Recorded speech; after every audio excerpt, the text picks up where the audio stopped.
southern trees, barren, strange fruit, blood on the leaves, and blood at the roots.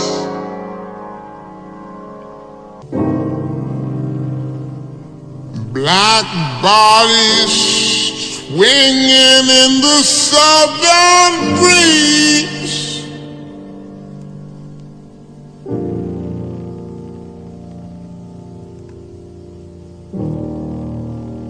strange fruit hanging from the poplar trees.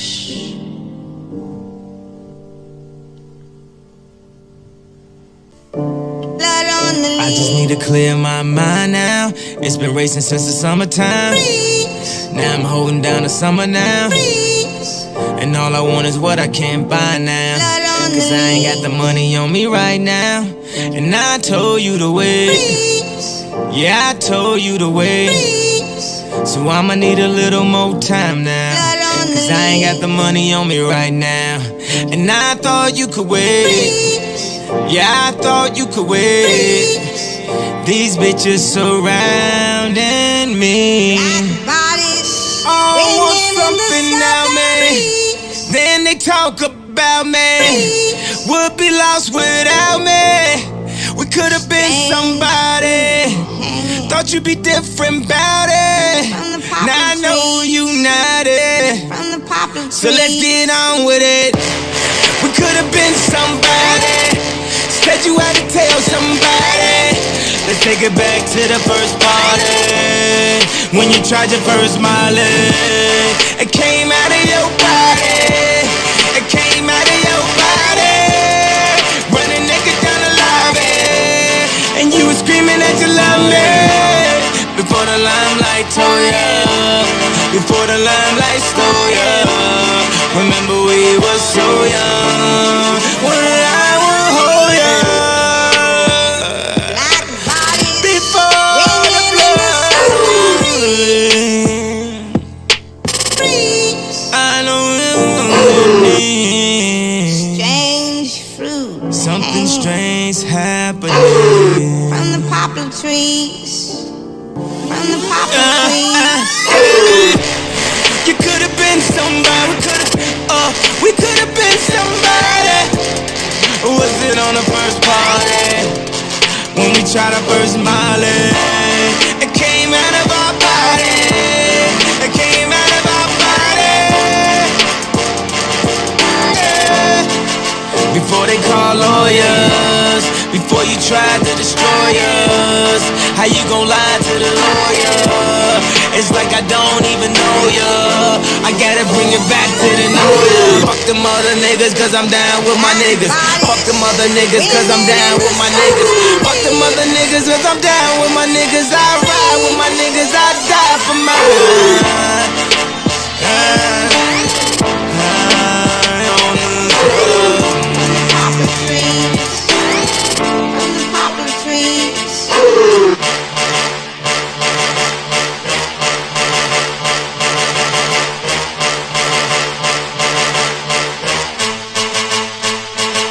To all my second string bitches, try and get a baby, try and get a baby. Now you talking crazy. I don't give a damn if you used to talk to Jay-Z. He ain't with you, and Beyonce need to stop acting lazy. She Instagram herself like bad bitch alert. He Instagram his watch like mad rich alert. He only wanna see that ass in reverse. $2,000 bag with no cash in your purse. Now you sitting courtside, wifey on the other side. Gotta keep them separated, I call that apartheid. Then she said she pregnated. That's the night your heart die. Then you gotta go into your girl and report that. Main reason cause your pastor said you can't afford that. Now your driver say that new Benz you can't afford that. All that cocaine on the table you can't snort that. That going to that, all that money that the court got. On and on the alimony. Yeah, she got you homie. Yeah, till death but do your part. Unholy matrimony. Black bodies swinging in the southern breeze,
in the leaves.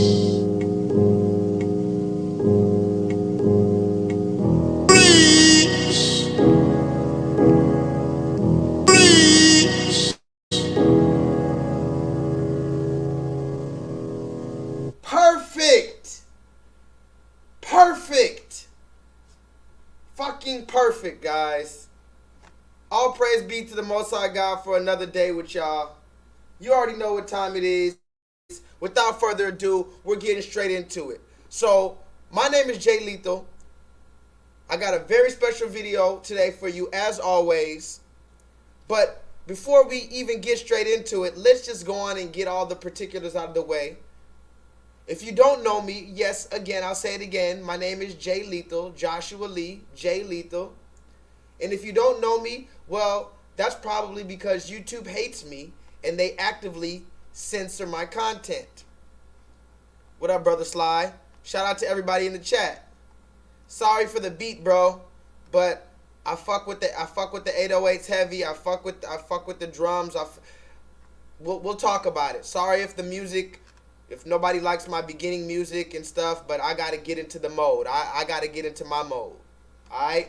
Now, if you don't know me, it's probably because YouTube hates me and they actively censor me. They hide my videos. They mess with my view counts. They mess with my likes. They delete my comments. They've been doing this for about 5 years. Yeah, I've been online for about 5 years, but they deleted my original channel. Why, you might ask?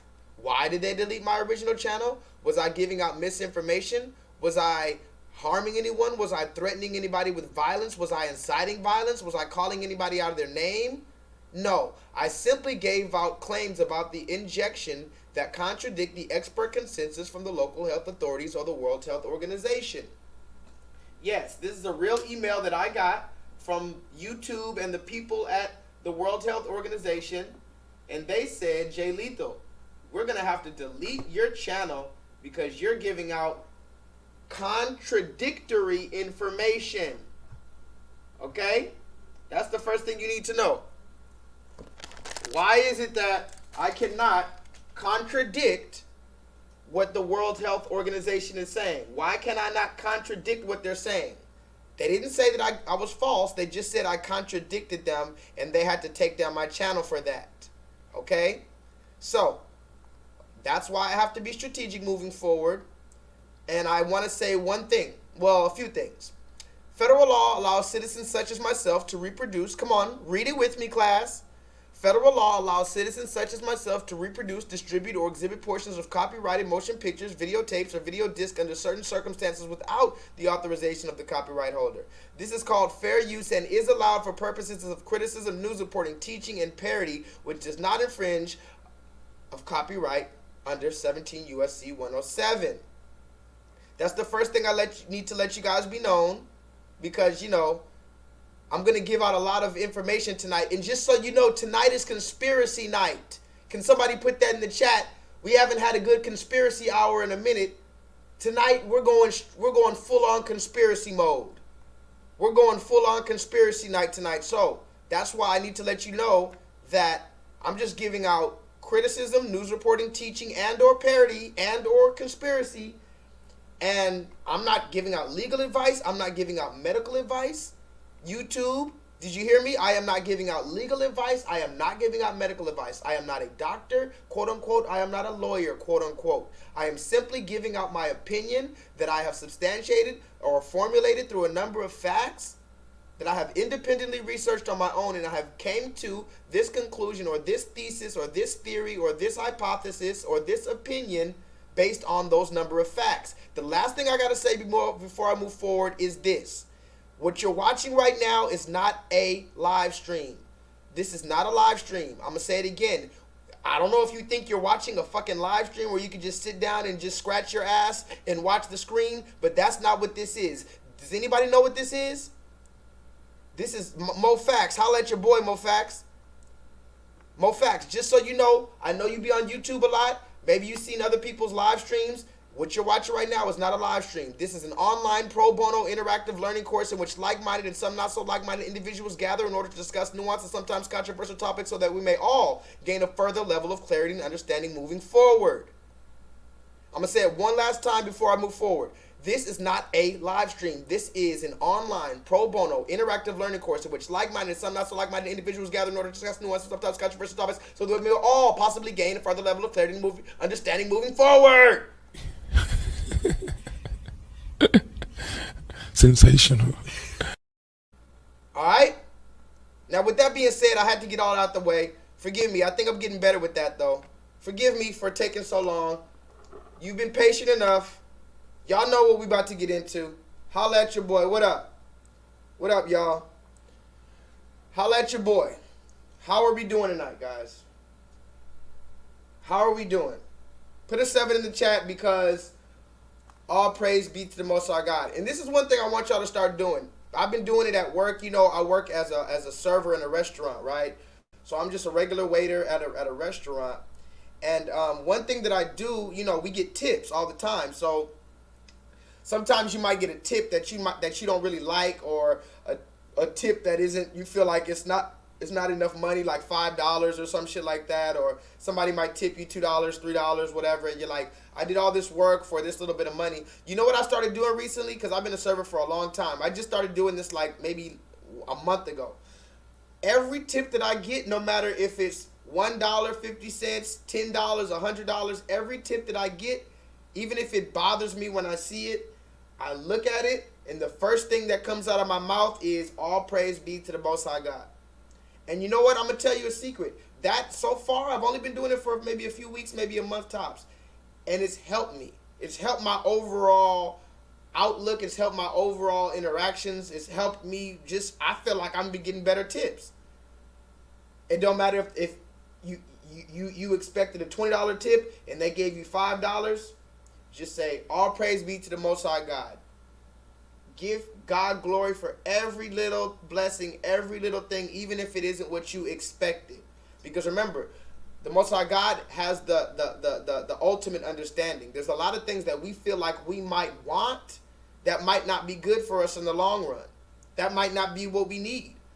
So that's why, another thing, this is why I stopped praying for particular things. When I pray now, I pray for the protection of my family. I pray for the protection of my vessel as I continue to be an instrument for the Most High God. I don't pray for a job or a car or a house or $10,000 or to hit the lottery. I don't do that anymore. God knows what I want. God knows what you want. That's the funny thing about it. What, you think you got to write a letter to God to tell him your fucking Christmas list? He's not St. Nicholas. The Most High God knows your desires, and he knows what you need. And a lot of the times, I'm going to tell you something that you might not want to hear. A lot of the times, the Most High God will give you what you need and not what you want, and you're sitting here still fucking complaining about what you want when you got what you need. Do you understand that? I don't think you understand that, guys. I'm going to say it one last time and I'm going to move forward because we got a whole show tonight. I said there's a lot of times you're sitting here praying for what you want. But first of all, the Bible never said they're going to give you what you want. God never said, hey, I give you what you want. Never, never, never. Now, he might give you what you want sometimes, but he promises to give you what you need if you follow him. That's the thing that you're misunderstanding. That's why a lot of people are upset with God. He didn't give you what you wanted. Well, guess what? He's not a fucking vending machine. I'm going to say it again. The Most High God gives you what you need, not what you want, because you don't get to put a fucking dollar in God like he's a motherfucking vending machine. Message! But that's a whole nother story for another day. Can I get a 7 in the chat? And does anybody know the name of tonight's online pro bono interactive learning course in which like-minded and some not so like-minded individuals gather in order to discuss nuanced and sometimes controversial topics so that we may all possibly gain a further level of clarity and understanding moving forward? While you're telling me the name of tonight's online pro bono learning course, I'm going to go ahead and open up this good bottle of champagne. As you know, I'm not a drunkard. I only sip a little champagne, a little drinky drink every now and then, particularly when we do these online pro bono courses. There's a lot of crazy shit that I'm going to be talking about tonight, and it helps me just a little bit just to alleviate some stress. Today we have a new one. We have Gloria Ferrer, Blanc de Nord Rosé. You know, I like rosé. This is a method traditional This sophisticated sparkling rosé has hints of bright cherry and strawberry that lead to vibrant flavors of citrus with a subtle pear finish. Okay? This is the drink of the evening. Like I said, I don't have to drink. I want to let everybody know, you know, when I do what I do, I don't have to drink. I don't encourage anybody to have to drink just to be able to perform their duties. But at the same time, if you're doing a duty like this, which I'm going to be doing tonight, remember, I'm not anybody special. J-Lethal is not smart. I'm not some fucking scholar. What am I doing, guys? Does anybody know what I'm doing? Other than bringing you an online pro bono interactive learning course in which I need to sip a little bit. An online pro bono interactive learning course in which I'm going to sip a little bit because I can't even say it right now. What am I doing? I'm bringing you the news that the news doesn't motherfucking show, guys. I'm bringing you the news that the news doesn't show. Tonight's online pro bono learning course is called If You Scared, Go to Church. And I know you guys have heard this one, right? You guys have heard this. If you're scared, go to church. This is a statement within the black community that we use a lot, and I like it. You know what I mean? It has a certain je ne sais quoi to it, if you will, because basically what it's saying is, look, shit's getting hot, shit's getting hectic, and if you're scared, go to church. Now I know that might sound like really crazy, right? That kind of sounds like you're dissing church. But here's the first question I gotta ask you. What up, Myra? Haven't seen you here before, but please go press the thumbs up button because YouTube hates me, guys. If you have not already pressed the thumbs up button, please go press the thumbs up button because YouTube hates me, and please go tell a friend that J-Lethal is live. But the first question I have for you guys is, before you get offended at the title, what is church? Can somebody answer me that? What is church? I know that sounds like a crazy question. I mean, we all grew up in the church, right? Even if we're not there anymore, we all grew up in the church. But the question we have to really ask ourselves, I don't think we've ever really truly defined it or asked it since we've been adults. What is church? You know what I mean? What is church, guys? How many times have you been talking to somebody and they're like, hey man, you're having a deep spiritual conversation with them, right? And all of a sudden, after 2 hours, you guys cried, you hugged, you talked about God and the glory of God, you talked about defeating Satan and the deceiver. And then what do they ask you at the end of the conversation? Hey man, you're real spiritual, you're a real man of God. What church do you go to? Somebody put in the chat. What church do you go to? That's what they ask. They always ask you that. Similarly, now get this. Similarly, they ask a similar question when you're having a philosophical or intellectual debate or a conversation with somebody. What do? Oh, you're smart, man. Oh, where did you learn that? What school did you go to? Notice the pattern. What school did you go to?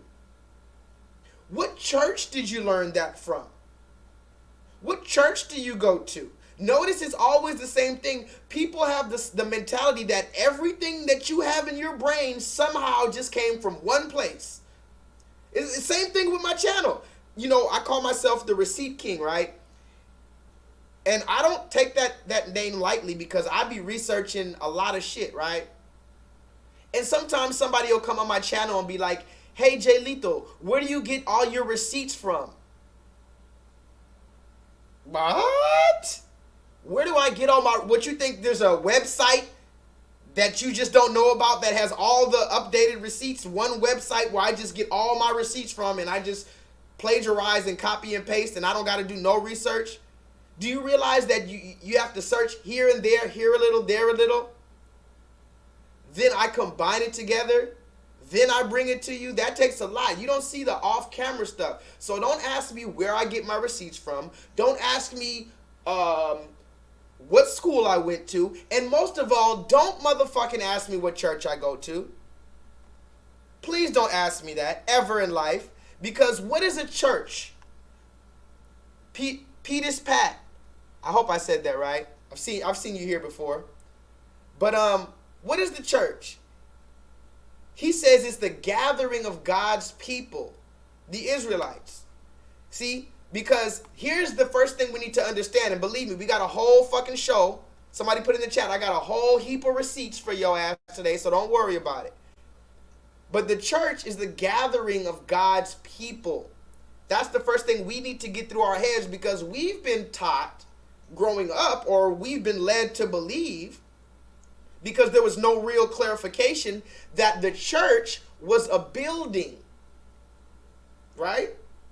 Come on, talk to me, guys. Haven't we been told that the church was the building? What church do you go to? What church? What church? What building do you... In other words, we need to learn how to formulate our sentences properly. Ask the proper question. Where do you fellowship? With whom do you fellowship? What group of people do you fellowship under? What is the ideology of your fellowship? Do you like... Because remember, you can have church in the middle of the street. Doesn't the scripture say, and somebody can pull that scripture up for me, where two or more are gathered, that's where the God's presence is, and of course I'm paraphrasing. But you could have church with two people. You could have church in the middle of Walmart. You could have church in the club. You can. In the parking lot of the club, you can have church. You can. Believe it or not. And believe it or not, the anointed one, the Christ, was out here preaching, not in buildings all day. I mean, I hate to break it to you, and I know that they paint the picture like Jesus, the white man Jesus, was just no. And when he did go into the synagogues, what was he doing? Whipping niggas' backs. Talk to me, y'all. When Christ did go in the building, he was whipping y'all niggas on y'all back. So again, why haven't we told that story? Why aren't we telling the story of Christ right? Why aren't we telling the story of the church right? Why is it that everybody believes that the church is a motherfucking building? You know, pass the collection plate around so that we can make sure that we get the funds for the church. The funds for the church. Okay, well, if it's funds for the church, well, then the funds need to go to the church. Who is the church? The people. But y'all don't understand me. I need somebody to pull out some scriptures tonight. If I say anything that makes any sense or is backed up by any scripture, I need you to pull out the scripture and the verse for me tonight. Infinite, pull out that Matthew 18:20 for me. King James Version, of course. Copy and paste it for me. Anything that I say tonight that has a scripture, or if I actually pull a scripture, please pull out the verse and the scripture. We're getting it in tonight. If you're scared, and I see you, KJ, in the building, shout out to everybody. By the way, before I even continue, shout out to my people on patreon.com. I know I sound like a salesman every time I say it, but I have to say it because YouTube deleted my channel. I have a channel on YouTube. I'm on Patreon, and I'm creating a lot of new content on there. A lot of shit y'all have not seen on my Instagram. Y'all have not seen on my YouTube. I put that on my Patreon first, and I put it there exclusively. I put it there uncensored, and sometimes when I'm feeling nice, I'll upload a censored version onto YouTube, or I'll upload a censored version onto Instagram. But all my popular shit, all my first shit, I'm putting straight to Patreon. It's just what it is. I've been online for 5 years, never asked for 1 red cent. Now I have to legitimize myself, and especially since they're censoring us. So you can join me on patreon.com/JLEETHAL7 for $3 a month. I'm not over here going to charge you and I'm scamming you and all this other shit. For $3 a month, you can get all my exclusive content. So let's move forward. If you're scared, motherfucker, go to church. Can somebody put that in the chat? And what do I mean by church? I think that's the first thing we need to ask ourselves. What do I mean church? What do I mean if you're scared, go to church? Like, what kind of church am I talking about? What kind of church? Does anybody know what I mean when I say if you're scared, go to church? Like, how about this? Raise your hand in the chat if you were raised in the church, quote unquote. If you were raised in the church, like we all were, go ahead and raise your hand real quick. And I'm going to show you what I'm talking about. The church. In 2021, the year of our Lord. Fuck it, I'm gonna just go ahead, put a 7 in the chat if I can get straight to it. Y'all have been patient enough. You waited a whole week. We're 25 minutes into it. I have a whole lot of receipts. Just put your seatbelt on, and I don't even have time to warn you. Put your motherfucking seatbelt on. Raise your hand if you're ready for the first receipt. Raise your hand if you were born in the church. Raise your hand if your seatbelt is on. Raise your hand if I can get into this shit. Raise your hand if you're not scared, so that we can go to the real church.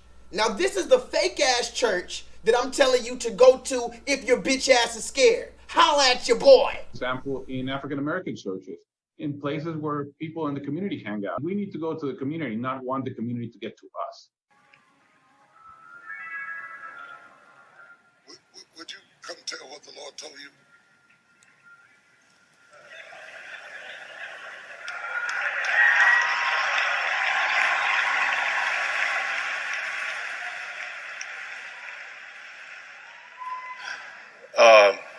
God bless you. It's caught me a little off guard, Bishop. A couple of, what was it, 3 or 4 days ago? 3 or 4 days ago, I called. I was at Manpower and being blessed. Wrote my check out. I said, you know, I didn't have my checkbook when I got to Pastor White's. When I got to a woman that I loosed the night before, and Pastor White said, you know, write a check for $113,000 for those of you who can. Write a check for $113 for Psalms 113. And I wrote a check for $113,000. And I admit, my intention was to just leave the check and bless God. Because, see, I love to give. I've been a giver all my life. And when people have given to you and sown into you, and God has touched them and given you favor, because see, when you have favor with, come on somebody. See, they don't understand it where I come from. They don't understand it in Hollywood, but I'm going to tell you something about the blood of Jesus.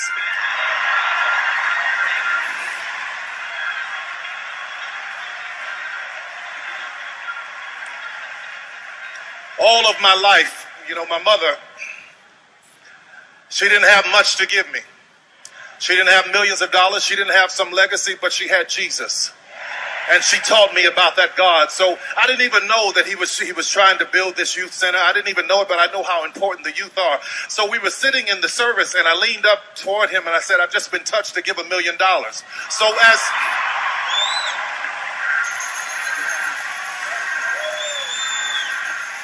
So when you got up here and you said $1 million, I said, God, I don't know what you're doing, but I know I heard your voice.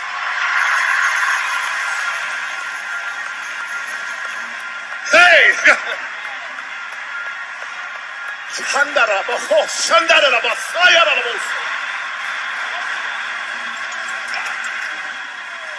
I'm going to tell you right now, when you hear the voice of God, you move. Don't worry about what nobody says to you. Don't worry about what it looks like. Don't worry about your enemy. Don't worry about your hater. He will bless you. He will lift you. He will give.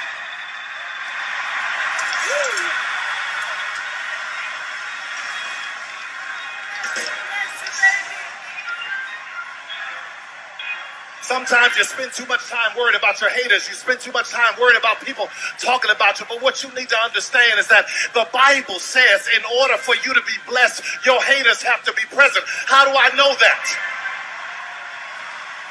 The book of Psalms says he prepareth a table before me in the presence of my enemies. So in order for me to eat, they have to be present. So God bless you, Bishop. I pray right now that you will continue to do everything you're doing. I pray his anointing will stay upon you. I pray the power of God all over you. I pray his favor. I pray the blood of Jesus will come upon you right now. Keep you in his hair. God, I thank you for your blessings.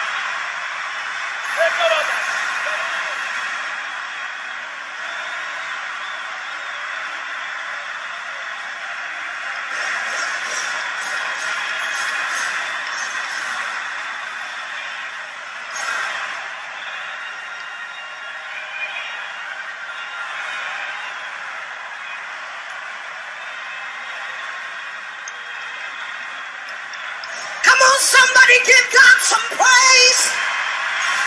He's pushing that baby out. What? Come on, somebody. Somebody give God some praise. He's pushing that baby out. Come on, he's pushing that baby out. Somebody holler, push! Push! Now come on and praise it! Come on now, dog. Come on, man. Come on now, dog. Come on now, dog. And yes, why did I play that? Why did I play that video? Somebody put it in the chat. If you're scared, go to church. And now here's the funny thing. Man, I have so many stories, but I'm just gonna go ahead and just move with the spirit tonight, because I've been waiting to talk to you guys. Can I just say that? I've really been waiting to talk to you guys. I've been dreaming about tonight.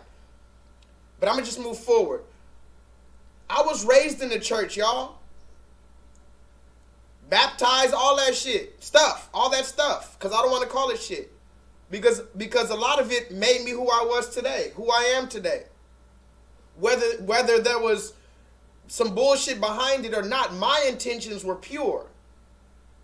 When I was crying in church at 11, 12, 13 years old, that was pure. When I was talking to God and praying to the Most High God at 14 years old, and I told him I want to be a soldier in his army, and I don't care if I'm on the front line of his army, I just want to be on his side of his army, and I was crying in my prayers, really physically crying as I pleaded out to God at 13, 14 years old. That was real. And the music and everything at church, the spirit that I felt at church was real. Now, it's a thin line though, because a lot of that passing out in them hands, in the laying of hands, come on, man, we can have a whole talk about it if you really want. But here's the thing. Everything, come on, y'all. Somebody put in the chat, balance, y'all, balance. Please pray for me, guys, because I have ADHD and I have a lot to say. Please pray for me that I can get these words out tonight, y'all. Please pray that I can glorify the Most High God with my speech tonight, y'all. There's a balance with everything, okay? So that means I can still believe in God and the Bible and understand the hypocrisy and the infiltration and the bastardization of the physical, quote-unquote, modern-day church, as it were, the religious church, as it were. This is why we need to understand you don't throw the baby out with the bathwater. This is where we are as black people. We're throwing out the entire Bible because we feel like it's been tampered with, right? Come on, let's get to it. And a lot of the tampering doesn't even have to do with what you feel like was tampered with the Bible or the white Jesus. A lot of the people who are leaving the church that are black Americans today are doing so. Why? Because the church.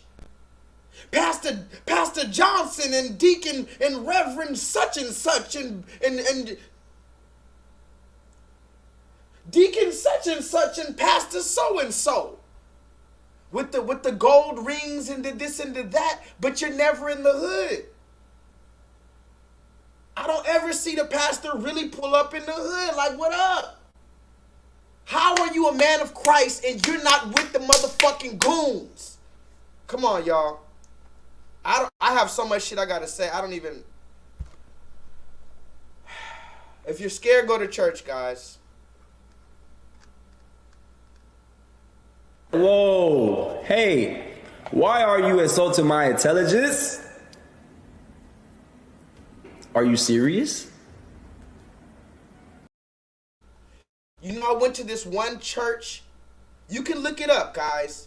This is no joke. I know I swear I sound like I have the craziest stories ever, but I swear I got the craziest stories ever. One time, me and my homeboy, one of my best friends who's also named Josh in LA, we met Michael Jackson, yes. Yes, I saw Kobe Bryant by the Beverly Center in LA when I was in, what, 9th grade, 10th grade? Josh was also there. Joshua Ihonu, he knows. But and that other time I told you my brother and sister were in that movie with Halle Berry, that's not a lie. We're going to talk about it, but my people are cool with Travis Scott. You know, I'm out here in Houston. My people are cool with Travis Scott. But I was getting somewhere. Where was I getting? I was getting somewhere in particular. See, this is why I have ADHD. This is why I need a mediator right here to, you know, stop me in my tracks. I was getting somewhere. Anyway, we'll get back to it. We'll get back to it. Forgive me. That's my problem. I haven't even drank this. That's why I'm tripping right now. Sorry, y'all. Hashtag stick with me. I'm a little flustered right now. Let me decompress. I just need to breathe. Wait for it. Wait for it. You see that, right? The potion. All right, y'all. Without further ado, we're about to get into it.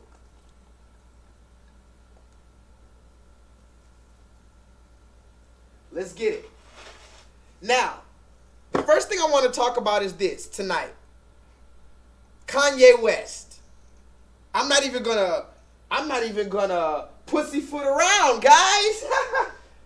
You know it's your boy J-LEETHAL. You know I could have named myself J Damager or J, you know, Critical or J Harmful. J that hurts a lot. No, it's J motherfucking lethal, bitch. You know what lethal is? There's no conversation with something lethal. You're dead. It's lethal. If it wasn't lethal, then it wouldn't be lethal. So it's lethal, so that's what it is. And when you get something lethal, that's what that does. The definition of lethal is to kill you motherfuckers. So I'm going straight into it. Somebody put in the chat, Kanye motherfucking West. We're going to talk about it. Tonight is conspiracy night. Welcome in the chat. My name is J-LEETHAL. If you're here for the first time, please go press the thumbs up button because YouTube hates me. Please go tell a friend that J-LEETHAL is live. And remember, this is not a motherfucking live stream. This is an online pro bono interactive learning course in which like-minded and some not so like-minded individuals gather in order to discuss nuanced and sometimes controversial topics so that we may all possibly gain a further level of clarity and understanding moving forward. And tonight, we are definitely going to talk about something controversial and nuanced. One of those things being Mr. Kanye motherfucking West. Now, why are we going to talk about Kanye West? Well, because this is my channel, and I want to talk about whatever the fuck I want to talk about, first of all. But more importantly, I want you to name a more interesting black man in America than Kanye West. Or let me rephrase, because you're going to say, oh, my uncle has a PhD, and shut the fuck up. I'm talking about people we all know. Name a more controversial or more polarizing or more interesting overall black man in America than... what's his name? Kanye West. I'm going to give you 30 seconds to put a more interesting black man in America, a more hard to figure out black man in America than Kanye West. 30 seconds, y'all. 30 seconds.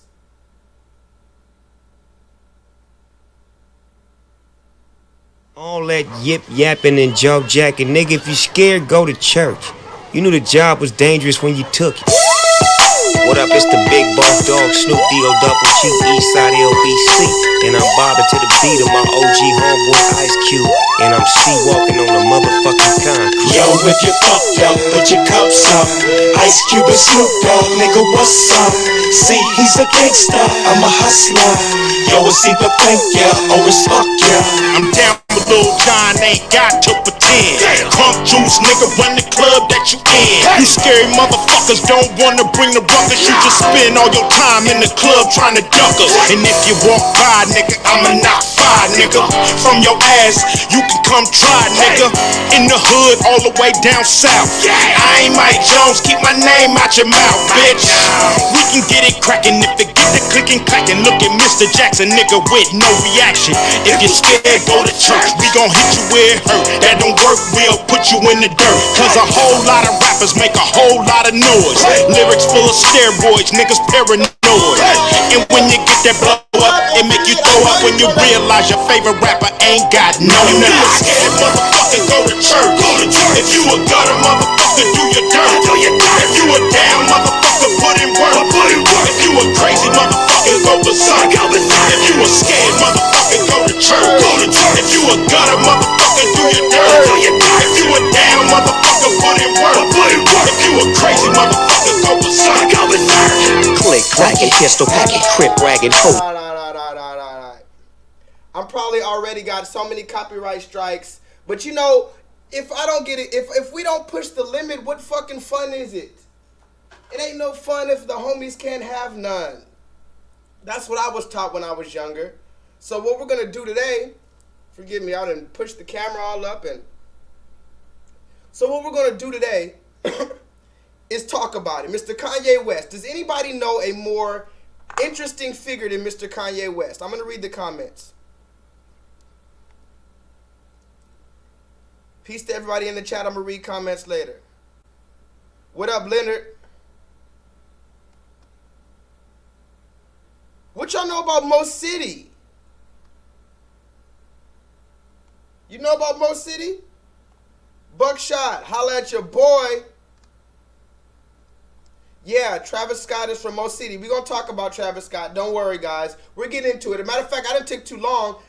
We're talking about Kanye West. There's no more interesting black man in America than Kanye West, and this is why. Kanye West recently did an interview on the Drink Champs. Can somebody put that in the chat? Drink Champs, Nori. Okay?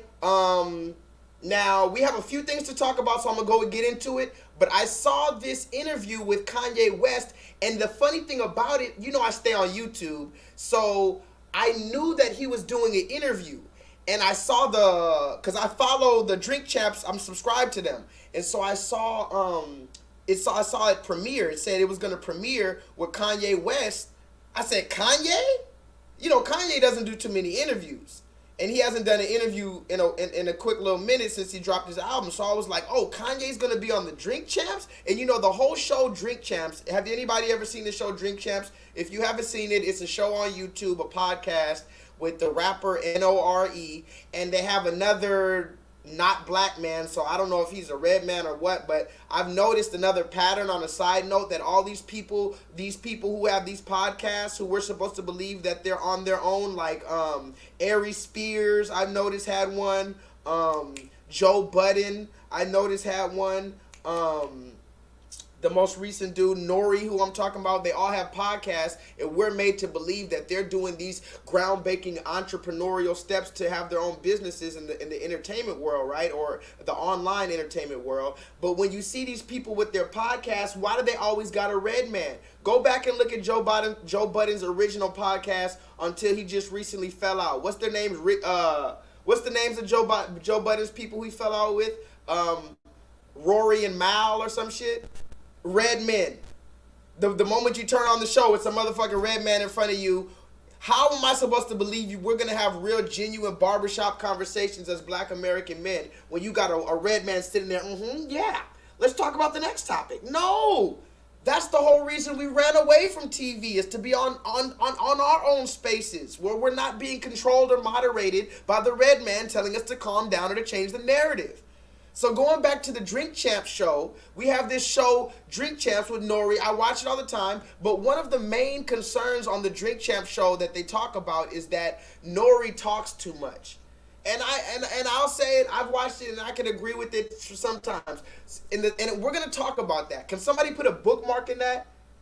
Put that in the chat. Bookmark, Nori talks too much. He talks too much when interviewing his guests. But let's watch Kanye West.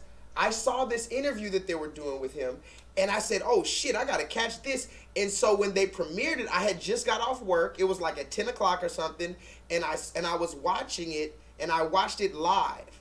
I watched the Kanye interview live, and I was recording. I said, oh, this nigga's going in. Here's a spoiler alert. Kanye went the fuck in, and we're going to talk about it. We have to talk about it. Kanye went in, and I was like, this nigga's going in. I was like shook.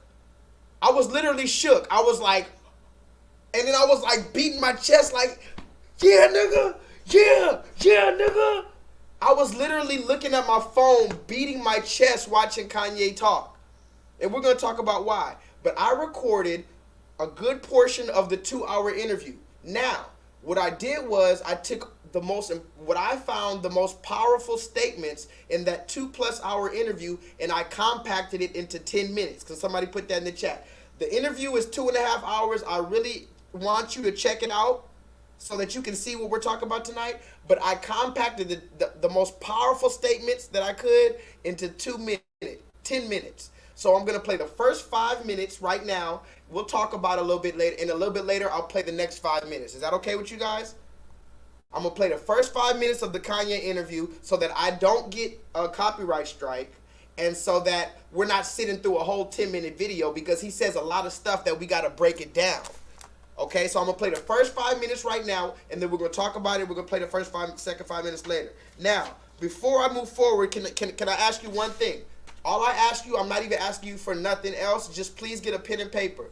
Please get a pen and paper because we're about to go in. You know this is an online pro bono interactive learning course in which like-minded and some not so like-minded individuals gather in order to discuss nuanced and sometimes controversial topics so that we may all possibly gain a further level of clarity and understanding moving forward. This is a interactive learning course. I need you to get a pen and a paper. I already wrote my notes down. You see my notes right here. I already wrote all my shit down. Ba ba ba ba ba ba ba ba ba ba ba. I wrote all my motherfucking notes down. Ba ba ba ba ba ba ba. I wrote notes down. So I need you guys to write these notes down. Write some of the most the standout lines. I need you to write at least one of the standout lines that you hear Kanye West say right now. Okay, I'm about to play the first 5 minutes of this interview. It's not the first 5 minutes, but I compiled it together. You know what the fuck I'm saying. Just watch this shit. I'm gonna just tell y'all this. When white people say the word rapper, that is saying nigger. When you say it to me, you getting away with saying nigger. Damn. Oh, the rapper. All right, okay. Oh, the rapper. Or like last night on the game, they had my face on the Chiron and on the screen and said, hip hop artist. Specifically, I was like, I got a PhD from the Art Institute of Chicago, from the most prestigious art school in the world. Wow. Could I at least be called an artist? My mom was born into a drinking fountain. They told her what fountain she could drink out of. Now we born into a vote. They literally call it the black vote. Yeah. And by the way, we blood of Christ. We blood of Moses. Right. We're not just a color in a crayon box. And if we knew that, who we really were, we'd treat each other differently. We'd treat ourselves differently. So when you say, I'm black and I'm proud, but of what? What concept are we understanding? They say, go see the African History Museum. Why do they start when the boats came? Why don't they start with the drums? When we was kings. No, they don't want it, but we are kings. Mm-hmm. But the 400 years doesn't have to deal with slavery. It has to deal with the Bible. It has to deal with us being disobedient to God. Right. And that's why we farm land that isn't our own. Record labels, the NBA, Hollywood. These boys be scared. You know what I'm saying? When LeBron wins the championship, he looks at this white lady that owns the team and says, I told you I was going to win for you. That's the part I don't like. That's the part, because if you king, then let's be kings. That's the part we start up our own league. And I'm here battling for us, for our freedom, to be able to build our communities and not be in a position where we have to kill half of ourselves every year. Cancel, right? Put this on Black Twitter right now. Ye says cancel Black History Month. Why? I need Black Future Month.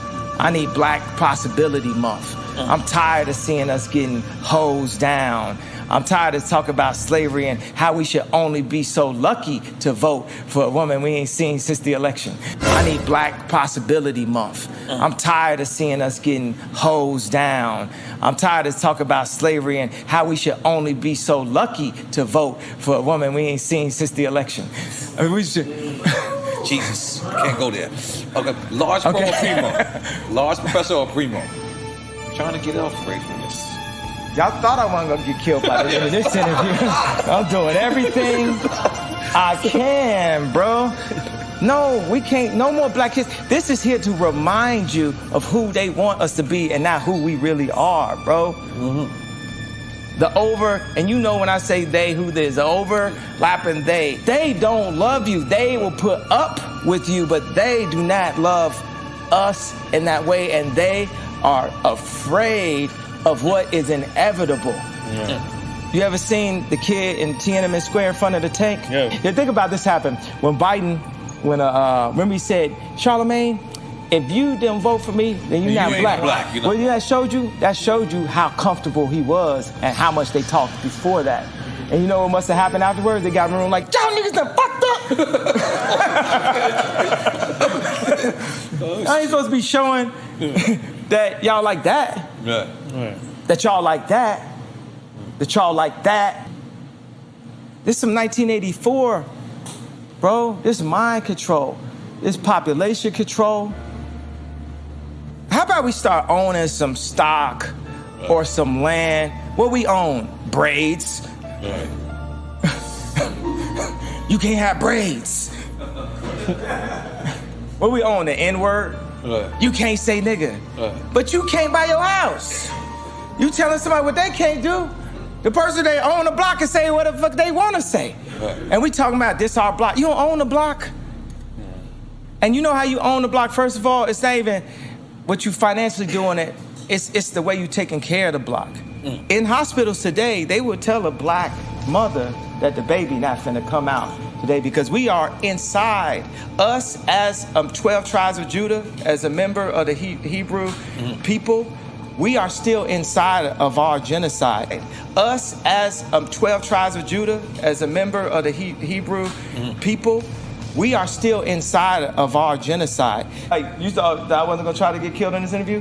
Dr. Sebi's diet. The reason why we didn't get our 40 acres and a mule is we have 40 acres, we have more people.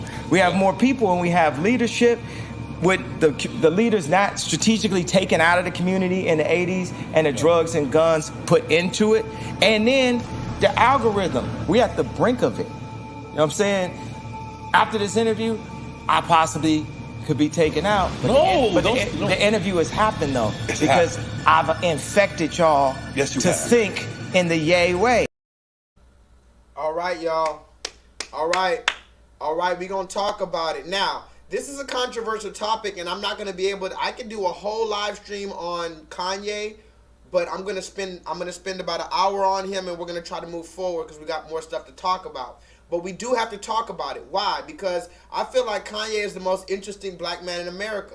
Now, a lot of y'all are gonna say, now, here's a disclaimer. Let me do this disclaimer first, right? I'm not idolizing Kanye West, so don't get fucking slick in the comment section. Oh, here we are, idolize. Hey, J-LEETHAL, I thought you're always talking about celebrities. Why are you idolizing Kanye West? Stop being simple-minded. Nobody's idolizing anybody. I'm saying, look at the narrative that is being put out. Yes, and yes, commend the bravery. And here's another thing. A lot of motherfuckers will say, well, well, Kanye didn't say anything I don't know. Well, hey, wise guy, it's not about Kanye being smarter than you or Kanye saying something you didn't know. It's about the fact that Kanye is saying things that the grassroots people, such as myself and many others who are being heavily censored, we're being terminated from the existence of the internet, as it were.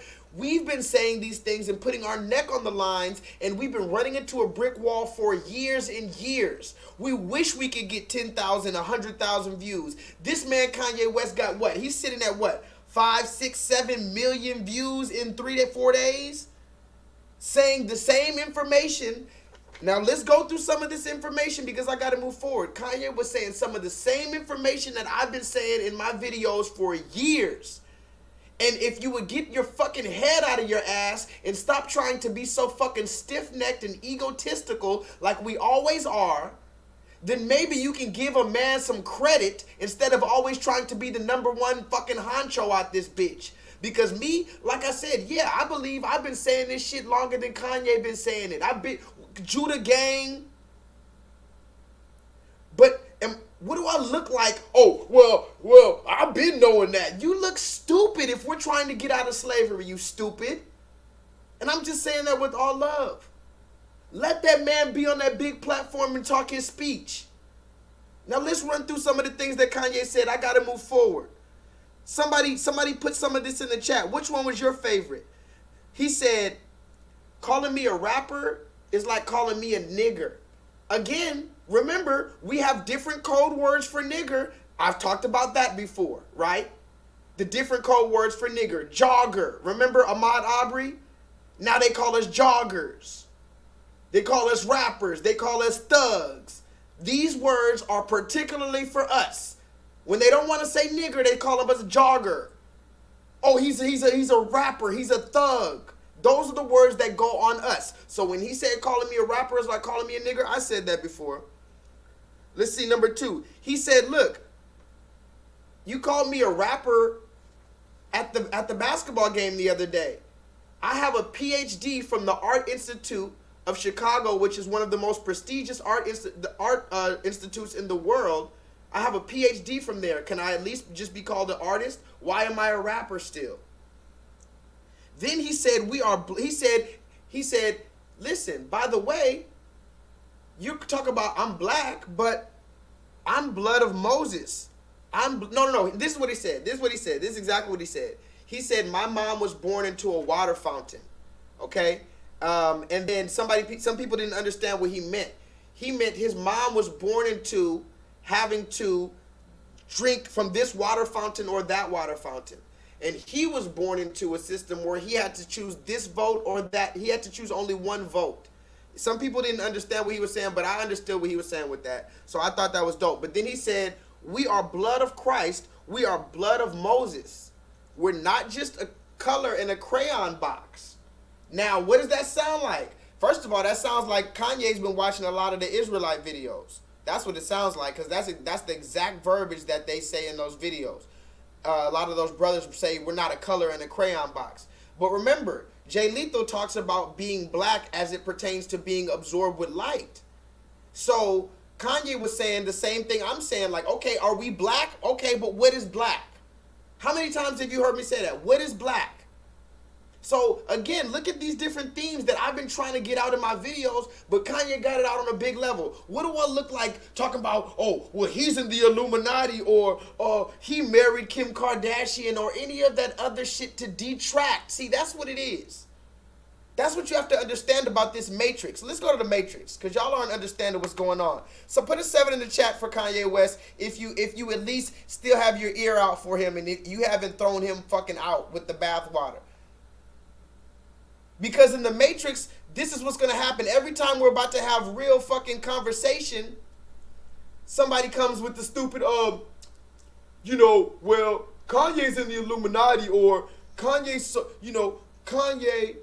is married to Kim Kardashian, so she's not a black woman, and all this other stuff. Listen, we can go on a hamster wheel all day, or we can go down these notes and see what the fuck he's talking about on a mainstream narrative.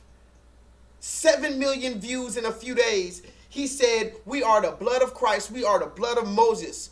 African Americans, we are not a color in a crayon box. He said, what concept are we saying when we say we are black and we are proud? Okay, then he went on to talk about the 400-year Deuteronomy curse. He literally went on to talk about the 400-year Deuteronomy curse and gave examples about how we're toiling for other people's land, how another nation is over us for being disobedient to God. That is literally directly speaking of the Deuteronomy curse. He pertained that to black, quote-unquote, African Americans. Nick Cannon. And here's another thing. Let me just mention him to get him out the way. I don't think Kanye is going to pull a Nick Cannon. I don't think they can make Kanye pull a fucking Nick Cannon out. Now, I'm not just saying I'm riding for Kanye that hard. I'm just saying I can't see Kanye pulling a motherfucking Nick Cannon. Now, matter of fact, now let's talk about it. Put a 7 in the chat. Is Kanye going to pull a motherfucking Nick Cannon? Because guess what? If you forgot what the fuck was going on, the reason why Nick Cannon had to apologize and tuck his motherfucking tail is why. Because he said that blacks are the true Jews of the Bible. Remember? Come on, stick with me, stick with me. He had to apologize to Viacom, who is the motherfucking red man in the flesh, and tuck his tail like a little bitty wet puppy dog in the rain to come back in the house. Because he gave the truth. He should have stood on it. Kanye West said the same thing, and Kanye West is a much bigger motherfucking artist than Nick Cannon dressing like a motherfucking woman, but I digress. Let's get back to Kanye because I got some more shit to say. We're about 1 hour in and I got some more receipts. Fuck it. Now, a lot of people talk shit about Kanye, but would you do this? With the breach of 3 levees protecting New Orleans, the landscape of the city has changed dramatically, tragically, and perhaps irreversibly. There's now over 25 feet of water where there was once city streets and thriving neighborhoods. I hate the way they portray us in the media. If you see a black family, it says they're looting. See a white family, it says they're looking for food. And you know it's been 5 days because most of the people are black. And even for me to complain about, I would be a hypocrite because I've tried to turn away from the TV because it's too hard to watch. I've even been shopping before even giving a donation. So now I'm calling my business manager right now to see what is the biggest amount I can give, and just to imagine if I was down there, and those are my people down there. So anybody out there that wants to do anything that we can help with the setup, the way America is set up to help the poor, the black people, the less well off as slow as possible. I mean, this is Red Cross is doing everything they can. We already realize a lot of the people that could help are at war right now, fighting another way, and they've given them permission to go down and shoot us. And subtle, but in even many ways more profoundly devastating, is the lasting damage to the survivors' will to rebuild and remain in the area. The destruction of the spirit of the people of southern Louisiana and Mississippi may end up being the most tragic loss of all. George Bush doesn't care about black people. Please call. In the past few days, America and people have been stepping up to donate money, to do all they can to help people in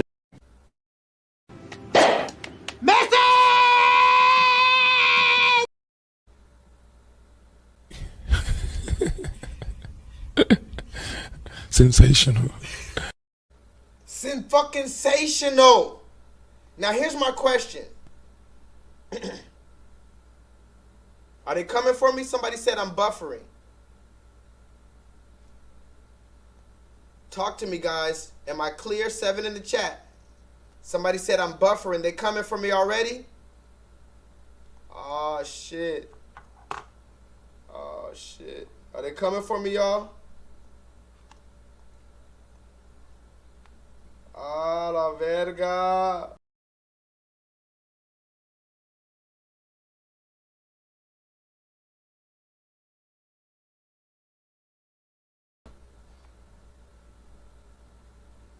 Am I okay, guys? Are they coming for me already? A la verga. All right, we got to talk about Kanye. Back to Kanye. The Matrix. Give me Matrix.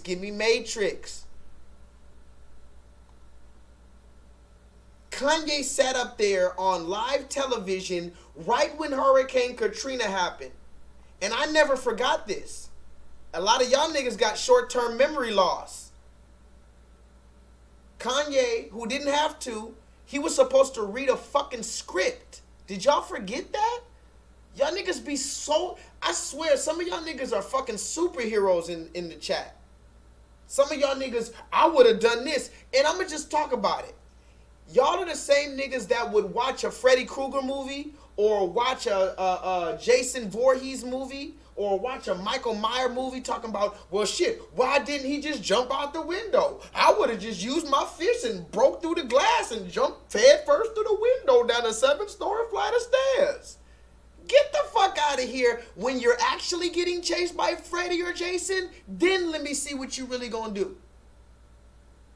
Talk to me in the chat. When Chucky really jumps on your neck, when Chucky really jumps on your neck, let's see if you really gonna beat that little doll's ass.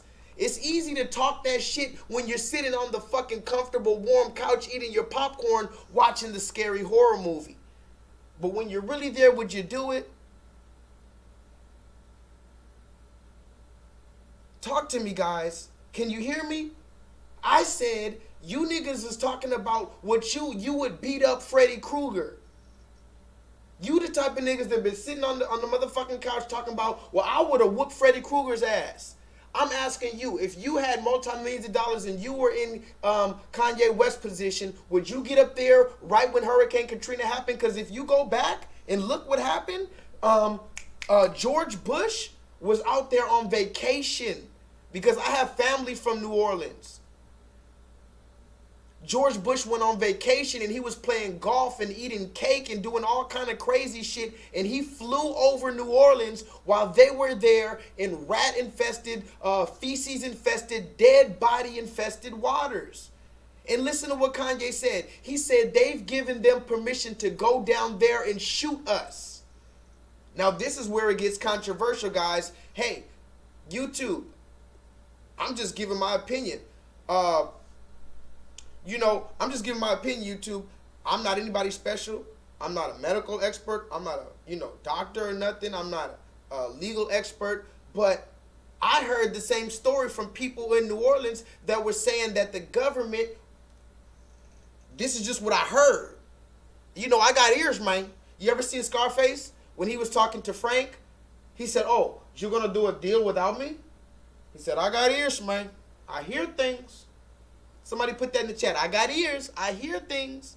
So I heard that not only was there an explosion near the levees that possibly might have created the flood, but then I hear when the black people, the children of Israel, who were trying to flee and move to and migrate, somebody put that in the chat, migrate to a different part of safety, they were being blocked off at the major interstates. And some say in the deepest, darkest slave catcher circles, this is just what I heard, that some of the New Orleans people were getting mowed down by the government. That's what I heard. That's what I heard. Mo facts. I know you've been hanging around in the slave catchers. I'm not going to tell massa on you, but Mo facts. Did you hear that? When you was passing by the slave quarters, the deepest, darkest trenches of the slave catchers? Did anybody ever hear the song Georgia Bush by Lil Wayne? So what happened to the levees? Why wasn't they steady? Why wasn't they able to control this? I know some people that live by the levee that keep on telling me they heard explosions. Same thing happened back in 1967. That was Hurricane Bessie too. You have to know this. That was President George Bush. But that's a different story. Kanye sat up there and said they're giving permission to kill us. George Bush doesn't care about black people. And look how the Matrix works. You saw the dude who played Austin Powers and Chris Rock. I mean, not Chris Rock. What's his name? Chris Tucker. You seen how Chris Tucker looked at... Did y'all see how Chris Tucker looked at Kanye? Kanye said, George Bush does not care about black people. Chris Tucker was like, oh my goodness. Oh my goodness. Because guess what? That's the Matrix for you. Kanye was breaking the Matrix even back then, and y'all didn't give him no credit for it. Y'all continue to... But here's the thing. Everybody claims they're so much like Christ, right? You want to be so much like Christ, but you don't give anybody room for repentance.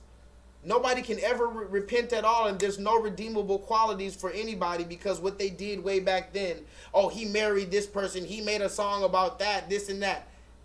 Mind you, I mean, we can go down the list because I'm not caping for Kanye, but I mean, Jesus walks, and we don't have to go down the list. Oh, yeah, everybody becomes a conspiracy theorist once it's time to discredit another black man. Oh, well, he made Jesus walks, but whatever, miss me. Like I said, until you literally fight Freddy Krueger out here, we gonna talk about Kanye. But let's move forward. Press 7 in the chat. We're gonna get back to Kanye. Don't worry, we're about an hour in. Let's release a little bit. Because remember, I think that Kanye is the most interesting black man in America. I can't figure him out. I don't know if he's on this side or that side. So let me ask you guys in the chat. This is a perfect question for you guys. Now that I've played that little bit and I'm gonna move forward, is Kanye on this side with us, or is he on that side with them? So far, I haven't finished playing everything that I'm going to play, But so far, do you think Kanye is on this side or that side? And why is it important? Because we need to make room for people to grow, right? Remember this? Or did you forget? Did you forget that we still need to make room for people to grow?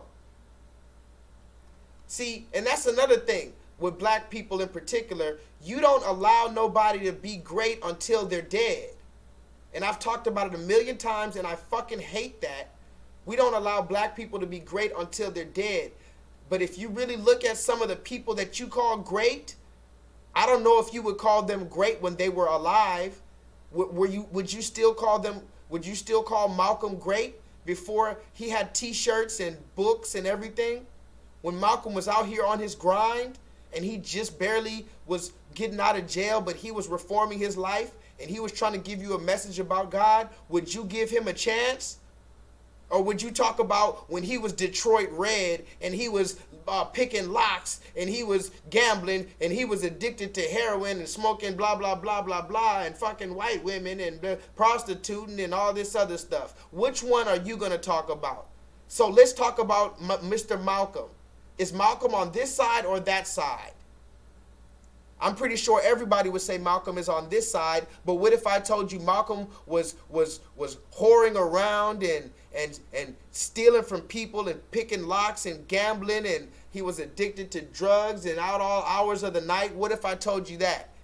A lot of you niggas would use that past to incriminate him, but that's just another, topic for another day.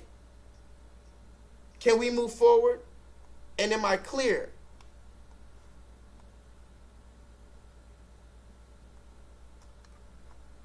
Does anybody know Tonight's online pro bono interactive learning course in which like-minded and some not so like-minded individuals gather in order to discuss nuanced and sometimes controversial topics so that we may all possibly gain a further level of clarity and understanding moving forward? If you're scared, go to church. True fucking player. Jump in the Rover and come over. Tell your friends jump in the GS3. I got the chronic by the tree. Throw your hands in the air if you's a true player. To the honeys, getting money, playing niggas like zombies.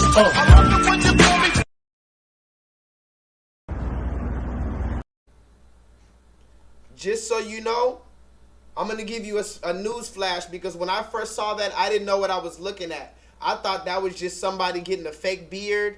They got people now, men be out here getting fake beards and fake hairlines, whatever floats your boat, man. But then, actually, I don't know if Shaka's in the building. Shaka will probably be in the building later. Shaka's the first person to show me that video. He showed me at work. And I was like, why am I watching this video? Is some dude getting a fake beard? I've seen that before. I was like, yeah, there's a lot of dudes getting fake beards now. He's like, no, watch it again. And I watched it again and I realized, wait, that's not even a man. True fucking player. Jump in the Rover and come over. Tell your friends jump in the GS3. I got the chronic by the tree. Throw your hands in the air if you's a true player. To the honeys, getting money, playing niggas like zombies. Now, again, if you're scared, go to church. I'm just going to play some receipts moving forward if I can. We're going to get back to the main topics of tonight, but I'm going to play some receipts because remember, what is the church? Can somebody tell me what is the church? What is the church? Is it this? Is this the church? COVID-19, I call for a supernatural heat wave all over this nation. In the name of Jesus, in the name of Jesus. This virus hates heat. You just burn this thing. Burn it. Hallelujah. Nobody's ever seen a virus like this. Just fury at this thing. Straight out of hell. Just bring judgment down on this thing. A supernatural heat wave. It's going to get so hot and muggy, and it's going to burn that virus. It's going to get however hot it has to get there to kill that thing. Heat. It hates heat. It hates humidity. It just dies. Burn this thing. Burn this thing. I blow wind of God. The wind of God. On you. Amen. Praise God. Hallelujah. Burn this thing. Burn this thing. Burn this thing. Burn this thing. Burn this thing. Burn this thing.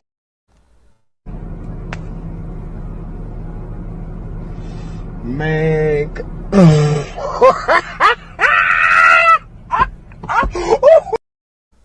What the fuck was that? And here's another thing. Somebody put this in the chat. Kenneth Copeland.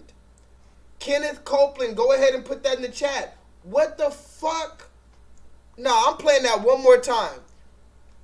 Put that in the chat. This is one of the most popular and wealthy, which is most important, the most popular, wealthy, and credible preachers, pastors in America. And when I say America, what do I mean?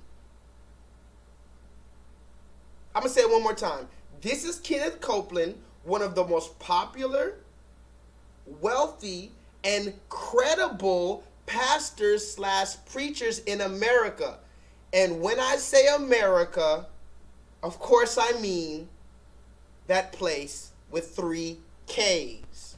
COVID-19, I call for a supernatural heat wave all over this nation. In the name of Jesus, in the name of Jesus. This virus hates heat. You just burn this thing. Ha! Burn it. Hallelujah. Nobody's ever seen a virus like this. Just fury at this thing. Straight out of hell. Just bring judgment down on this thing.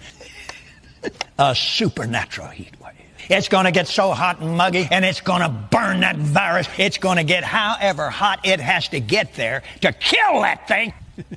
Heat. It hates heat. It hates humidity. It just dies. Burn this thing. Burn this thing. I blow the wind of God. The wind of God. On you. Amen. Praise God. Hallelujah. Burn this thing. Burn this thing. Burn this thing. Burn this thing. Burn this thing. Burn this thing.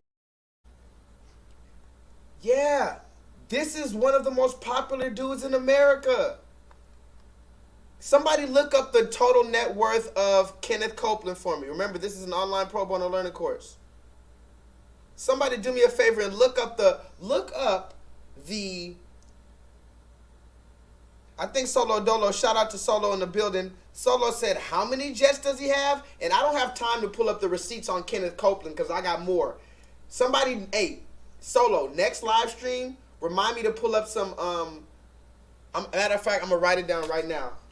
Kenneth Copeland. I'm going to look up some receipts on Kenneth Copeland, and y'all are going to fucking die laughing. You're going to die laughing or die of fucking fright watching this man. This man looks like Count Dracula in the flesh. I know I can exaggerate, but I'm not exaggerating. This man looks like a literal demon in the flesh manifested. I don't know how he became the pastor, what he's talking about in that church. As you see, he's over here yelling at the so-called COVID-19. He's yelling at it by name. COVID-19! Burn this thing! I put my fangs on you! What? But if you're scared, go to that church. Somebody put that in the chat.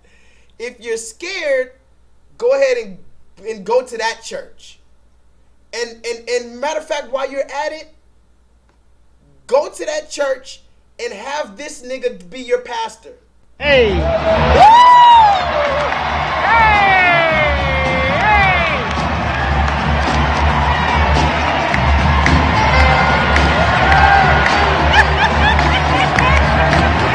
Man, this is real impressive, man, to see Al Sharpton, man, at 67, man, boogieing.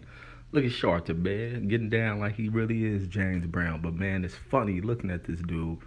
He looks like a head on a damn stick is what he looks like, man. If George Washington was black, he'll be Al Sharpton. He'll look like him.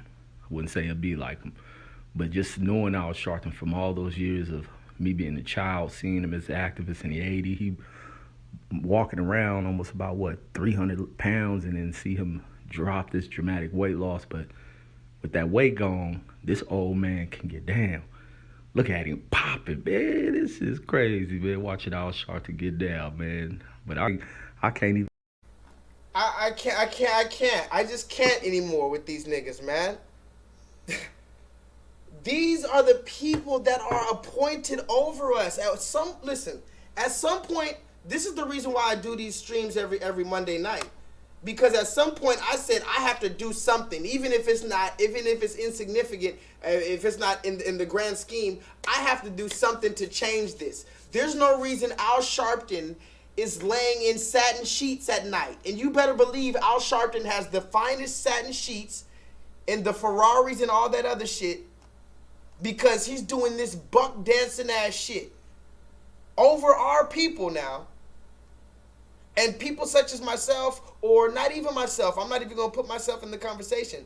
People such as whoever else that might be credible to really run this place or actually offer real solutions that might help us all as a collective, or maybe even as a Black American collective as particular. Why don't they ever get a chance? Why is it Al Sharpton all the goddamn time? Why is this nigga 90 years old still dancing when there's nothing to dance about? That's the question you have to ask yourself. Why is he so happy dancing? Why is he always dancing? Why does he have so much pep in his motherfucking step? Is anything changing for us? He's at every funeral, Trayvon Martin's funeral, Eric Gardner's funeral, George Floyd's funeral. He's at every motherfucking candlelight vigil. Why are you dancing? Why? Because he's on that side. So here's the thing. I'm going to ask you again. Is Kanye West on this side? Now, let me ask you again. Does anybody know how many type of Negroes there are in America? I'm going to go ahead and say it, because I don't think y'all remember, and I think y'all are forgetting. I think y'all are getting sleepy in the chat. Yes, I have more receipts. I'm going to pull them out in a minute, but y'all need to really understand while I'm doing this. You remember the plantation, right? Let's go back to the plantation. There's only 3 types of black people in America, right?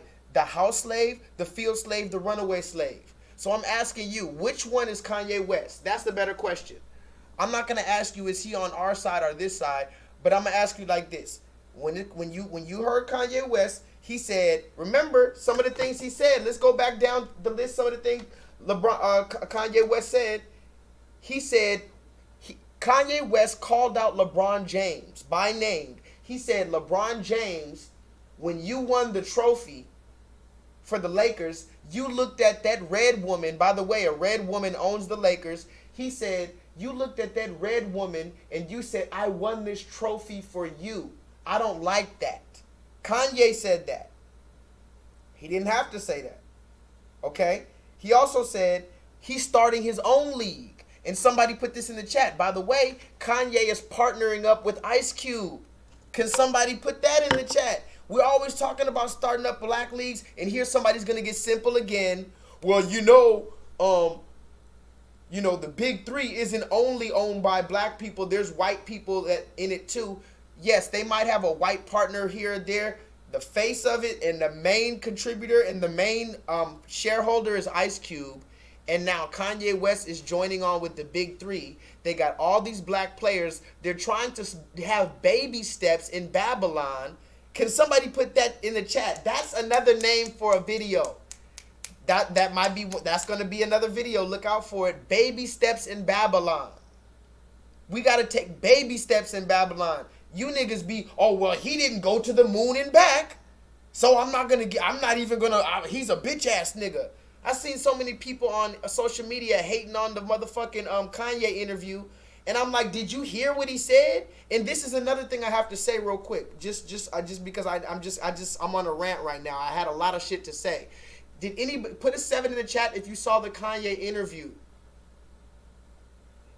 Did you notice a few things? First of all, did you notice the mainstream reaction to the Kanye interview? What is the mainstream reaction? The mainstream reaction is, oh, Kanye talked about Drake. Kanye talked about Common. Kanye talked about Big Sean. Kanye talked about John Legend. Kanye talked about blah, blah, blah, blah. I watched the Breakfast Club reaction. all these reactions online, everybody's reaction, DJ Academics, everybody on social media, on Instagram, everybody's reaction to Kanye West's interview is these bullshit ass clips, these sound bites that have nothing to do with nothing. What he said about Drake, what he said about Kim Kardashian. Like I said, they're sitting down having drinks. It's called Drink Champs. They're sitting down, they're smoking, they're having shots of tequila, whatever the case, Hennessy, and they're talking for over 2 hours. So he talked about everything that they asked him about, Drake, whoever else, and he just talked about it. But here's the thing, if you watch the interview, he constantly, this is where we got to put a bookmark on it. Remember we talked about Nori. Does anybody know Nori? The dude Nori who runs the Drink Champs. There's a dude named Nori, and if you watch that show, he's always just being silly. And I guess that's just his personality. Nori, if you're watching it, all love to you, brother. But sometimes Nori has really serious guests on there, on that show. He had DMX on there before DMX died and all this, and that was a good interview too. And Nori is getting better because I think he's reading the comments. Because a lot of the comments are saying, Nori, shut the fuck up. Because every time he has somebody on the show, they're talking about some real shit, or they're telling a story that everybody wants to know about, and Nori is just being this wacky fucking radio personality type ass nigga. We don't need that. We need some real conversation in the black collective. So when we're talking about Kanye, they tried to ask him about Drake and everybody else, and Kanye kept dropping these jewels all through the fucking interview. They did not want him to talk about it. Man, y'all don't get it. They did not want, I'm going to just keep on moving forward. They did not want Kanye West to talk about this stuff. He said, we are the tribe of Judah. Listen to me. He said, Kamala Harris, we haven't seen her since the election. He said, cancel Black History Month. He said, black abortion is at an all-time high. He said, 50% of black death is black abortion. He said, I'm starting my own league with Ice Cube. And then when he talked about Kamala Harris, Nori, he said, we can't go there. Somebody put that in the chat. We can't go there. They literally were so uncomfortable in that interview for the entire time that at one point in time, Nori literally said from his mouth, we can't go there. Mind you, the whole point of The Matrix, the whole point of The Truman Show is to try to act like everything is okay. When somebody shakes up The Matrix, they can't get, the agents can't get shooken up too. They have to pretend like everything's okay, or else the whole curtain's gonna fall down. So Kanye West was shaking up The Matrix the whole fucking interview, and Nori and the other red man and the other people in the back, they were like giving this nervous ass laugh the whole time. Nervous laughter and just shocked. Shocked. I'm going to go ahead and play the second part of the interview. Put a 7 in the chat if I can play the second part of the Kanye interview. These niggas were just shocked. Nori literally at one point said, you can't go there, when Kanye West talked about Kamala Harris. He said, I haven't seen her. And here's another thing, Kanye. On a side note, Kanye could be a comedian. If you go watch that fucking shit, that nigga's funny. He said, what do we own? Braids. He said, black people don't own a goddamn thing. What do we own? Dreadlocks. Braids. You can't have braids. What do we own? The word nigger. You can't say nigger. He said, but you can't buy your own house. See, that's a bar. He was rapping too. He said, black people, we're trying to regulate who wears braids. White people can't wear braids. White people, you can't say the word nigga. But we can't even buy our own block that we're killing each other over. This is what he said in the interview, but y'all niggas talking about Drake. How? How is everybody talking about what he said about Drake when he literally said we are the tribe of Judah? He said we are the blood of Christ, the blood of Moses. And then throughout the entire interview, he said, go ahead and kill me. Somebody put that in the chat. The entire interview, maybe 5-6 times, they were trying to laugh and talk about Kanye. You know, hey Kanye kid, let's talk about music. The red man even told him, oh, let's talk about music now. Let's talk about music now. Kanye was going off. He said, I don't trust the nannies that are around my children. Did y'all watch that interview? He literally said, they were talking, ha, ha, ha, ha. He said, listen, y'all, I want to say this on the record. I don't trust those nannies that are around my children. I don't trust the publicist that's around my wife. I don't want them in my house. Okay, so let's get back to the interview. You don't even understand what's going on. See, you niggas is talking about Drake. Let's play the second part of the interview, man. Fuck it. And then we're going to move forward with some other receipts because I just really need y'all to understand this. In hospitals today, they would tell a black mother that the baby not finna come out today because we are inside. Us as 12 tribes of Judah, as a member of the Hebrew people, we are still inside of our genocide. Us as 12 tribes of Judah, as a member of the Hebrew people, we are still inside of our genocide. Like, you thought that I wasn't gonna try to get killed in this interview? Dr. Sebi's diet. The reason why we didn't get our 40 acres and a mule is we have 40 acres, we have more people. We have more people and we have leadership with the leaders not strategically taken out of the community in the 80s and the drugs and guns put into it. And then the algorithm, we're at the brink of it. You know what I'm saying? After this interview, I possibly could be taken out. But the interview has happened though, because I've infected y'all to think in the yay way. Right here, I'm here to like light it up, then I'm gone.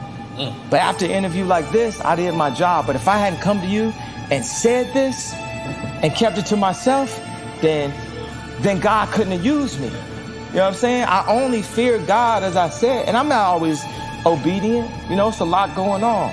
It's a lot going on out here. You know what I'm saying? I fall short. They say Moses killed the man and all the, you know, before God called on him. As a African American, as a blood of Christ, as a Hebrew, see, I'm telling y'all what it is, right? So as a African American, as a blood of Christ, as a Hebrew, see, I'm telling y'all what it is, right? So how you like that one?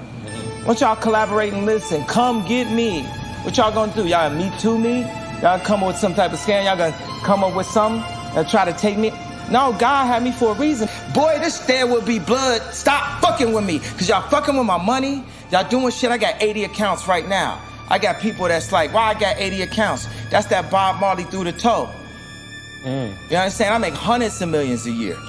Then I'll look up and it's like, yo, well, I got 30 extra people came down to Sunday service. And then they had people all around in my wife's ear. You know what I'm saying? This is a publicist that's next to her. I don't fuck with her.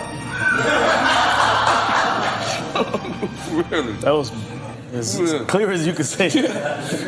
I do not want over our house, and I don't fuck with some of them nannies either. 50% of all black deaths a year is abortion. And Black deaths? Black deaths a year is abortion. Wow. And Plan B was created by Margaret Sanger with the KKK for black population control. Wow. You're getting deep right now, yeah. Oh, you thought I wasn't gonna try to get killed this interview? No. All right.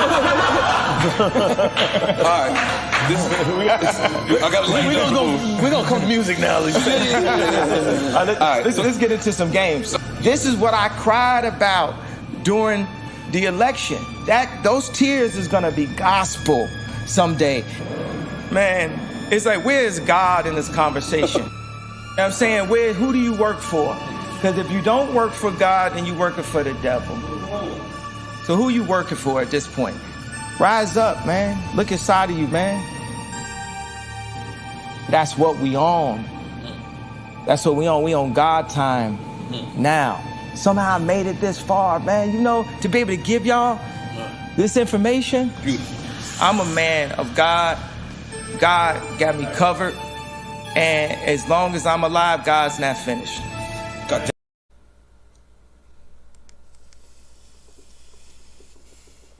The man was going in. The man brought up multiple points. And this is what you have to understand.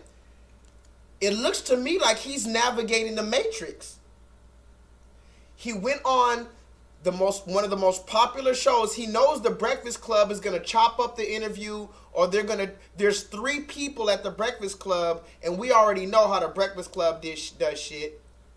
But he went on the Breakfast Club before too. But he's on this show. He knows Nori. Nori and him have a good relationship. Nori let him talk, even though he was very uncomfortable. And he said all of this stuff in 2 hours. He brought up all of these points that I've talked about in my videos and other people have talked about in their videos in 2 hours. Now look at this, what also he said. Stick with me, guys. Somebody put in the chat, hashtag stick with me. He said the hospitals are killing black babies.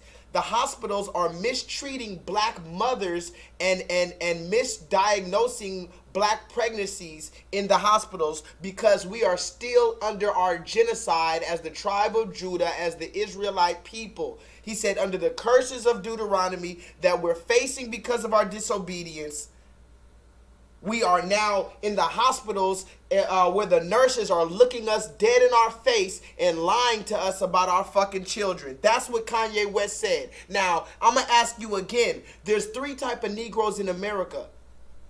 There's the house nigga, the field nigga, and the runaway nigga. Which one is Kanye? Is he a house nigga? Does a house nigga talk about the hospitals killing black mothers? Does the hospital does a house nigga talk about the book 1984 and population control? He said Joe Biden and Charlemagne the God are friends. That's why Joe Biden told Charlemagne, if you don't vote for me, you ain't black. He said because they're friends. Okay? He said, I'm tired of the slave narrative. Let's get over that. Let's have Black Future Month.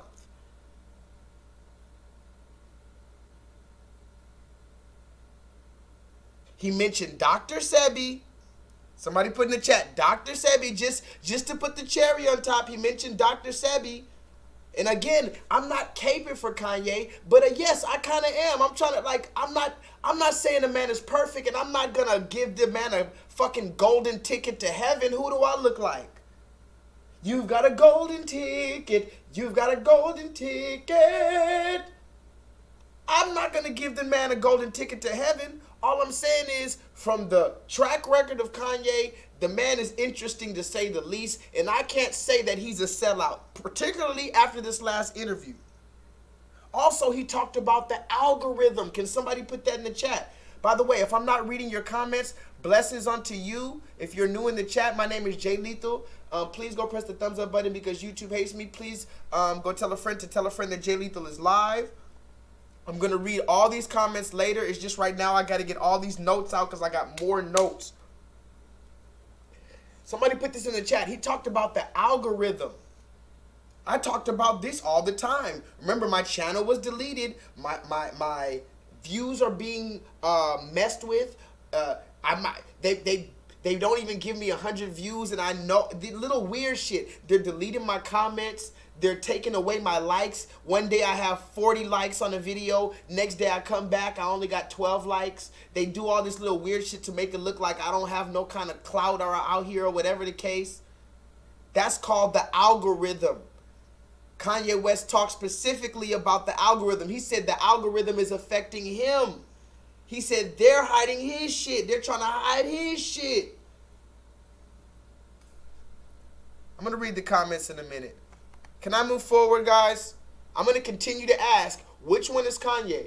House nigga, field nigga, or runaway nigga?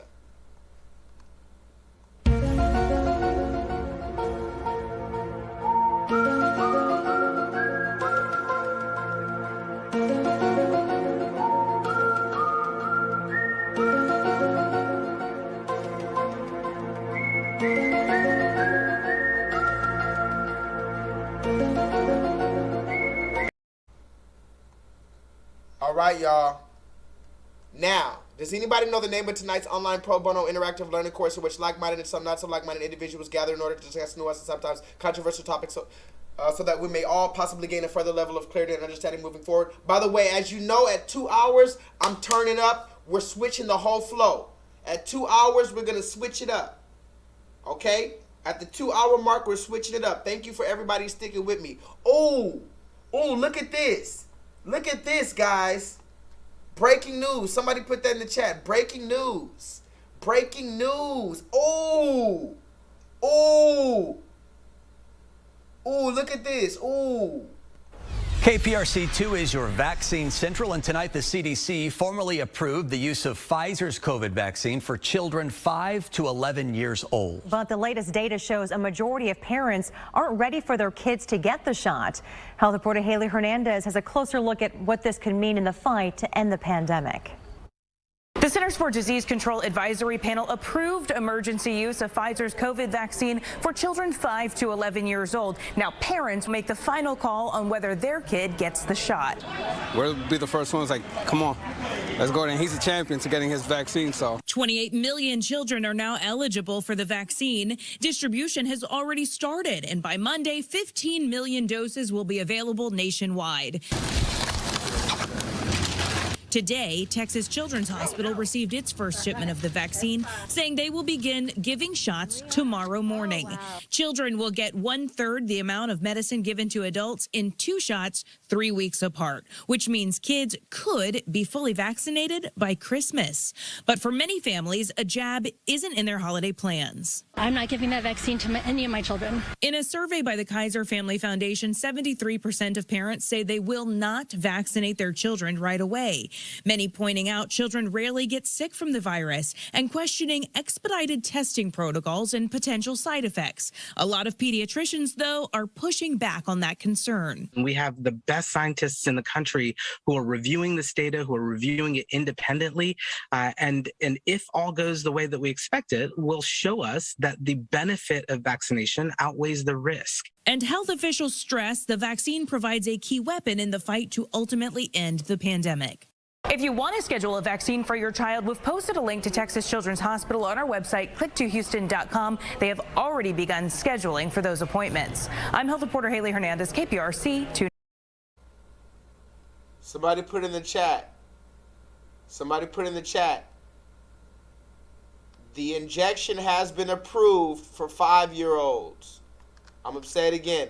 Somebody put in the chat. Officially, the injection has been approved for 5-year-olds.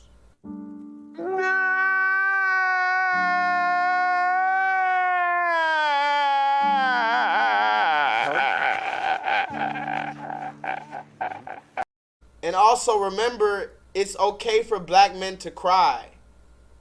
Remember, we talked about that in our last online pro bono interactive learning course. Does anybody remember the name of the last online pro bono interactive learning course?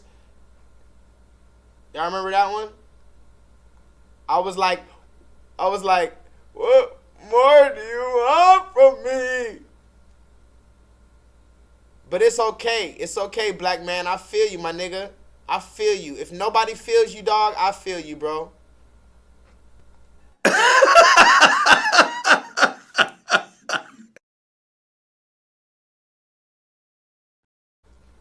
By the way, Darius McCray, we're going to talk about Darius McCray one of these days. I just don't have the energy to talk about that man yet. But I'm still going to use that meme until I finally fucking make a pack out of that nigga.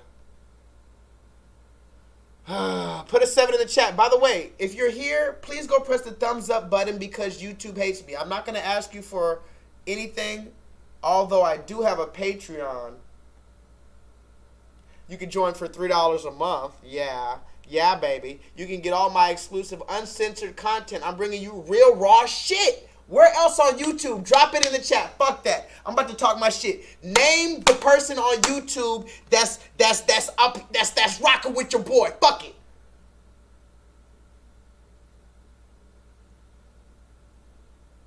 What you talking about? Umar? Yeah, I respect Umar. That you know what I'm saying? But I'm saying, what underground nigga that does it from his cell phone is out here bringing you the fucking shit? You know I edit all my videos on my cell phone?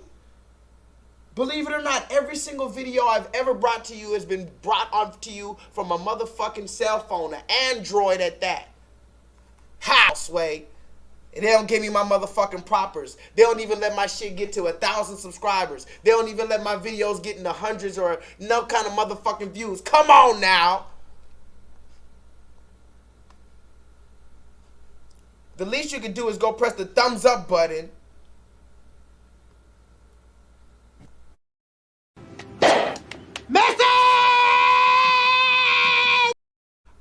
said the injection has been approved for 5-year-olds. Can somebody put that in the chat? The injection has been approved for 5-year-olds. 2, 3. I wear a mask to school. I wear a mask to school. Hi ho the Dario. I wear a mask to school. It helps to keep me safe. It helps to keep me safe. Hi ho the Dario. It helps to keep me safe. It keeps my friends safe. It keeps my friends safe. Hi ho the Dario. It keeps my friends safe. And let me see a hooray! Put your hands up in the air! Oh my god, that was too fast. I didn't get anything. No, I missed it. See my friends, but not the way I want to. I want to be able to hug them and play games with them that we don't normally get to. And like, I want to have a pillow fight with my best friend. I want to explore new stuff, but I can't because of the pandemic. Deep breath. Breathe in. Take a big breath in. Big breath out. Well done. Good job. Great job. You did it. All done. Awesome job, bud. That was great. Great. Good job. First, I was feeling nervous, but I mean, I knew how shots felt, so right then and there, I felt fine.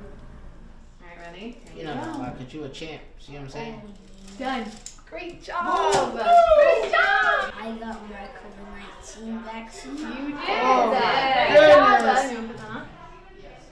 That's so brave. Easy peasy. It's going to be very cold. It's going to help them out, okay? Very cold. It tickles, doesn't it? You're being such a good girl. Okay, and then all I want you to do is just to keep your arm really still. You did so good. You're all done. Yay! You held so still. You did so good. Show me your finger. Yay! There you go.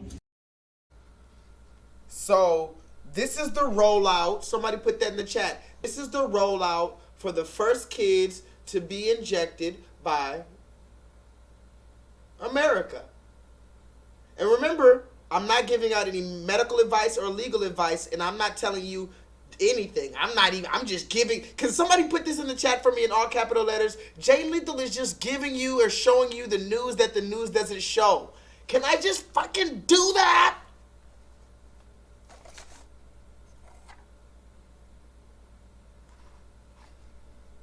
I'm just giving you the news that the news doesn't show, bro. Don't fucking take me down, bro. Talking about copyright for child endangerment and all this other shit. These little loopholes that you use, your serpent language. Does anybody remember those Harry Potter books? They tell you the truth. These people tell you the truth. Does anybody remember those Harry Potter books? I remember I read a few Harry Potter books when I was younger. Particularly, I might have been the first. I think I read the first or the second one or something. Anyway, anybody that knows anything about Harry Potter knows that he was a regular boy, and then it turns out he comes from a family of witches and warlocks who have magical powers, and so he goes to this school called Hogwarts, this magical school that only witches and warlocks by blood can go to. And then what happens? First of all, he learns some different spells. He learns different spells. He learns how to say things in a different way. This is one of the things that I'm going to talk about in a different video on the Harry Potter thing, where basically Harry Potter, think about it. Harry Potter went to, on a side note, conspiracy night, guys. Can somebody put that in the chat? Conspiracy. Don't make me put my hat on. Before this is all over, I'm probably going to put the hat on. But Harry Potter went to school to learn how to cast spells. Basically meaning you have to learn how to use your language in the correct way. In order to make magic, you have to have intention, right? Intention plus action, proper action. Therefore, manifestation occurs. Intention, mind, action, the physical. Intention, spiritual. Action, the physical. So when you want to open a door, what do you say? You think you want to open a door. That's the spiritual. You want this door to be open. That's the spiritual. The physical, what do you have to do? Say what? Abracadabra. Right? You see how they're telling you what they do?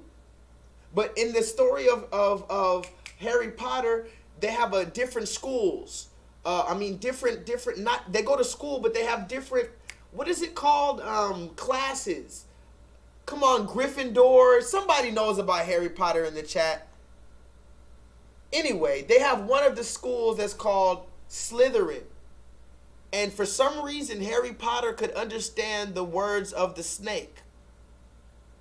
And if you watch the movie or if you read the book, he used to hear the snakes slithering in the walls, and he would be able to understand what they were saying when nobody else could understand what the snakes were saying. I just thought that was very interesting, and that had to do a lot with the serpent's tongue. So somebody put that in the chat. 5 to 7-year-olds have been able to now be injected. I'm just showing you the news that the news doesn't show. But this is where it gets interesting. Does everybody have their seatbelts on? Does everybody have their seatbelts on? Hey, Granny Bird, question. Have you decided if Big Bird's going to be getting the vaccine? Oh, yes, I did. I asked my questions and I got my answers, and I've scheduled an appointment for my grandson. We're leaving in a few minutes. Okay. Now, I just need to get one last thing before we go to your appointment, Big Bird. Okay. I'll be right back. All right. I have one more question. Oh, sure, Big Bird. What's that? Well, I'm a little scared to get the shot because I don't like needles. Will it hurt? Oh, it's okay to be scared and to have some of those big feelings, Big Bird. Can I tell you something? I'm a grown-up and I don't really like needles either. In fact, even as an adult, I don't like to look when the doctor puts that shot in my arm. And I'm the same way too, Big Bird. Well, but you're a doctor. Yeah, but even some doctors don't like getting shots. Luckily, there are ways that we can manage some of those big feelings. Oh, yeah. One thing that I find is maybe singing a song to distract yourself, maybe the ABCs while you're getting your shot. You know what I like to do? I like to bring something from home that might make me feel safe, like a favorite toy maybe. I also take 3 big breaths and then think about all the fun things I can do after I get the vaccine. Oh, you know who else we could ask, Big Bird? We could ask Rosita. Remember, she just got her shot. We could ask what she did. Okay. Hi, Rosita. Did it hurt when you got the vaccine shot? And were you scared? I was a little scared, Big Bird. But my mommy and my papi helped me. And little Gatito helped me, too. Oh, Gatito. Rosita, is that your lovey? See, when I was getting ready for my vaccine, I sat in the chair and I held Gatito over my belly like this. And I watched Gatito move in and out on my belly. And you know what? Before I knew it, the shot was over and I had this cool vaccine, Band-Aid on my arm. Really? That was it? Yep, yeah, I barely felt it, yeah. And my arm only hurts a little. Well, gee, thanks, Rosita. Oh, that makes me feel a lot better. And look what I have here is what we needed for your vaccine shot. Radar. Oh. Yes, it's time to go, Big Bird. Good luck, Big Bird. We're rooting for you. You're going to do great, Big Bird. We'll see you when you get back. You've got... Hey, everyone. Hi, Dr. Sanjay. Hey, everyone. Sorry I'm late. I had to go find my accordion. But Elma, I did have a question. Why do I need my accordion? Because this is a town hall, right? We're here to answer children's and families' questions about the coronavirus. Don't think I would need an accordion for that. Oh, it's a big opening song. All important town halls have a big opening song. They do? They do? They sure do. And this song is all about how we help care for one another during this pandemic. Dr. Sanjay, please help us with our song. Please. Okay, all right. Yes. Please, okay, please. I will do it, but only if Erica sings. Ooh. All right, if you're sure about it, I'm in. Well, let's hit it. Like birds of a feather, we're in this together to help one another and care for each other. Here's what to do to care for me and care for you. C means cover, cover your face. Wear a mask in a public place. A is for apart. Be smart and stay 6 feet apart. R, that's remember. Remember to wash your hands throughout the day. Before you eat or after you play. E is for everyone. Everyone has a job to do to help others and be healthy too. Because Like birds of a feather, we're in this together to help one another and care for each other.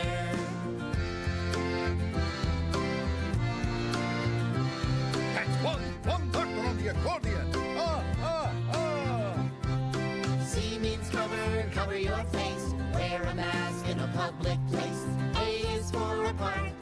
Be smart and stay 6 feet apart. R, that's remember. Remember to wash your hands throughout the day.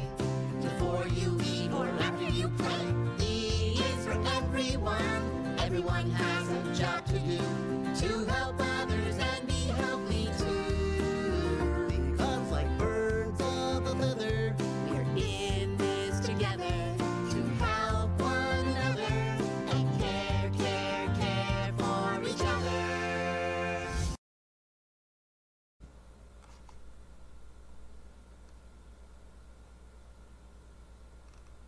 Fuck you, bitch. Shut the fuck up, bitch. Back the fuck up. If I knock the fuck out you. Damn, Pussy. Hey. Fuck you, bitch. Back the fuck up. What the I'm gonna tell you like this. Propaganda at the highest level. All I can say about that is really this, because I gotta move forward. Propaganda, when I saw that, I wanted to shed a tear. I couldn't even look at this shit. Did you see that? Did you see it, guys? They said cover, C is for cover. Cover your face forever.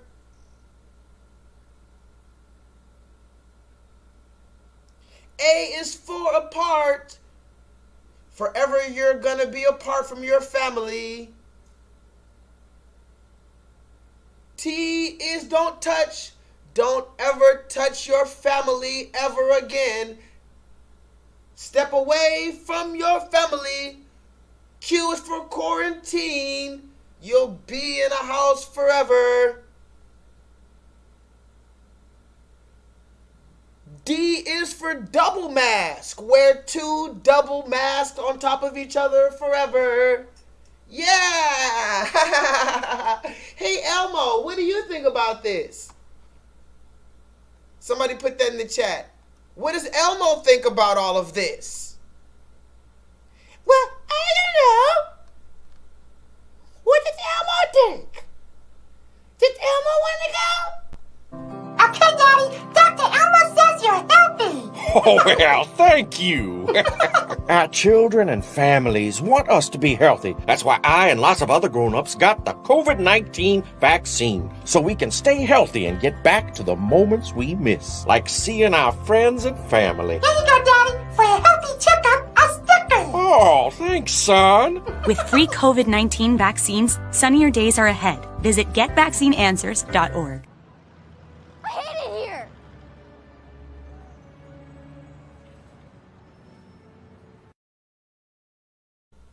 All right, we're right at the 2-hour mark. Somebody put that in the chat. This isn't the right one. Somebody put that in the chat. We are right at the 2-hour mark. If you scared, go to church. Somebody put that in the chat. We're about to switch it up. You already know what we're going to talk about now. But before I get up, before we switch it up, I got one last receipt about this, the children getting injected. Somebody put this in the chat. They just approved 5-year-old children to get injected. And as we saw Big Bird, they used Sesame Street to roll it out, guys. I can't make this shit up. Please tell a friend to tell a friend that J-Lethal is live. because remember, they might come from my channel any moment. We gotta enjoy these moments, y'all. We're about halfway done with this. Somebody put that in the chat. Big Bird was on Twitter. I had no idea Big Bird had a Twitter.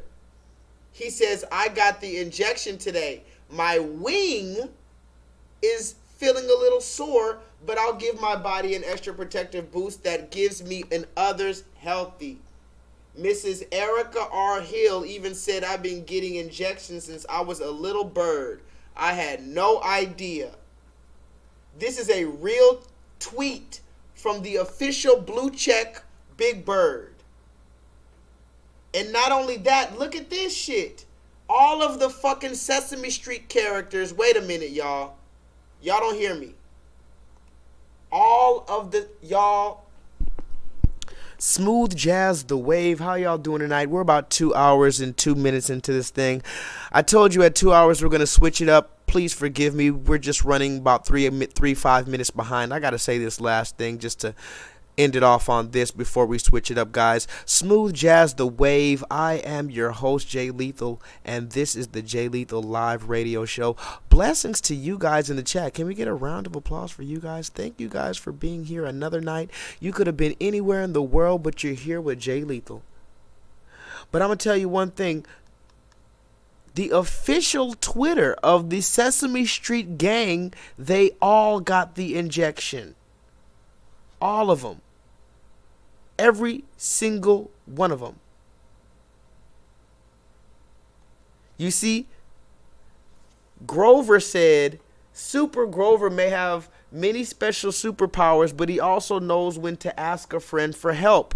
Somebody put this in the chat. Thank you, Kizzy.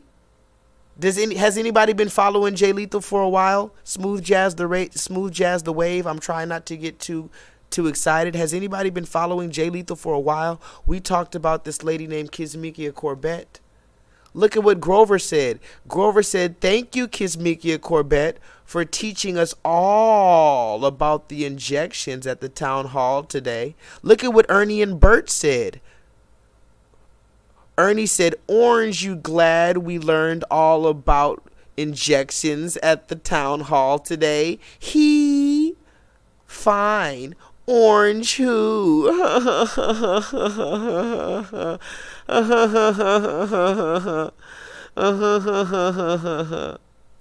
Look at what Oscar the Grouch said. Oscar the Grouch said, well, this stinks. Apparently, the injection won't make you feel grouchy at all.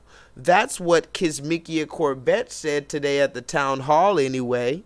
You might get a sore arm and feel a little tired, so at least there's that. Then Elmo said, Elmo was so happy to talk to Sanjay Gupta at the town hall today.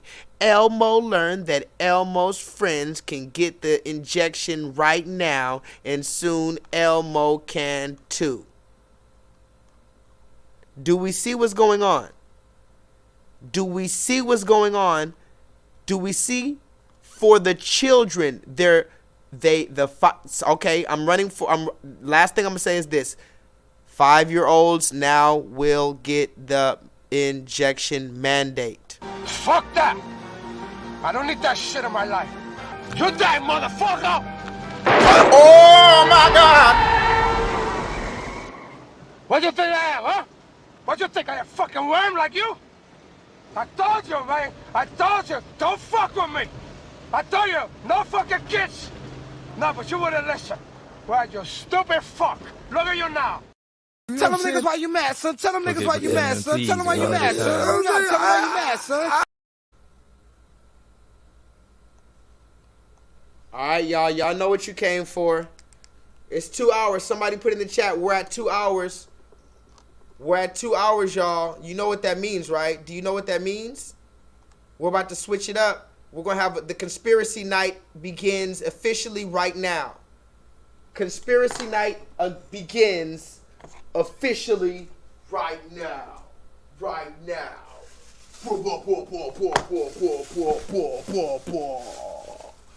Get your hats on, y'all. Get your hats. And by the way, I promise, I know I'm a little behind schedule, but I am working on the hats. I promise when I do drop the hats, you better cop them. Don't tell me you want the hats, and then when I do drop the hats, nobody cops them. I promise I'm going to drop them. In the meantime, with all due respect, we got to get straight into it. With all due respect, we got to get straight into it. You already know what we talk about. What are we going to talk about right now? Does anybody know what we about to talk about?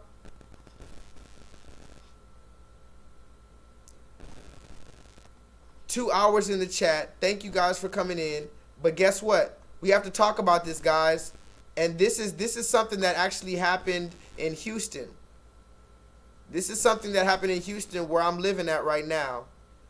And we're gonna have to have a quick conversation about this. Does anybody know who this is? Yeah, we're gonna talk about it. Does anybody know who this is? We gotta move forward. Hurry up. Put it in the chat. Yes, yes, yes. You heard about it all in the news. Again, I'm living out here in Houston, Texas. I used to live literally right on the same street, West Ridge, that the stadium was at, that this happened. Like, I know people who are cool with Travis Scott. They went to one of my homeboys that I rapped with back in the day. He went to the same school with him in Missouri City. Who's in the chat right now? Infinite, did you say you know about Mo City? Does anybody know about Missouri City in Houston, Texas? It's like a little sub area of Houston. It's still part of Houston, but anyway, this is where Travis Scott is from, and some of the homeboys know him. Anyway, we're gonna talk about this. There was a big old thing that happened. I'm sure you've heard of it. We're not going to talk about the mainstream narrative. We're going to talk about conspiracy night. What you know about Richmond 4? Wait a minute. The Richmond 4. Slow riding drain and all in my trunk. Trunk full of bunk. I ain't never been a punk. I roll on skunk. I roll on Doja. Military mind, I'm a motherfucking soldier. Out the streets of the ridge, my foe. Not no bitch, you see, I still ain't a hoe. Letting niggas know every day of the year. I bang my pen and I get my pen clear. Why niggas wanna talk down, I don't know. Had to take a trip to Acapulco from the foe with my fofo with the foe. Damn, it's been a minute. Ready to ride when I do a homicide. Nigga, I'm gone. Nigga, old glory. I'm H-Town in Cali just like Robert Ory. But if I do a murder, I'll flee the murder scene. But it's just shortage on the drink, I can't find no lean. From southwest to southeast, bitch, it's about point about peace. Nigga like me, I'm about knocking out teeth. Know what I'm saying? I'll loose your grill. A nigga coming down in the Coupe de Ville, looking gravy, looking so throwed. A nigga pulling over at the fucking crossroad with my K on my side. I'm ready to ride. If I gotta do it, it's gonna be a homicide. Me and another nigga on the way to the Golden Gate. A nigga like me can't wait just to make it to another day. Gotta get the big pay, y'all, so get the fuck out my way. And my maker run the corner so slow. It's gonna be the nigga in the damn 4-blow. That's the Ralph Lauren. Rappers ain't drawing. Right, get the slab when I wish late to foreign. Said a nigga so soon. Some niggas they be red but zero blue. I come around the corner and I ain't set tripping, but I will. Wet niggas and wet women. But not woo, that nigga spazzed on that bitch. Okay, anyway. This is Travis Scott, okay, guys? And I know this is a crazy thing, but I gotta talk about it. Did y'all see the thing what happened? Put a 7 in the chat if y'all saw what happened with Travis Scott. First of all, I need you to notice this shirt. There's gonna be 1 million reaction videos to this thing online. I'm not here to give you the same reaction videos. I'm just here to give you my perspective. My perspective on all of this, okay? Now, there was a thing where this dude, if you don't know, it's a rapper named Travis Scott, very popular in Houston. He's from Houston, Texas, but he works with Kanye. He works with a lot of people. He had a concert out here in Houston called the Astro World Fest. Somebody put in the chat how many people it was there estimated. I don't know. Because I actually, if somebody could please go ahead and Google how many people were at this Astro World Fest. It was a concert, thousands and thousands, I'd venture to say more than 20, 30,000 people outside. And we have to talk about the type of music it is, and we have to talk about what happened. Now, if you don't know, 8+ people died allegedly, and I'm saying allegedly because all of this stuff, we still don't know exactly what's happened yet, right? But allegedly 8+ people have died. One of the youngest one being possibly 10 years old. Now, here's the thing. The first thing I need to say is this. I want to give respect to all the people that died that night. And I don't want to disrespect them. So the first thing I need to say is the reason why I didn't immediately make a video is because I wanted to give it time, and I wanted to speak about it on the online pro bono learning course. So I don't know what happened. I wasn't there, and I could only go off of the mainstream narrative and the narrative on the social media and try to come to some resolution and use my discernment moving forward. But the one thing I need to say before I move forward, listen to what Denzel said. This is one of the things I need to say about this Travis Scott thing and everybody talking about what happened at the Travis Scott concert. This is why I say we're having conspiracy night, and I'm naming it conspiracy night. I don't know what happened, so we can just have an open conversation about it. But as far as a journalist, I am not responsible for anything I'm going to say moving forward because these are just my opinions. Listen to Denzel. If you don't read the newspaper, you're uninformed. If you do read it, you're misinformed. If you don't read the newspaper, you're uninformed. If you do read it, you're misinformed. What is the long-term effect of too much information? One of the effects is the need to be first, not even to be true anymore. So what a responsibility you all have to tell the truth, not just to be first, but to tell the truth. We live in a society now where it's just first. Who cares? Get it out there. We don't care who it hurts. We don't care who we destroy. We don't care if it's true. Just say it, sell it. Anything you practice, you'll get good at, including BS. Hold on. Okay. But you heard me? Does that make sense? If you don't... He said if you don't read the newspaper, you'll be uninformed. If you do read the newspaper, you'll be misinformed. So we have a very, very high responsibility as journalists to put out the most respectable information, especially in these last days. All I can do is give out my opinion and the facts that have been presented. I do not know what happened. I do not try to blame anybody, but tonight we're talking about conspiracies. Go ahead and put it in the chat what you think is your conspiracy about this, and let's move forward with this shit, because this shit gets deep, y'all. Is your seatbelt on? Put your seatbelt on if it's not on. You're going to need your seatbelt for this one.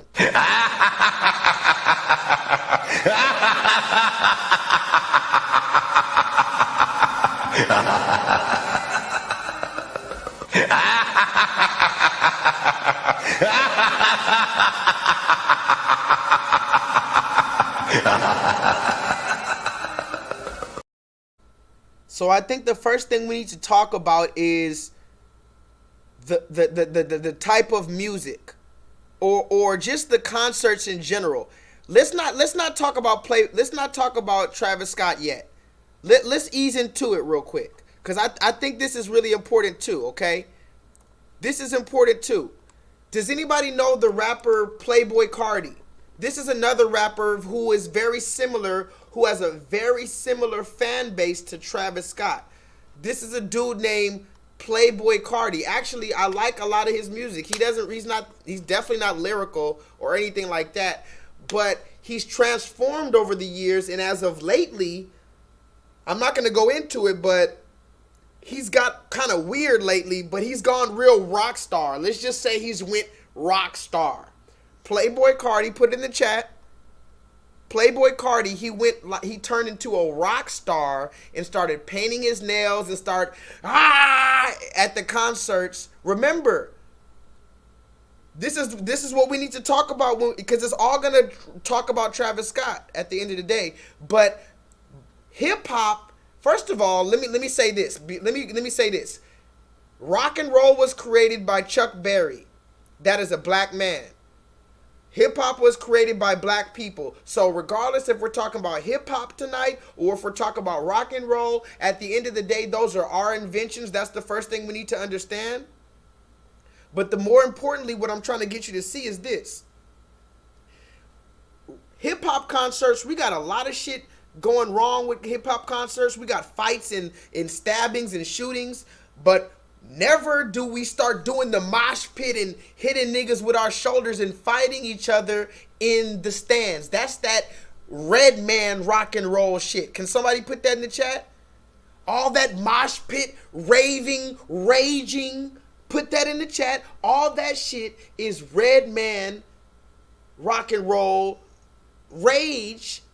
Rage what? Somebody give me the definition for rage. Let's talk about it tonight. What are we raging against? Rage against the machine. Are you really? Or are you raging and rebelling against the Most High God? We're going to put a bookmark on that. Does anybody know who Playboy Cardi? Exactly. The beats are why we listen. KJ, you fuck with Cardi? I can listen to KJ. I can listen to Cardi's beats all day and just the way he flows over them, but that's a different story. Let's talk about Playboy Cardi real quick because I think this is important. Before we talk about Travis Scott. Let me pull up Playboy Cardi real quick. Hashtag stick with me in the chat, y'all.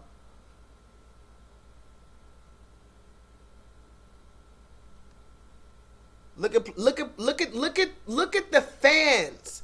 I don't want you to focus on Playboy Cardi though.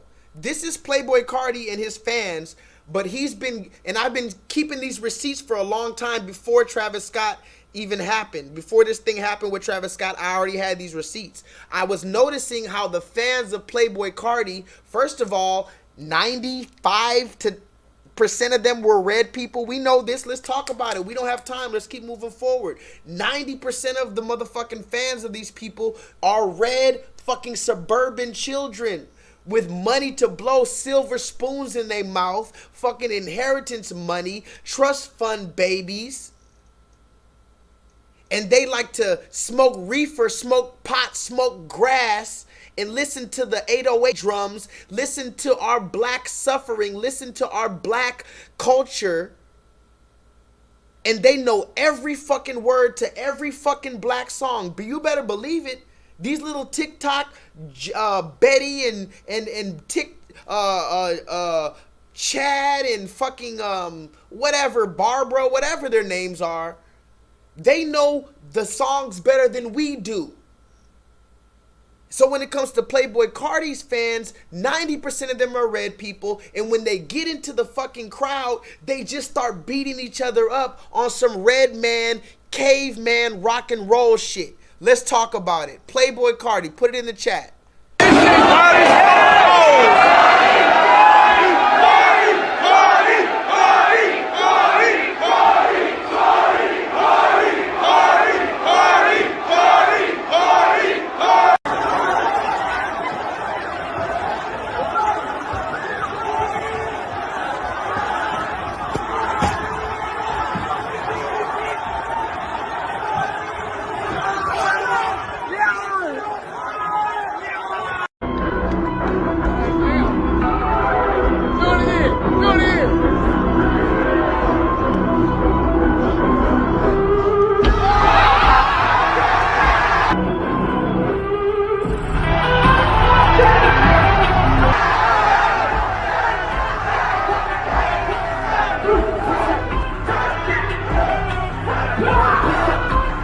They telling me it's a lot of people passing out. They keep stopping my music because people are passing out. I care about you guys' safety first. Okay, fuck all that. Let's do it.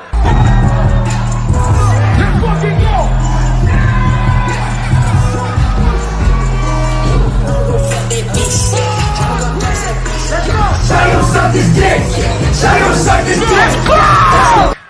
They telling me it's a lot of people passing out. They keep stopping my music because people are passing out. I care about you guys' safety first. Look. Look at this. Somebody come look at this. Look at this. Somebody come and look at this. Look at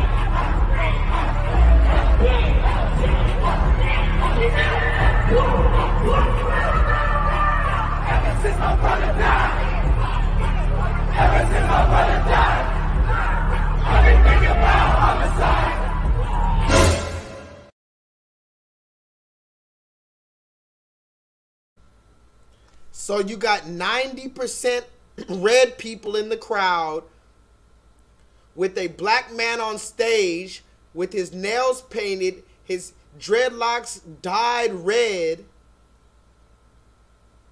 Think about this.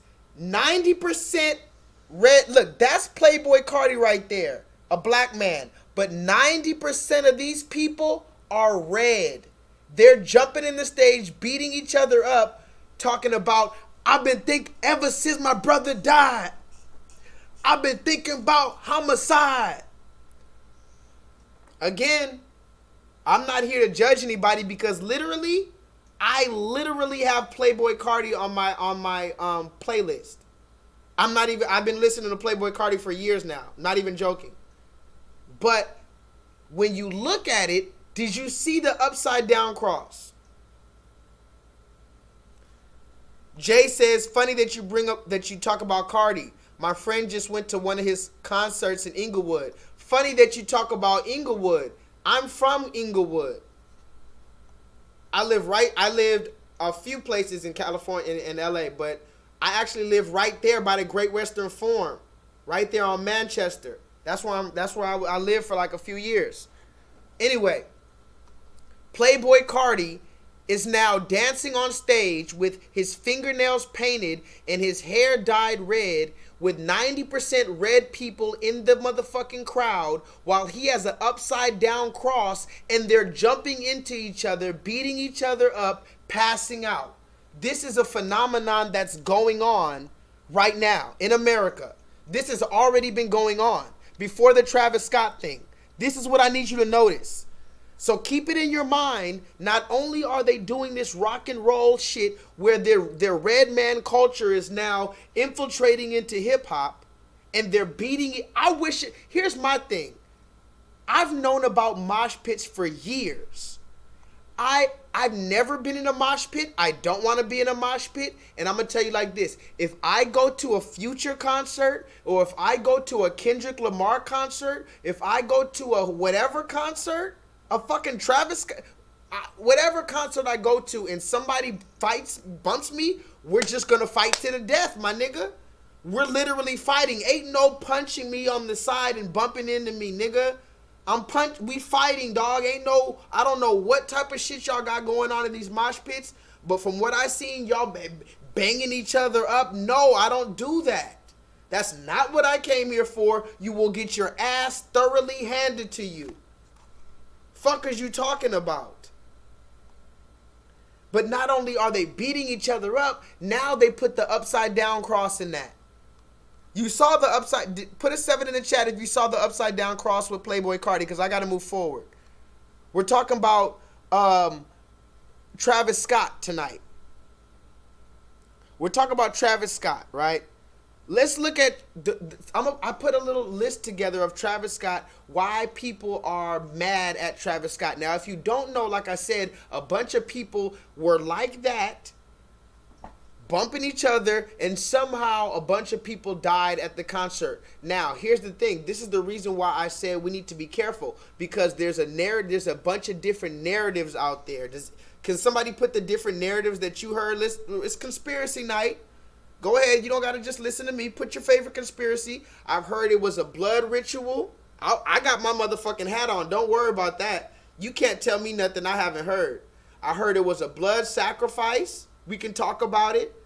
I've heard all these type of things, but what is really going on? Now, I don't know, but all I can do is give my conspiracy theory about it. But why now, I want to focus on that. Why were people saying it's a blood sacrifice? Or let's focus on the fact that the demonic undertones. I'm going to let you watch that Playboy Cardi thing one more time and let you look at these people dancing to a black man who is a so-called hip-hop artist with the upside down cross. Just look at it. This is Babylon. It's in your face in 2021. They don't have to hide it anymore. Even in the 1990s, they couldn't have got away with this shit. Not mainstream. Maybe those rock and roll Ozzy Osbourne and shit like that, but not no mainstream rapper was wearing no upside down cross. He wasn't going to get away with that, because at least in the 1990s, at least niggas still had some sense. It seems like in the year 2021, we're so fucking dumbed down and distracted that we allow anything. Look at this shit.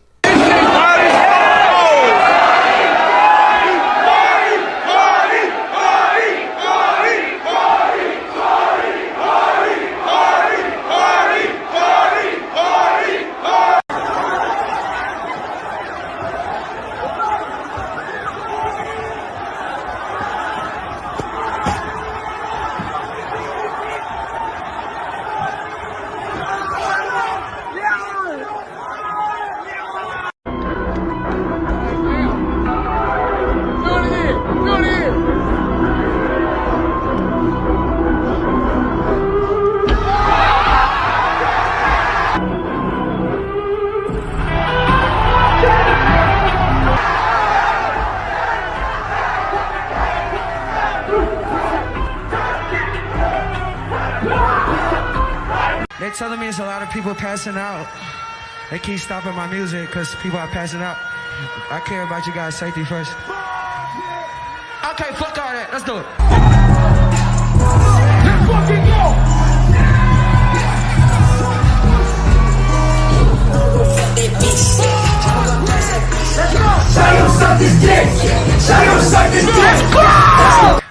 They're telling me it's a lot of people passing out. They keep stopping my music because people are passing out. I care about you guys' safety first. Look, look, look, look, look, look, look, look, look. Look, look, look, look, look at this. Somebody come look at this. Look at this. Somebody come and look at this. Look at this.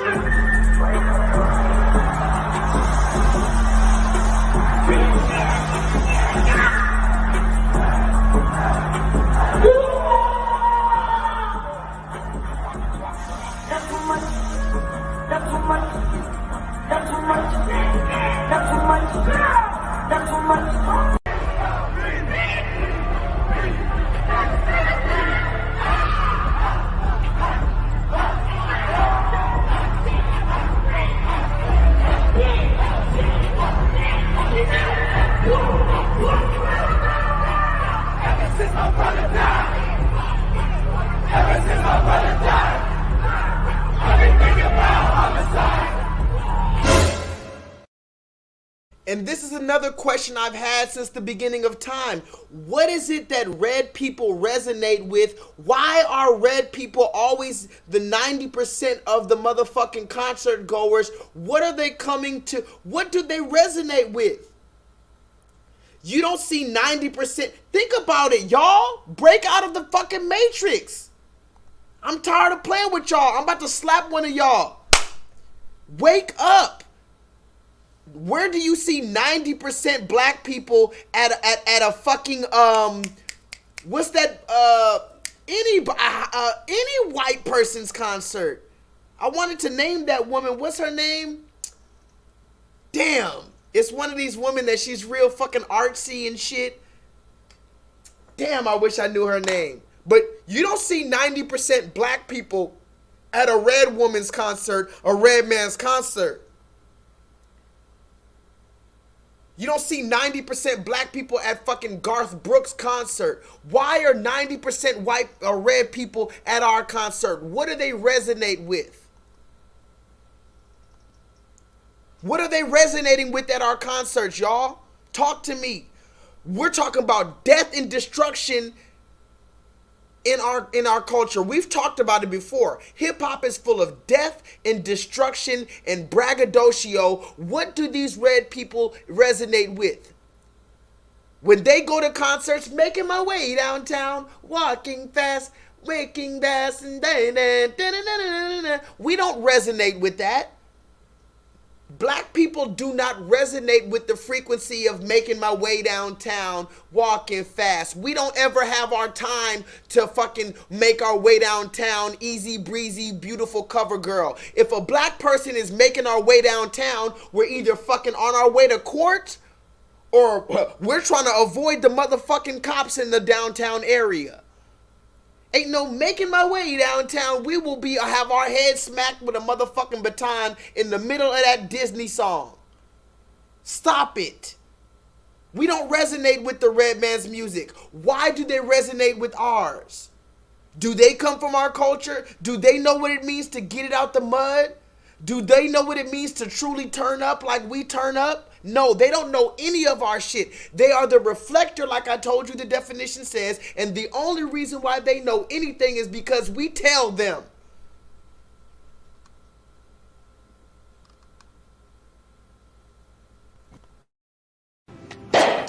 Message!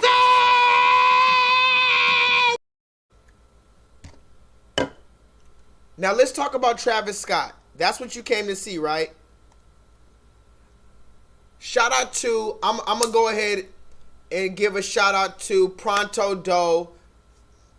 Me and him have had differences in the past, but this is one of my friends from back in the day. We went to high school together. We used to rap in a group together. And we have a history. So shout out to Pronto Doe. He still does music. Shout out to HBMG, Hype Beast Monopoly Gang. He's actually came in the chat before. HK3, shout out to all y'all. Shout out to Rex. Shout out to J-Red. Shout out to all y'all boys. It's no love lost. We just moving. We all move in our direction. You feel me? But anyway, the dude Pronto Doe, who I used to rap with, he went to school with Travis Scott, and they still know each other to this day. So let me show you this video of Travis Scott, and we're gonna talk about Conspiracy Night. Can somebody put in the chat, if you're scared, go to church? If you're scared of what we're about to talk about with Travis Scott, just go on to church. And if you want to go to church, you might as well go to this church right here. If you're scared, just go to church. Put it in the chat, guys. If you are scared of conspiracy theories, you better take your bitch ass to church. Because this ain't even the space for you right now. Let's talk about that. Let's talk about motherfucking, what's the nigga's name? Travis Scott. How about that? Tell them niggas why you mad, son. Tell them niggas why you mad, son. Tell them why you mad, son. Tell them why you mad, son. Now, this is some weird shit right here. Look at this. Let's go!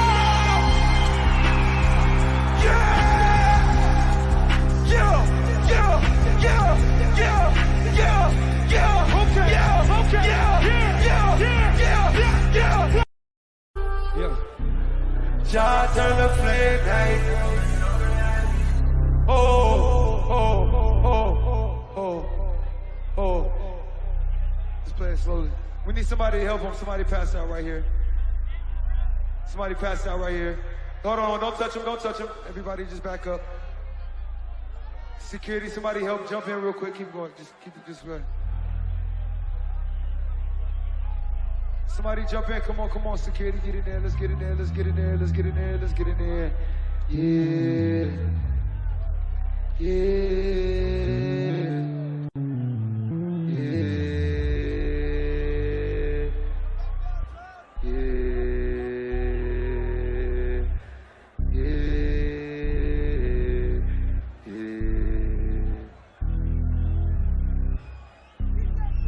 Standing in the ocean.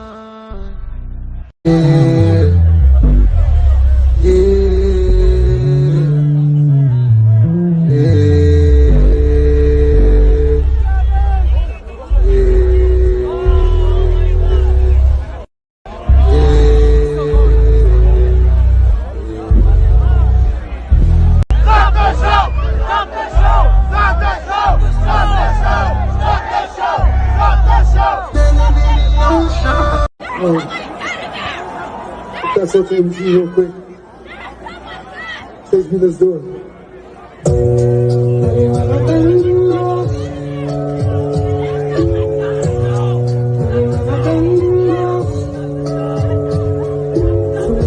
Lost on Irish and bow cards. Just bring your girl, feel like she bow bars. Your black nigga work at the ocean. So far we here, trapped on the ocean. I'm just one day away from going in. I'm just one day away from going in the devil. Just one more.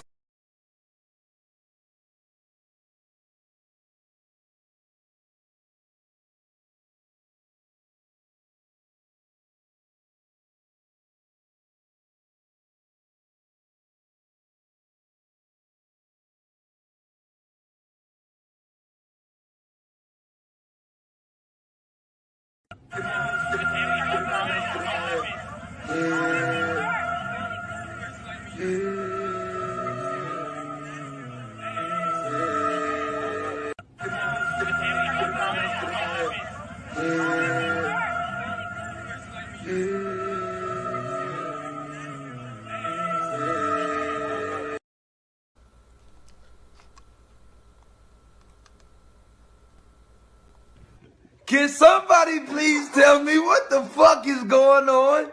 I don't know. That's suspicious. That's weird. Police! Police! Police! Help! Police! Help! Police! Help! Help! Police!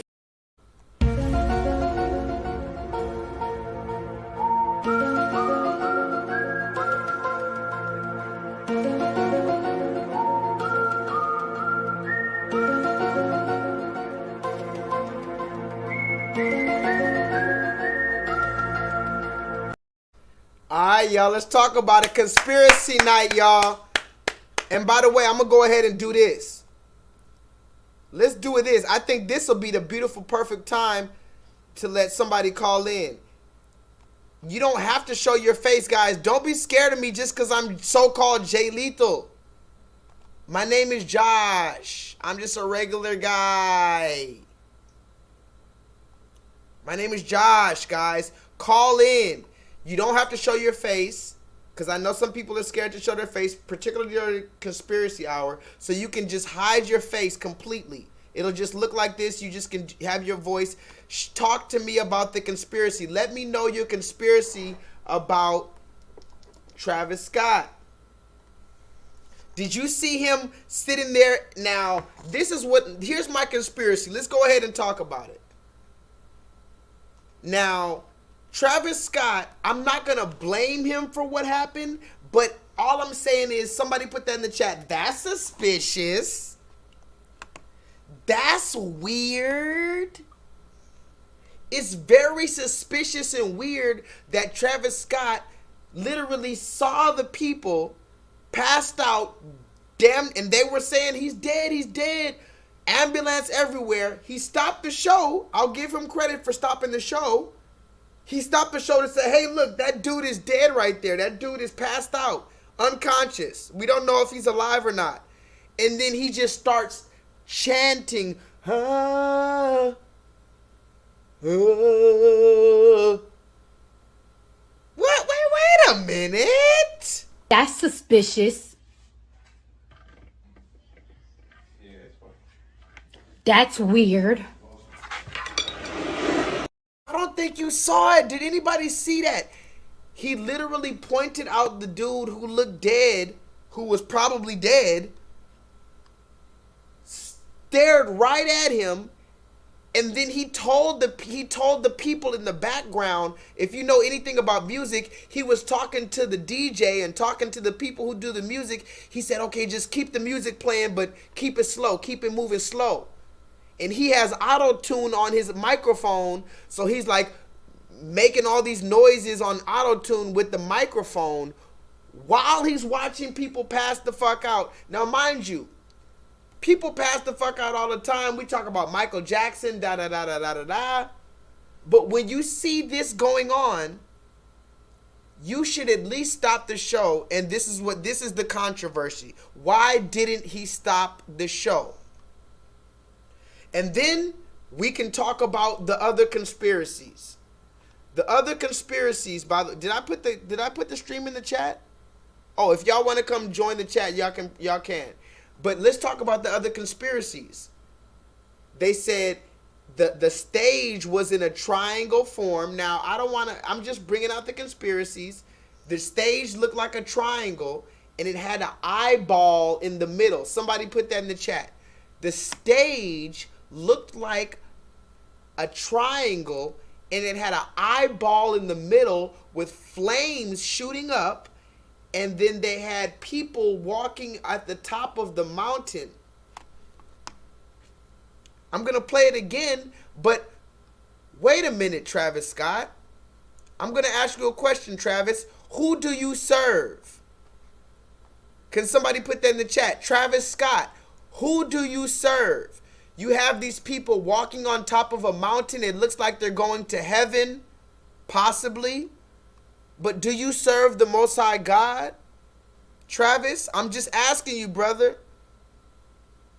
I'm not passing judgment. But you have these people on top of a mountain. But again, look at the shirt.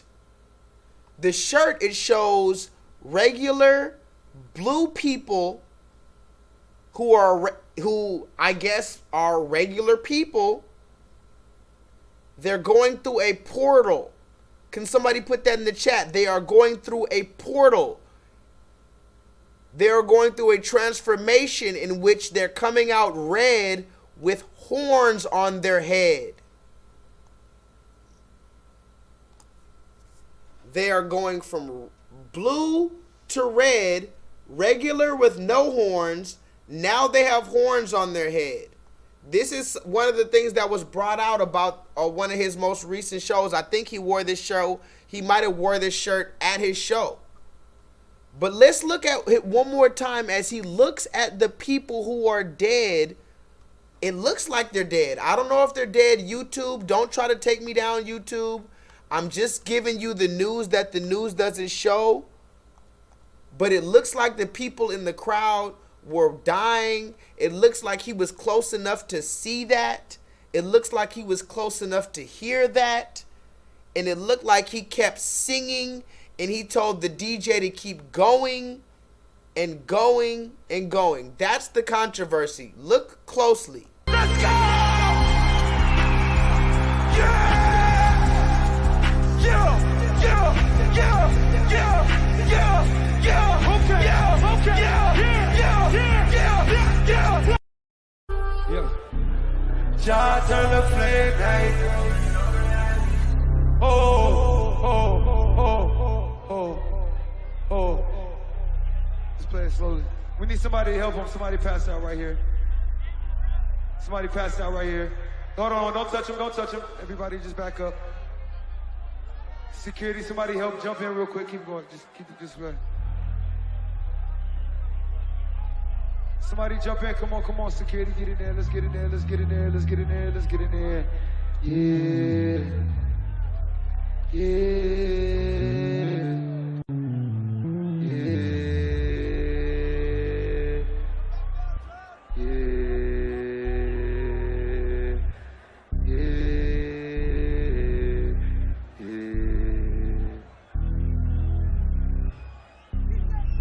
Standing in the ocean.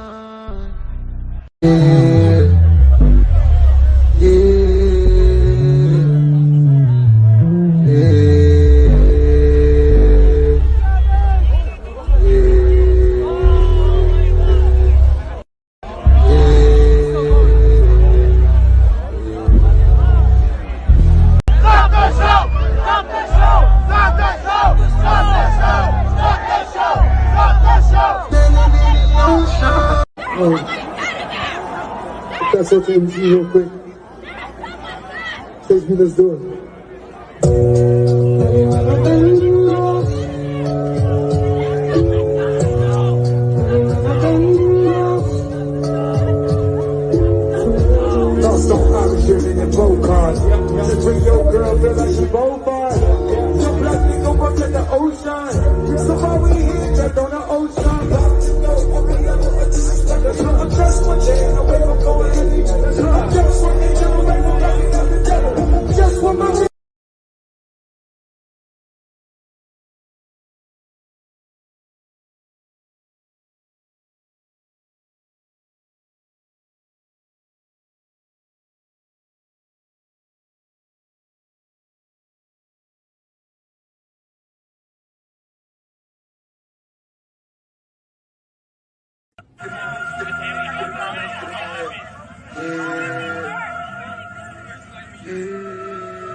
Y'all saw that, right? The dude, they had these dark spirits, these shadow spirits walking on a mountain, and one of them had his head down, looking dejected. His countenance was, his head was low, like he had shame. Did y'all see that? They had dark spirits walking on top of the mountain, and the one in the front had his head down, walking like he was in shame. But if you know anything about Travis Scott, he always has his head down.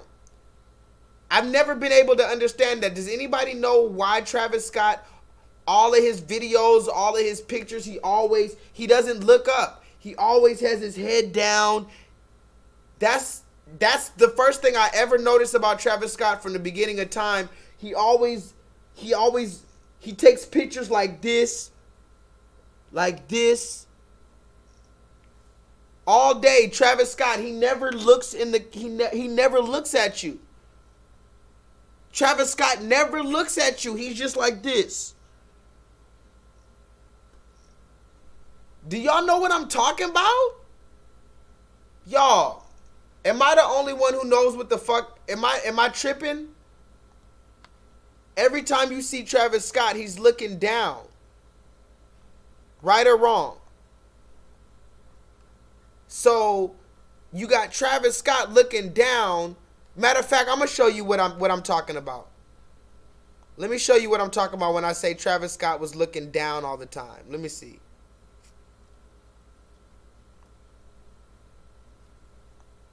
Cause I need y'all to see what I'm talking about real quick. This is his apology. He gave out a so-called apology for what happened at his concert, but look at him. He can't even look into the camera. I just want to send out prayers to the ones that was lost last night. We're actually working right now to identify the families so we can help assist them through this tough time. You know, my fans really mean the world to me, and I always just really want to leave them with a positive experience.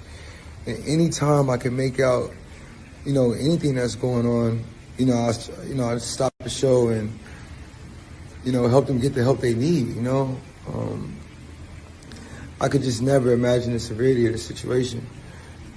We've been working closely with everyone to just try to get to the bottom of this. The City of Houston, HPD, Fire Department, everyone to, help us figure this out. So if you have any information, please just contact your local authorities. Everybody continue to just keep your prayers.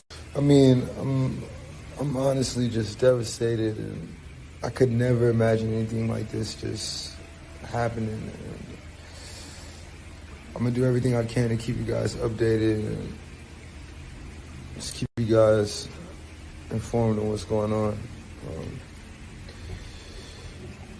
Love you all.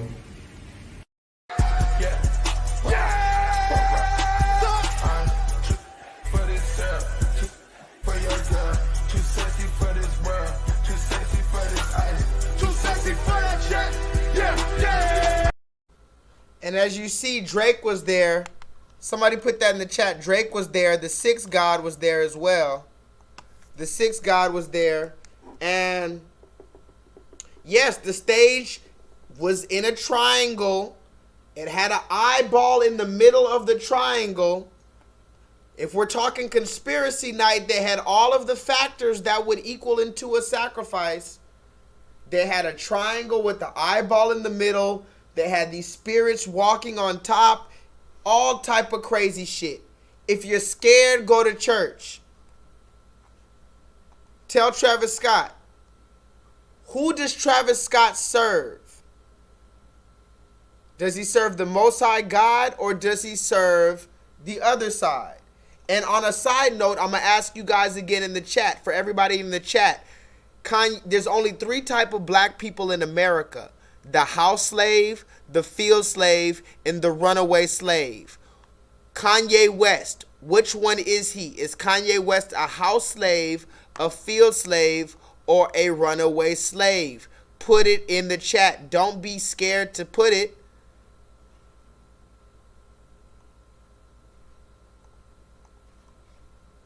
Don't be scared to say it. And also, don't be scared to come and give me your favorite conspiracy. Even if I'm not talking about the conspiracy that you're talking about, call me and tell me a conspiracy that I haven't talked about yet. Let's move forward, guys.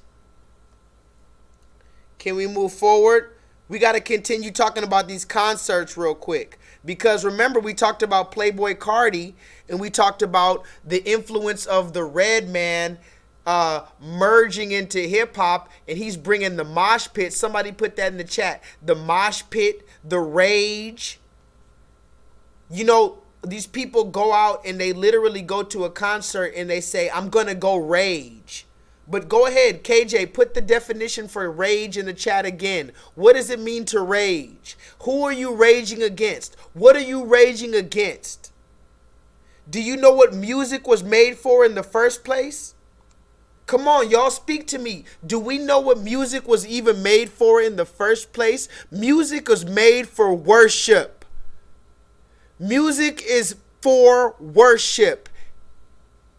This is why when I listen to Chief Keef or when I listen to Ice Cube or Snoop Dogg or Tupac or whoever, I use the vibration and I constantly keep the Most High God in my mind, and I use the vibration just for working out or just for energy or just for motivation. I do not take the negative words, the blasphemous words. I do not take those and use those in my life. This is why we have to use discernment.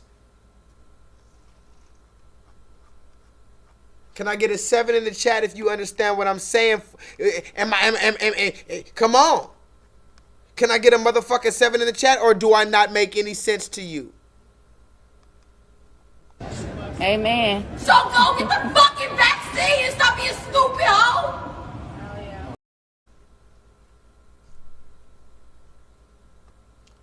So we talked about Playboi Carti, we talked about the upside down cross, we talked about the mosh pits, the raging. Solo Dolo, Mark Sanchez, thank you everybody in the chat. Yaya's kids, Jay, Miss KJ, Miss Joel, Miss Joelle, Knight, Michael Knight, Penny Blackshear. Shout out to you, Penny. I love you, Penny. Brian Riso, I love you, Brian Riso, even though you never want to call in. Michael Knight, all my niggas in the chat. We talked about all of that, right? Let's talk about Lil Uzi Vert. Somebody put that in the chat. Lil Uzi Vert, or if you say it very, very fast, you might mess up and say Lucifer. I'm going to say it one more time. Lil Uzi Vert, or if you say it very, very fast, you might make a slip of the tongue and say Lucifer. I hate it here.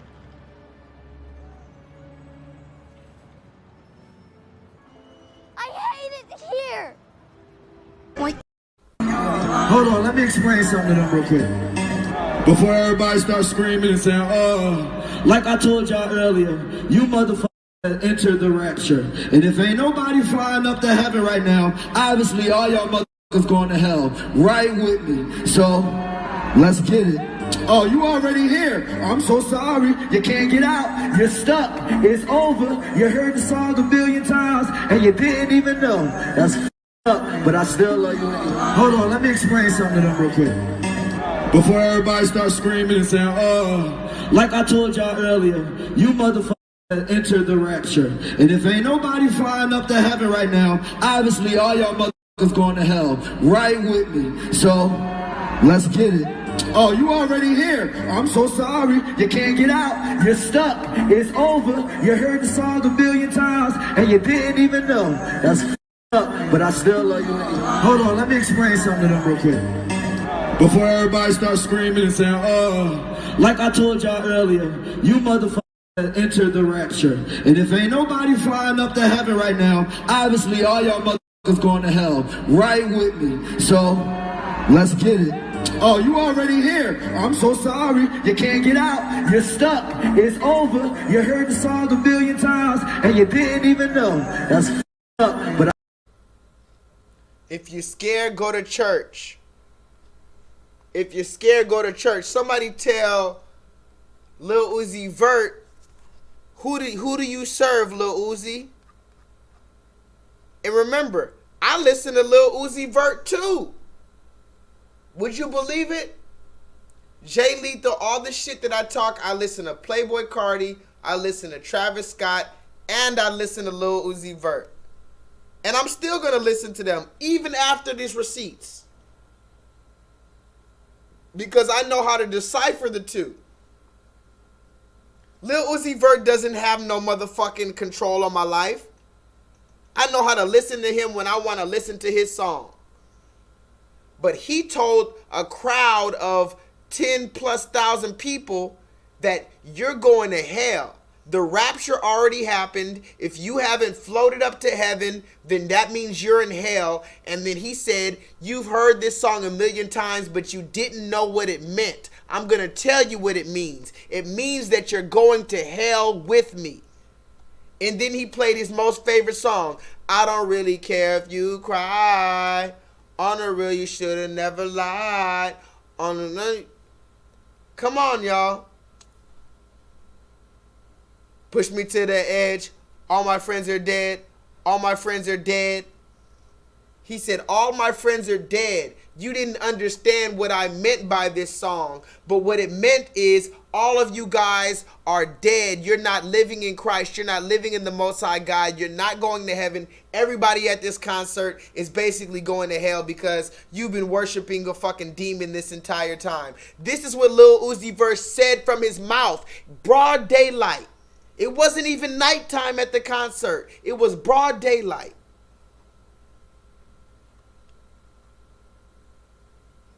So when some Travis Scott shit happens, don't you all of a sudden try to come to me on some conspiracy theory shit talking about, do you think it was a sacrifice? Niggas like me and other people have been talking about this shit for years. But let's move forward. Press 7 in the chat if we can move forward. Travis Scott, Lil Uzi Vert, Playboy Cardi. I don't know. I really don't know. But let's just play some other receipts, random receipts. It's great to meet you, Dr. Fauci. I had a couple questions about the vaccine. We don't know the long-term negative health effects of the COVID shots. A lot of rumors about, phones sticking to arms. Can you help me weigh the pros and cons of getting vaccinated? That's a great question, Jacob, that a lot of people ask. And a lot of the things that you're referring to are just ridiculous myths. Do I become magnetic? Do you put a chip in me so I could follow you around? That kind of stuff. You gotta use your TikTok medium to debunk that nonsense. The benefit of the vaccine overwhelmingly outstrips any of the theoretical risks of something bad happening to you. But if they occur, they're spectacularly rare. Well, thank you so much. Well, you're welcome. It's a pleasure to be with you. Take care of yourself. Should I relax my arm? Sure. Because my heart's not relaxed right now. That's it. Awesome. You happy, Dr. Fauci? Did y'all hear it? Y'all didn't hear it and y'all didn't see it. I know y'all didn't hear it and I know y'all didn't see it. I know it. I know you didn't hear it and I know you didn't see it. So I'm going to play it again. Because I wouldn't be the teacher of the online pro bono learning course if I didn't play it again. Listen. It's great to meet you, Dr. Fauci. I had a couple questions about the vaccine. We don't know the long-term negative health effects of the COVID shots. A lot of rumors about, phones sticking to arms. Can you help me weigh the pros and cons of getting vaccinated? That's a great question, Jacob, that a lot of people ask. And a lot of the things that you're referring to are just ridiculous myths. Do I become magnetic? Do you put a chip in me so I could follow you around? That kind of stuff. You got to use your TikTok medium to debunk that nonsense. The benefit of the vaccine overwhelmingly outstrips any of the theoretical risks of something bad happening to you. But if they occur, they're spectacularly rare. Well, thank you so much. Well, you're welcome. It's a pleasure to be with you. Take care of yourself. Should I relax my arm? Sure. Because my heart's not relaxed right now. That's it. Awesome. You happy, Dr. Fauci? Are you happy, Dr. Fauci? Somebody put that in the chat. This little boy, I don't even know his name. Don't even ask me to give it to you. Supposedly, he's a TikTok influencer. I bet you he has millions of fucking subscribers. Millions of followers. I can't even get 1,000 followers on this new channel. They deleted my last channel. After 4 or 5 years, I only had 3,000 subscribers. This new channel, I can't even get 1,000 subscribers. None of my videos can have even reached 1,000 views. But this little fucking twerp, this little fucking nincompoop, this little fucking dweeb, he can have millions of fucking followers on TikTok or whatever the fuck. And now he's talking to Dr. Fauci on fucking Zoom live stream. And Dr. Fauci told him, you have to use your TikTok medium to debunk that nonsense and the conspiracy theories. Talk to me, guys. Tonight is conspiracy theory night. But Dr. Fauci said this little fucking Justin Bieber looking ass boy has to use his fucking platform to debunk what we're talking about tonight. This little fucking scrawny string bean Justin Bieber ass bang, not the bang gang, little boy feels like he needs to use his TikTok medium with Dr. Fauci to debunk the things that we're talking about tonight. Listen. It's great to meet you, Dr. Fauci. I had a couple questions about the vaccine. We don't know the long-term negative health effects of the COVID shots. A lot of rumors about, phones sticking to arms. Can you help me weigh the pros and cons of getting vaccinated? That's a great question, Jacob, that a lot of people ask. And a lot of the things that you're referring to are just ridiculous myths. Do I become magnetic? Do you put a chip in me so I could follow you around? That kind of stuff. You got to use your TikTok medium to debunk that nonsense. The benefit of the vaccine overwhelmingly outstrips any of the theoretical risks of something bad happening to you. But if they occur, they're spectacularly rare. Well, thank you so much. Well, you're welcome. It's a pleasure to be with you. Take care of yourself. Should I relax my arm? Sure. Because my heart's not relaxed right now. That's it. Awesome. You happy, Dr. Fauci? All right. So, again, you understand now why J-Lethal isn't famous, right? Because these are the people that are famous. There's no way that J-Lethal can be famous and these people can be famous too. Do you get it? There's no way that I can be in the same category as these fucking weasels. So if they're rich and famous, I've got to be the opposite in this Babylonian system for right now. And I'm fine with that. But if you're scared, go to church. If you're scared of the repercussions of living like the 7 gang, somebody put the 7 gang in the chat. If you're scared of the repercussions of living like the runaway slave gang, if you're scared of the repercussions of living like the 7 gang, then you can just go to church. You can go to the fake ass church. Go to this church right here. Go to this church right here. COVID-19, I call for a supernatural heat wave all over this nation. In the name of Jesus, in the name of Jesus. This virus hates heat. You just burn this thing. Burn it. Hallelujah. Nobody's ever seen a virus like this. Just fury at this thing. Straight out of hell. Just bring judgment down on this thing. A supernatural heat wave.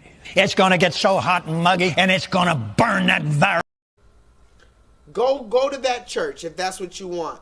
Now, I'm going to read the comments later, but go ahead and put your Travis Scott conspiracy theories in the comment one more time. I think I might have missed some of those. Put your Travis... Was it just a regular fucking... Did people get stomped out? I've also heard people were injected. They said people were in there injecting people with needles.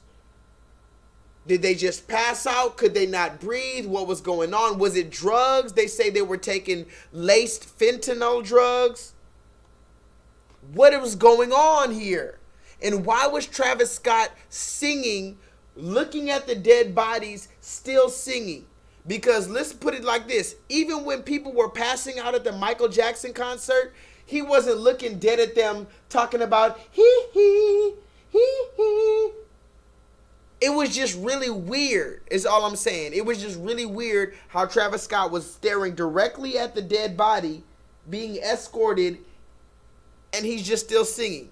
And I'm not blaming him, but you have to think deeper when we're thinking about all of this stuff here. We just have to think deeper. That's all I'm asking us to do. Okay? Can I move forward? Story time.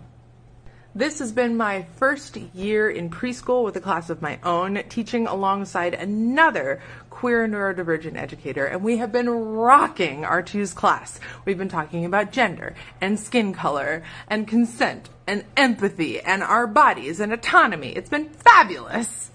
But our teaching team is shifting and a new person is being onboarded, someone with many years of experience.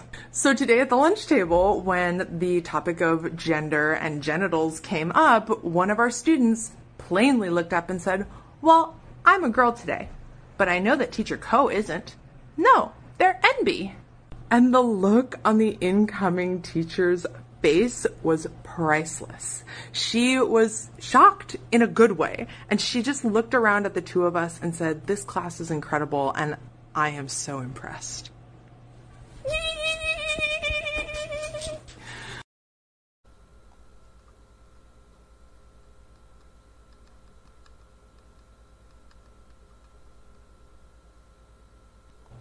Story time. This has been my first year in preschool with a class of my own, teaching alongside another queer neurodivergent educator, and we have been rocking our twos class. We've been talking about gender and skin color and consent and empathy and our bodies and autonomy. It's been fabulous. But our teaching team is shifting and a new person is being onboarded, someone with many years of experience.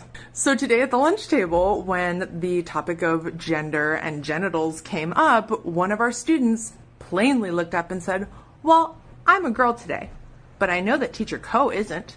No, they're NB." And the look on the incoming teacher's face was priceless. She was shocked in a good way, and she just looked around at the two of us and said, "This class is incredible, and I am so impressed."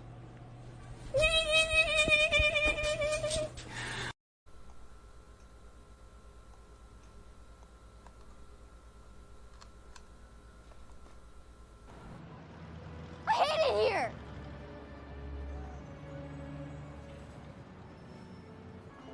I hate it here. Did y'all see that? She said, "I am a preschool teacher at your child's school, Negro." Because remember, you save up all your money and you do everything you can to make sure that your child goes to a good school. Somebody put that in the chat.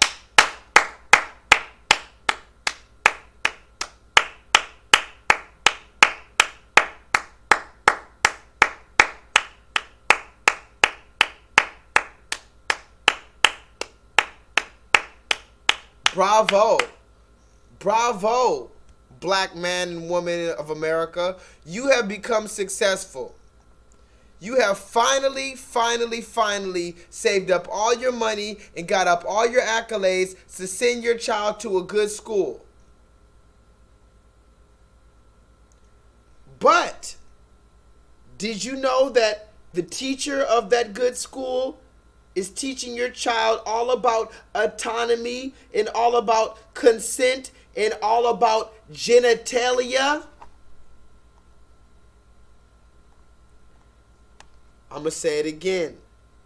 You saved all your motherfucking money to send your child to a good school to be successful. Now the teacher's teaching your preschool 4-year-old, 5-year-old about their genitalia. What the fuck? What the fuck? Your children are learning about genitalia from a queer, non-conforming, non-binary, whatever you want to call it, before you even had a chance to teach them about their genitalia. She's telling your child all about consent and non-binary issues, and this is who is the teacher in America. But when I say America, what do I mean?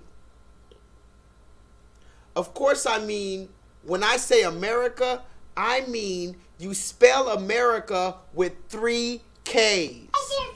Where are you going?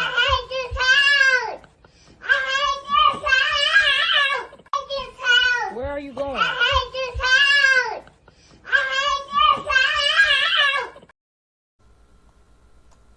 You understand that, right?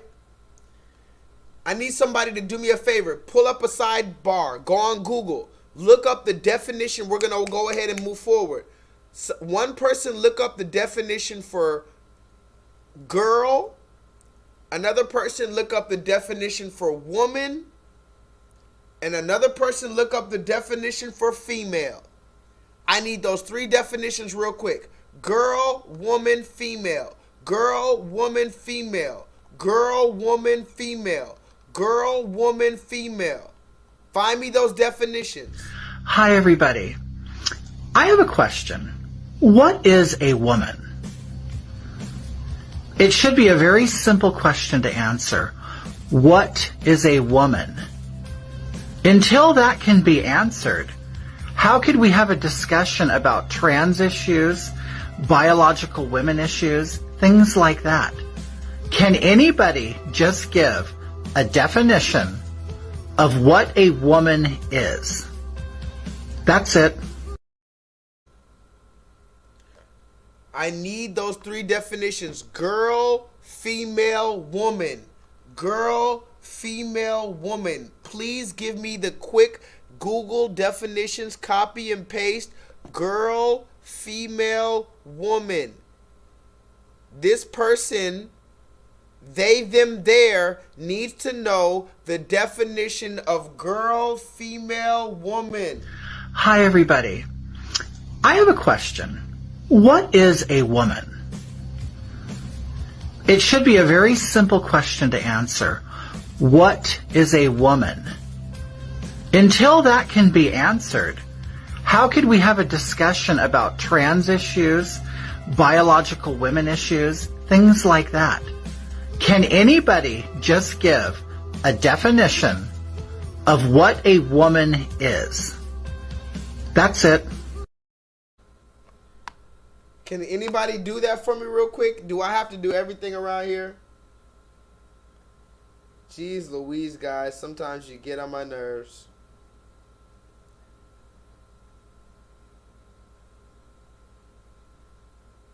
Well, let's look this up then. Since nobody wants to put that in the chat.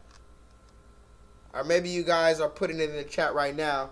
Let's look this up. The definition of a woman. I don't feel like we should have to do this, but the definition of a woman is an adult female human being. A woman is an adult female human being. So what is a female? Remember, a woman is an adult female human being. What is a female? Denoting the sex that can bear offspring or produce eggs, distinguished biologically by the production of gametes which can be fertilized by male gametes. It's that simple. You don't have to wear makeup and put on a fucking dress and make a TikTok video acting like you're Albert Einstein, like you just figured out how to fucking reinvent the wheel, sir. You're still a sir, and the answer is very simple.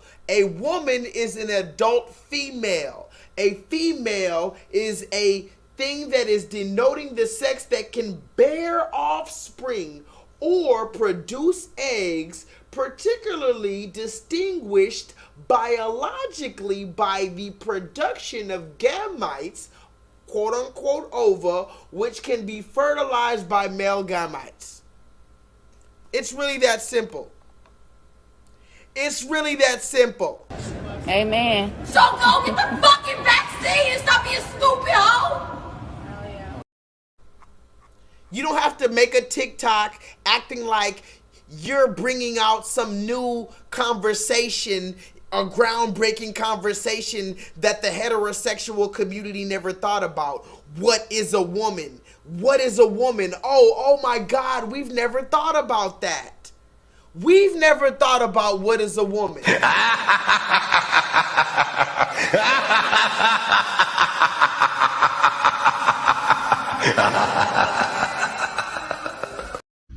Hi, everybody. I have a question. What is a woman? It should be a very simple question to answer. What is a woman? Until that can be answered, how could we have a discussion about trans issues, biological women issues, things like that? Can anybody just give a definition of what a woman is? That's it. I'll tell you what a woman is. I'll tell you, sir, what a woman is. Sir, you want to know what a woman is? You want to see a woman in the year 2021 of our Lord? This is a woman, sir. True fucking player. Jump in the Rover and come over. Tell your friends jump in the GS3. I got the chronic by the tree. Throw your hands in the air if you's a true player. To the honeys getting money, playing niggas like dummies.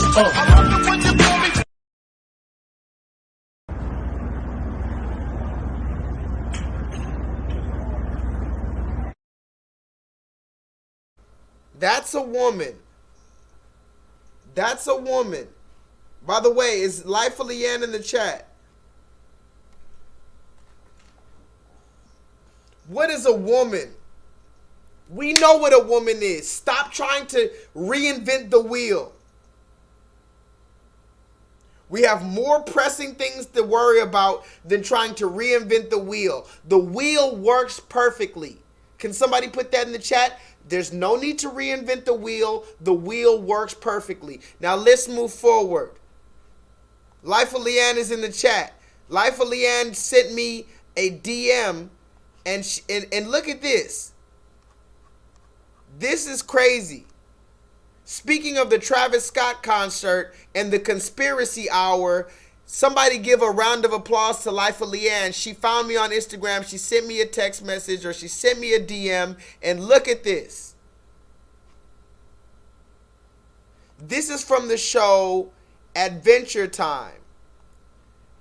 Now remember, we're talking about conspiracy hour. Go ahead and give your favorite emoji to Life of Leanne for sending this receipt in. Remember, yes, I'm the receipt king, but I am nothing without the royal receipt family. Give a shout out to Life of Leanne because she sent this to me. She said, look at this from the show Adventure Time.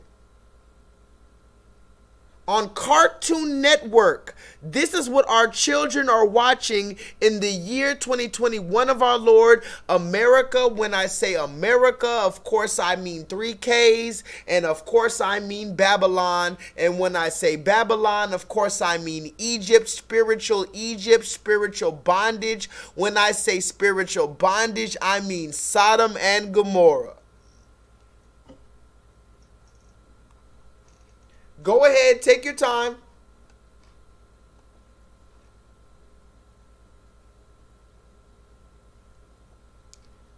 Go ahead. This is literally on TV. When we put our TV on for our children, when we're too busy and we tell our children to just watch TV, or we give our children the tablet and they're just watching it at school or before they go to sleep, this is what they're seeing. They're being programmed at a young age to subliminally possibly accept this nonsense. And we have to do something about it. That's what I'm saying. I said it. Everyone who's listening to J-Lethal's voice right now, this is my second channel. I've been deleted. I'm just like Neo in the motherfucking Matrix. I keep on coming back. Listen to my voice. We have to have these conversations, y'all. Our children are being indoctrinated right now. And if you're scared of this conversation, get the fuck out of here right now. Leave like a pussy bitch and go to that fake ass church. But does anybody know what the real church is? Go ahead and put it in the chat. What is the real church? So says the scriptures. What is the real church? You talk to me right now. Is the church some multi-million-dollar building that you have to pay your motherfucking tithes and offerings to in your last dollar bill just so that they can continue to tickle your ears, as the scripture says, and give you some bullshit-ass fairy tale, Willy Wonka motherfucking Alice in Wonderland fairy tale motherfucking nonsense? Or is the scripture where two or more are gathered in the name of the Most High God? Talk to me. These are the last days. You talking about Travis Scott and sacrifice. Yeah, it was a sacrifice. Yeah, it was a sacrifice whether he meant to or not. Because remember, what is music? Music is worship. If you do not know how to transmute the music that you're dancing to into praise for the Most High God, or if at any moment in time you're dancing and you forget about the Most High God, or in the case of Playboy Cardi, in the case of Travis Scott, in the case of all these other niggas, you're raging. Ask yourself, when you're if listen to me, guys. If music is worship, then who are you worshiping when you're raging in your music?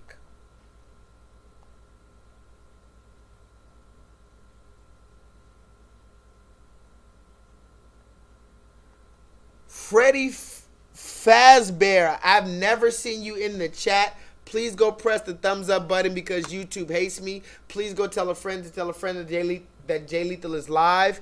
And please subscribe to me because I'm trying to get to at least 300. Remember that movie 300? At least give me the 300 subscribers on this new channel. But you say you got a receipt for me. You can call in if you want to. You can send it to my Instagram, which is New Malcolm X. What you want to do, bro? You say you got a receipt for the Receipt King. Everybody welcome Freddie in the chat.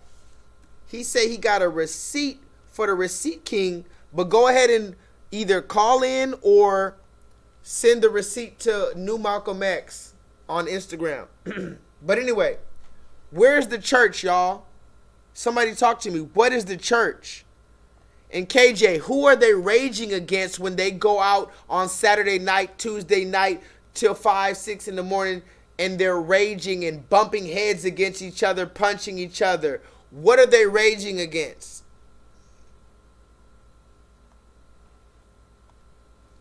And where is the church? Talk to me, guys. Is this not church right here? Is this not church? Where is the church?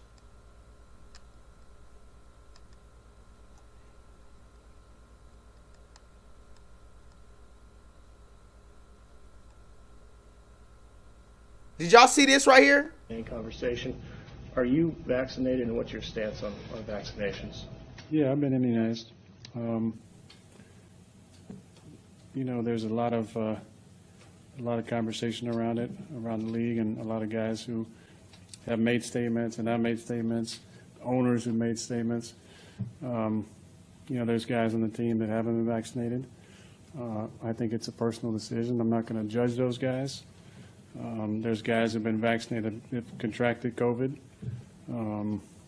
So it's an interesting issue. On us. I actually thought he was vaccinated. I could have sworn I saw him say he was vaccinated, but then Rob just explained it. That was where he said I was immunized. Yeah. You know, and but he didn't say yes or no. Yeah, So he didn't say yes or no. I'm Yeah. here thinking he had been vaccinated all that time, but evidently he wasn't. Now, that's a different ballgame. And that can have implications. That But can as have of right now, implications. the earliest he can return, according to NFLPA protocols, is November 13th. Again, that's a Saturday before. Y'all see it. Talk to me, guys. Conspiracy night. We're getting into it. Somebody put in the chat, Aaron Rodgers, the red man. And not only is he a red man, he's a quarterback for a prestigious football organization.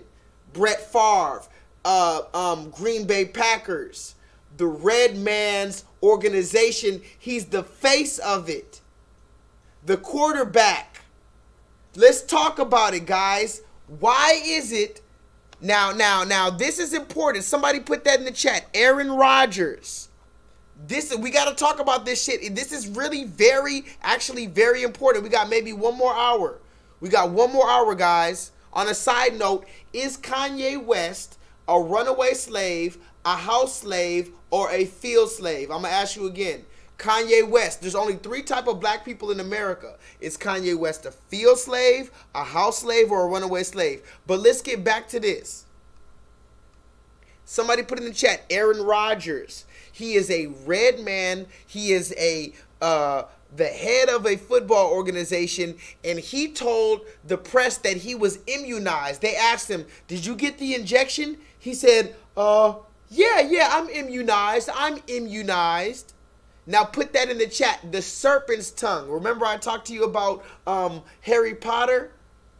The serpent's tongue. They love to deceive. Remember, deceiving is different than lying. It's slightly different than lying to you. He didn't just come out and say, yeah, I'm injected from the COVID-19, blah, blah, blah. He said, I'm immunized. Somebody put that in the chat. The definition for immunized. What is the definition for immunized? He said, yeah. Are you injected? Yeah, I'm immunized. In conversation, are you vaccinated and what's your stance on vaccinations? Yeah, I've been immunized. You know, there's a lot of conversation around it, around the league, and a lot of guys who have made statements and I've made statements, owners who made statements. You know, there's guys on the team that haven't been vaccinated. I think it's a personal decision. I'm not going to judge those guys. There's guys who've been vaccinated that contracted COVID. So it's an interesting issue. On us. I actually thought he was vaccinated. I could have sworn I saw him say he was vaccinated, but then Rob just explained it. That was where he said I was immunized. Yeah. You know, and but he didn't say yes or no. Yeah, so he didn't say yes or no. I'm Yeah. here thinking he had been vaccinated all that time, but evidently he wasn't. Now, that's a different ballgame. And that can have implications. That But can as have of right now, implications. the earliest he can return, according to NFLPA protocols, is November 13th. Again, that's a Saturday before. Blah, blah, blah, blah, blah. But I need you to notice 2 things. One, notice how, first, listen, guys, listen to this. Remember Kyrie Irving. We already talked about Kyrie Irving. I don't have to talk about it again. Remember, the red man and the black man, so-called black man, in this case void of light, came out and said Kyrie Irving is an idiot. Kyrie Irving is stupid. Kyrie Irving is irresponsible. Kyrie Irving is dangerous. Kyrie Irving is the poster boy for the anti-vax. Remember that? They said Kyrie Irving was everything under the sun. But when it comes to, and including Stephen A. Smith, particularly Stephen A. Smith was going on and on about how Kyrie Irving is an idiot, he's selfish and everything else. But did you hear how silent and how quiet and how kind and how humble and how courteous he was when he's talking about his red motherfucking zaddy? Somebody put the 7 in the chat. Did you see Stephen A. Smith when it's time to talk about the red man? And let's talk about what the red man did. The red man deceived you. Kyrie Irving never deceived you. Kyrie Irving said what the fuck it was since the beginning, nigga. He said, I ain't getting it. I don't want it. And that's what it is. Mind your motherfucking business.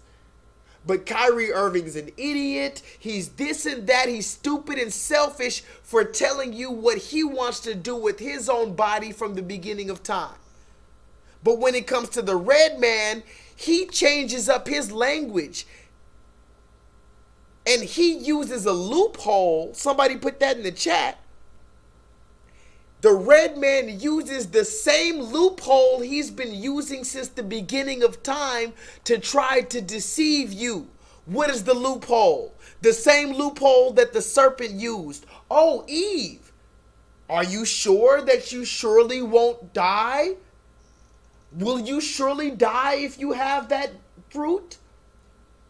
Go ahead and try the fruit. You're not going to die right now. Try it. Then she tried the fruit. She didn't die right then. She didn't understand that the Most High God was talking about a spiritual death. So the serpent has been around since the beginning of time, beguiling us and using his deceitful double-talking language, the same as Cain. What happened with Cain? Cain killed his brother Abel, and then the Most High God came and said, Cain, where's your brother? Why do I hear his blood crying out from the earth? And then Cain said, am I my brother's keeper? He tried to use double talking language. He tried to deceive the Most High God. He tried to use a loophole. Listen to this. Cain tried to use a loophole with the Most High God. He said, am I my brother's keeper? Because at that time, there was no law to be your brother's keeper or to love your brother as yourself. Do you understand that? At the time of Cain and Abel, there was no law established to love your brother like yourself. So he tried to use that against the Most High God. Even though Cain knew in his heart what sin was. Because remember, sin doesn't have to be written down on a 10 Commandments. Your heart knows what sin is. Now, if I'm lying, go ahead and put a 6 in the chat. If I can move forward, put a 7 in the chat. I'm just saying, it's conspiracy night and I got my hat on, so you know what motherfucking time it is. Or at least you should know what time it is. Indigenous Queen, did I see you in the chat? Indigenous Queen, and shout out to Chocolate Melanin from the UK. From the London bloke.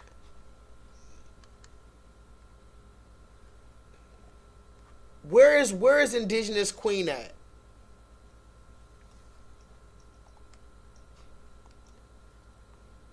I swear I saw Indigenous Queen in the chat just 1 second ago. Are you here or did you leave already? Or did you just come to just stop by? If you just came to stop by for a quick minute, Indigenous, it's all good. But I know I saw you in this chat earlier. Or was I imagining stuff? Am I just smoking too much of this stuff? Am I smoking too much? Indigenous, where you at? Cuckoo, cuckoo. Anyway, when Indigenous Queen comes back, maybe I'll play this receipt. But in the meantime, do you know the name of this online pro bono interactive learning course in which like-minded and some not so like-minded individuals gather in order to discuss nuanced and sometimes controversial topics so that we may all possibly gain a further level of clarity and understanding moving forward?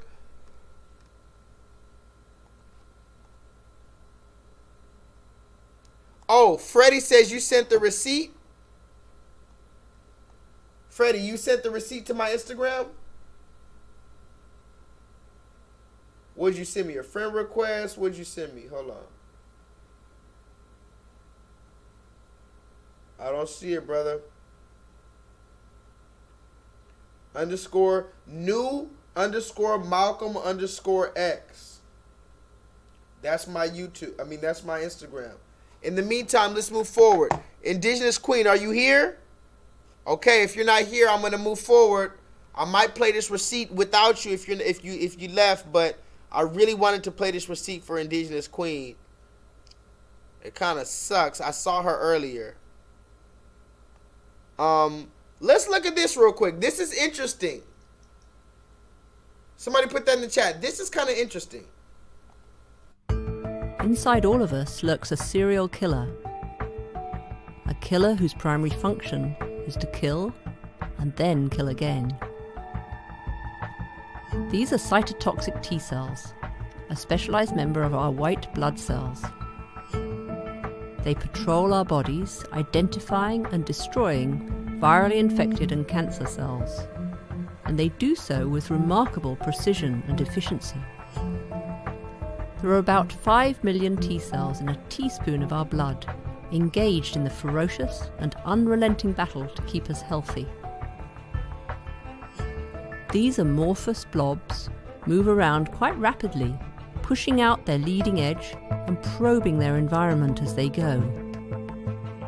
When a cytotoxic T cell finds a cancer cell, membrane protrusions rapidly explore the surface of the cell, checking for the telltale signs of cancer. They kill their targets using poisonous proteins visible here in red. These cytotoxic granules move down special pathways in the cell called microtubules to the interface between the T cell and the cancer cell. The T cell punctures the surface of the cancer cell and delivers its deadly cytotoxins. This is very important in our bodies, where cells are packed together, as it focuses the lethal hit on the target and minimizes collateral damage to the neighboring healthy cells. The fate of the cancer cell is sealed. The T cell then moves on, hungry to find another victim.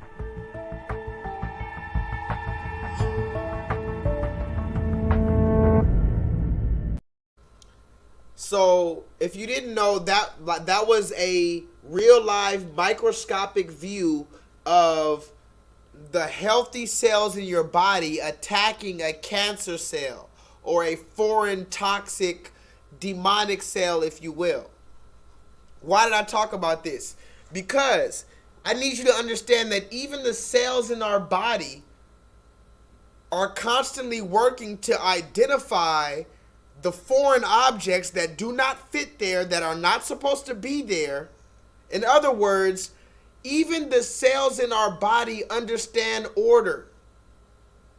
Even the cells in our body understand structure, and they understand that chaos is not meant to be inside of us. So why is it that as human beings, we cannot look at this beautiful earth? Look at this beautiful, beautiful, beautiful earth. Why cannot we look at this thing and say this is similar to a body that we must protect? And when we see a cancer cell or something that is not going along with the order of this beautiful earth, this beautiful body, something that is not beneficial to this beautiful body, we must attack it. That's not a bad thing. They've taught you to love, and hug everybody, kiss everybody. That is not safe. It is dangerous to love everybody and kiss everybody. Look at the human cells. Look at the T cells. Look at the white blood cells that physically attack anything that is foreign to its environment.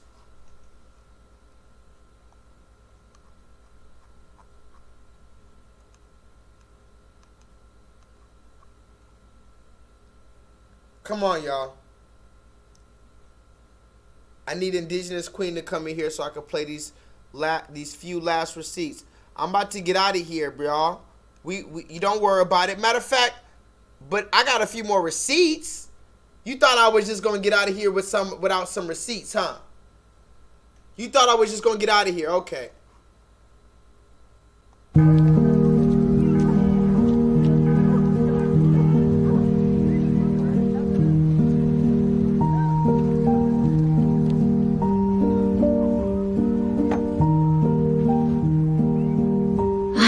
Hermano, cómo te extraño.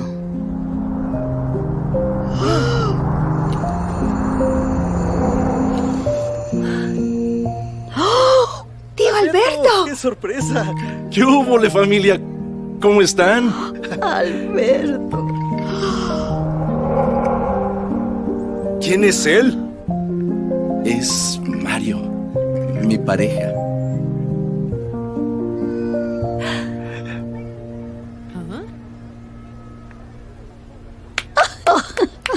¡Qué milagro!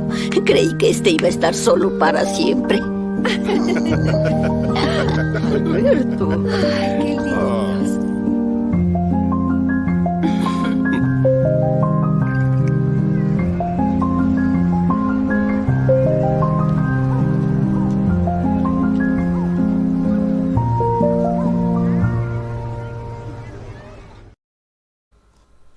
Doritos. Somebody put that in the chat.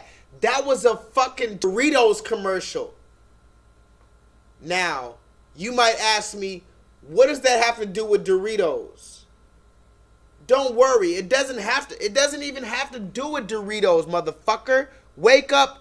Welcome to 2021, the year of our Lord. Babylon, captivity, the end of the world, Revelations. This was a Doritos commercials. Somebody put that in the chat. Dia de las Muertes. Does anybody know what that is? This is very big in the Hispanic culture, the Latino culture, whatever you want to call it. Dia de los Muertes basically means Day of the Dead, where they celebrate. It's like Halloween on steroids. They celebrate Halloween for a whole fucking month. They celebrate all of their dead family members and all of the stuff like that. But it gets really weird.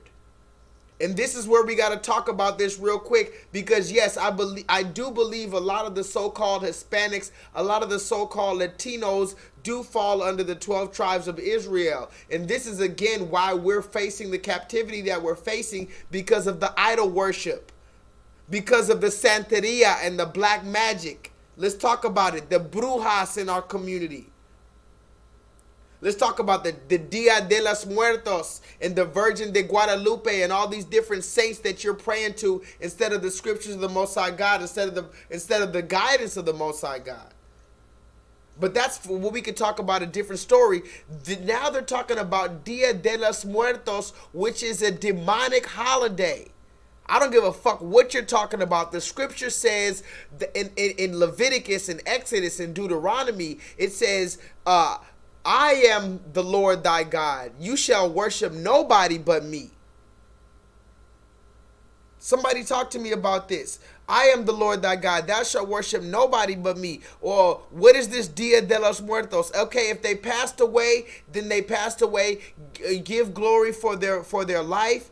But guess what? If you're still talking to them and they're still coming to you, quote unquote coming to you, that is called a familiar spirit, and the scripture speaks completely against that. And look at this shit. Not only do they have demonic witchcraft and familiar spirits, but then they got his uncle, whoever died, he turned into an LGBTQIA 2S+ after he died.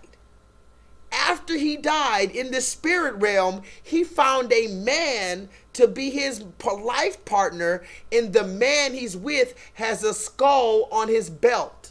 Somebody put that in the chat. I know it's too much to deal with. We got to keep moving forward. I got some more receipts and we don't have much time. He fucking turned into a LGBTQIA member after his death, found a LGBTQIA ghost for the motherfucking Dia de los Muertos Doritos commercial. He has a skeleton on his belt, and this is what they have pumping to us to sell us chips. And you might ask, why are they selling chips? What does this have to do with chips? Well, again, if you look in the beginning, the woman, the old grandma, she comes with a bowl full of chips to offer unto the dead spirits.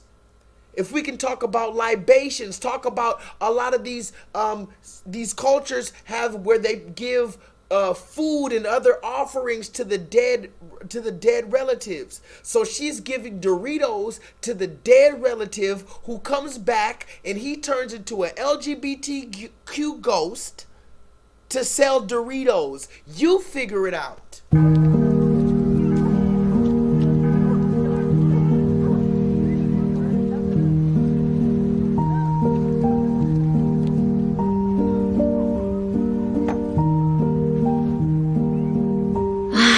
Hermano, cómo te extraño.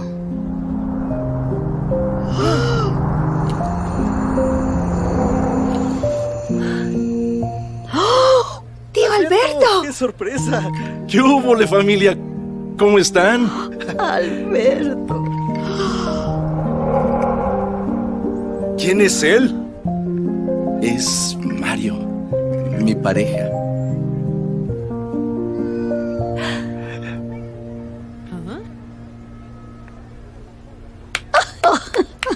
¡Qué milagro! Creí que este iba a estar solo para siempre. Alberto. Ay, qué lindos.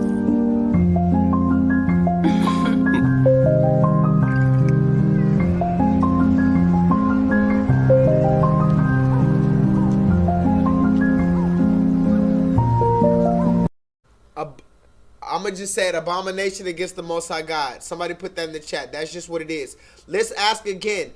Kanye West, is he a house slave, a field slave, or a runaway slave? You remember we talked about Nori and the Drink Champs? Remember, Nori knows what's going on. Nori is playing a part like he doesn't know what the fuck is going on. Nori is on the other side. That's why when Kanye went on the interview, it was real uncomfortable. Look at this shit. You got the mind frame to go own that team. Well, a buddy of mine approached me about it. He's like, listen, there's a team for sale. Want to get involved? You know, opportunities here. Just let me know. So I got involved. And that's in Jerusalem? In Jerusalem. Wow. I'm like, listen, this is a space where none of us is. You still own the team to this day? Yeah, I'm like, listen, and the African Americans that were brought here as slaves are Israelites. So let me go here now, plant a seed here, build this program here, so that way now that we're returning back to our land, so then now, you know, I built that whole little infrastructure. So it's a whole different level of like learning, infiltrating, and also building in a space where we once were. And so I went through that whole process of like, we're back. We're back. We're back. That's Amari Stoudemire. I played that film before. This is the same show that Kanye West was recently on that broke the internet, called Drink Champs. They've been having guests on there that's been trying to break the truth, but Kanye is on another level to where people are going to listen to what he has to say. So I'm going to say it again. Kanye's not the first person to say that we're the Israelites. I'm not saying we need to worship Kanye. I'm saying Kanye is on a different level to where people respect what he has to say. So when he says we are the Israelites, it hits different. It hits different. Oh, by the way, I forgot to play this footage from the Travis Scott concert. Somebody put that in the chat. The Travis Scott concert, one of the opening acts was Master P. Anybody know about Master P? Master P was at the Travis Scott concert. He was one of the openers. Look at this footage from the Travis Scott concert where people died. Look at this. Ice cream! My dog up there, he died last week. Love your people,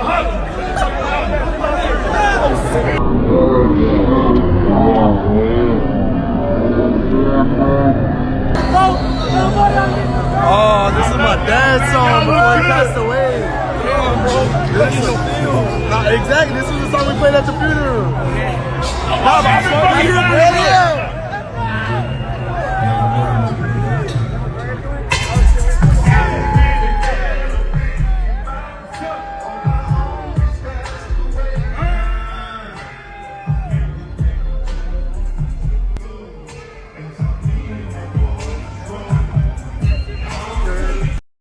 You see that, right? This is at the Travis Scott concert, right before he came on stage or whatever. They had signs in the crowd saying, "Will we survive?" While Master P is singing a song about my people that passed away. Now remember, this is conspiracy night. I wasn't there. I don't know. I'm just saying it's kind of crazy, right? All I'm saying is all of it's kind of crazy. Let's move forward. Press 7 in the chat. His life was cut short at 28 years old. Malcolm Shabazz, the grandson of famed civil rights activist Malcolm X, mysteriously died while on a trip to Mexico. His life was cut short at 28 years old. Malcolm Shabazz, the grandson of famed civil rights activist Malcolm X, mysteriously died while on a trip to Mexico. Message.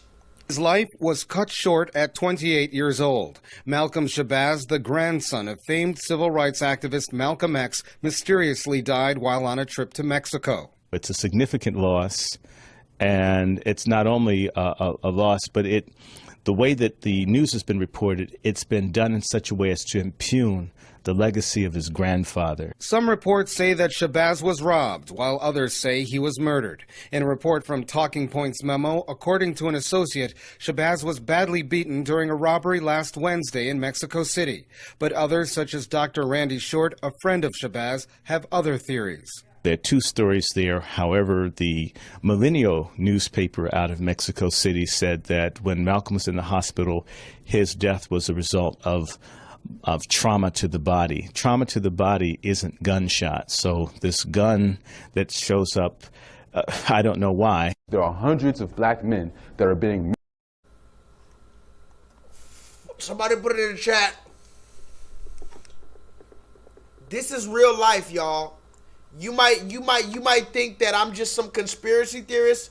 Look up Malcolm X's only grandson, his only male heir. Malcolm X had 6 daughters. He had no sons. He only had one male heir, his grandson. He was beaten, robbed, and thrown off of a cliff. Don't ask me, like Solo Dolo said, why was he there? All of this. Don't ask me any of this. I don't know why he was there. I don't know who beat him. I don't know who robbed him. I don't know how he got killed. All I know is Malcolm X's only male heir, grandson, was beaten, robbed, and thrown off of a cliff. I need you to look into that. And if you're scared of that possibility, what should you do? If you want to get away from the plantation, but you're scared of being beaten, robbed, and thrown off of a cliff, then what should you do? I know it's scary. Don't get me wrong. I'm not some superhero, but if you're scared of that to where you don't want to run away anymore, what should you do? If you don't want to get beaten, robbed, and thrown off of a cliff, just like Malcolm X's grandson, Malcolm Shabazz, what should you do? Somebody tell me in the chat, what should you do if you don't want to get beaten, robbed, and thrown off of a cliff, and if you don't want to be a runaway slave? You can go where? Where can you go? You can go to fucking church. What church am I talking about? I showed you different kinds of churches. How about this church right here? How about this one? If you're scared of being beaten and robbed and then thrown off of a cliff, because remember, that's what happened to Malcolm X's grandson.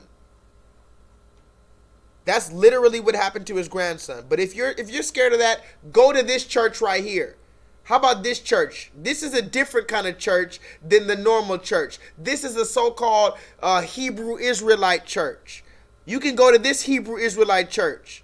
You know, just because anybody who claims to be an Israelite is an Israelite, right? Somebody go ahead and put that in the chat. Not all, there's a scripture in the Bible. Go ahead and look that up. King James Version. Not all Israel is Israel. Can somebody put that in the chat? Not all Israel is Israel. What is the scripture and what exactly does it say? Because if you're scared, motherfucker, go to church. I'm going to be real about something with these vaccines since the whole vaccine jumped off today, right? So I want to be real about it. First of all, everybody should take the vaccine, okay? Stop that bullshit about the vaccine. Right. Now on the flip side, I understand why black people don't want to take the vaccine. Black people don't want to take the goddamn vaccine because they don't trust your white ass. That's what it really comes down to. Black people do not trust what white people are going to put in that goddamn vaccine because they don't watch white people destroy them over and over and over and over again. And if we ain't learned nothing from Nazi Germany, we learned that them Germans, they knew how to kill you right through their medical system.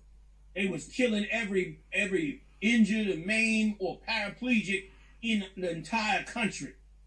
Was doping them up, killing them, doing all kinds of shit to them.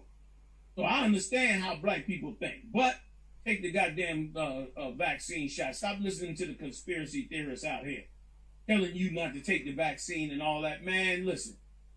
Let them run through them trials, finish what they got to do, and when the vaccine come around, don't even sweat that bullshit, man. Stop getting caught up in the conspiracy of them damn vaccines, man. You're going to spread the damn corona to everybody. Then, yeah, don't take the vaccine and watch everybody drop dead. You understand? Right. Leave it to the hands of the Lord to reveal if this bastard is doing something. Believe you me, he said, I will do nothing, but I reveal it my secrets onto the prophets, man. You can best believe if real intel was out there about them vaccines, the Lord would give it to the ISUPK. And you know I love the conspiracy. So I'd have jumped out here and told you already, man, get the hell away from them damn vaccines. Man, go on and get that vaccine, man. Get cleared up, man, so we can get on out here, man, have a good Passover. All right, sir. Can somebody please tell me what the fuck is going on? I don't know. I gotta move forward, but that's ISUPK. Somebody put that in the chat. This is for only people who know what I'm talking about. But this is an Israelite school, an Israelite camp, and it stands ISUPK. It stands for the Israelite School of Universal Practical Knowledge. So this is one of the most respected Israelite schools amongst the people on the internet or whatever the case. But I need you to know, as the scripture says, not all Israel is Israel. So just because they're wearing fringes, or just because they say that Christ is black, or just because they say that they are Israelites, that doesn't mean anything. This dude is the leader of one of the most popular Israelite class schools, whatever the fuck. And he said, go ahead and trust the red man and get the injection. If you're scared, go to his motherfucking church.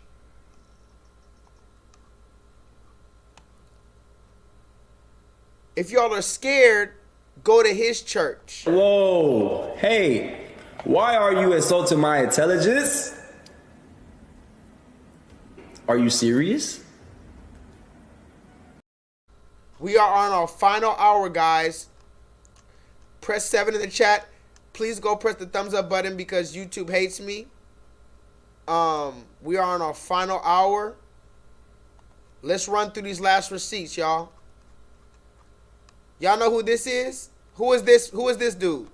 Somebody put this in the chat. What is this dude's name? I haven't seen any shows since COVID. Has anybody been like, throw your mask in the air? No? And wave it around like you just don't care.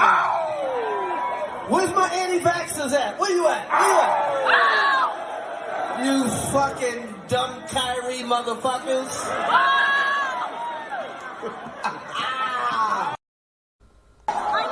I haven't seen any shows since COVID. Has anybody been like, throw your mask in the air? No? And wave it around like you just don't care. Where's my anti-vaxxers at? Where you at? You fucking dumb Kyrie motherfuckers.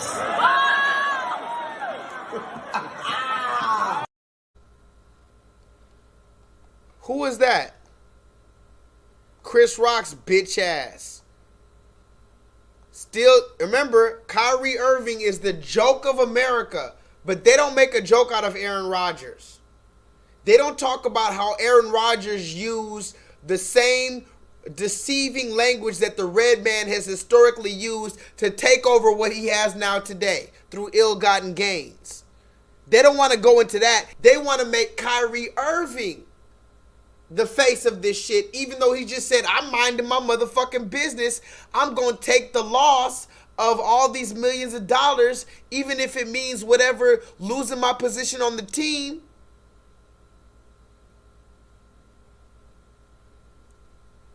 But but remember the hypocrisy here.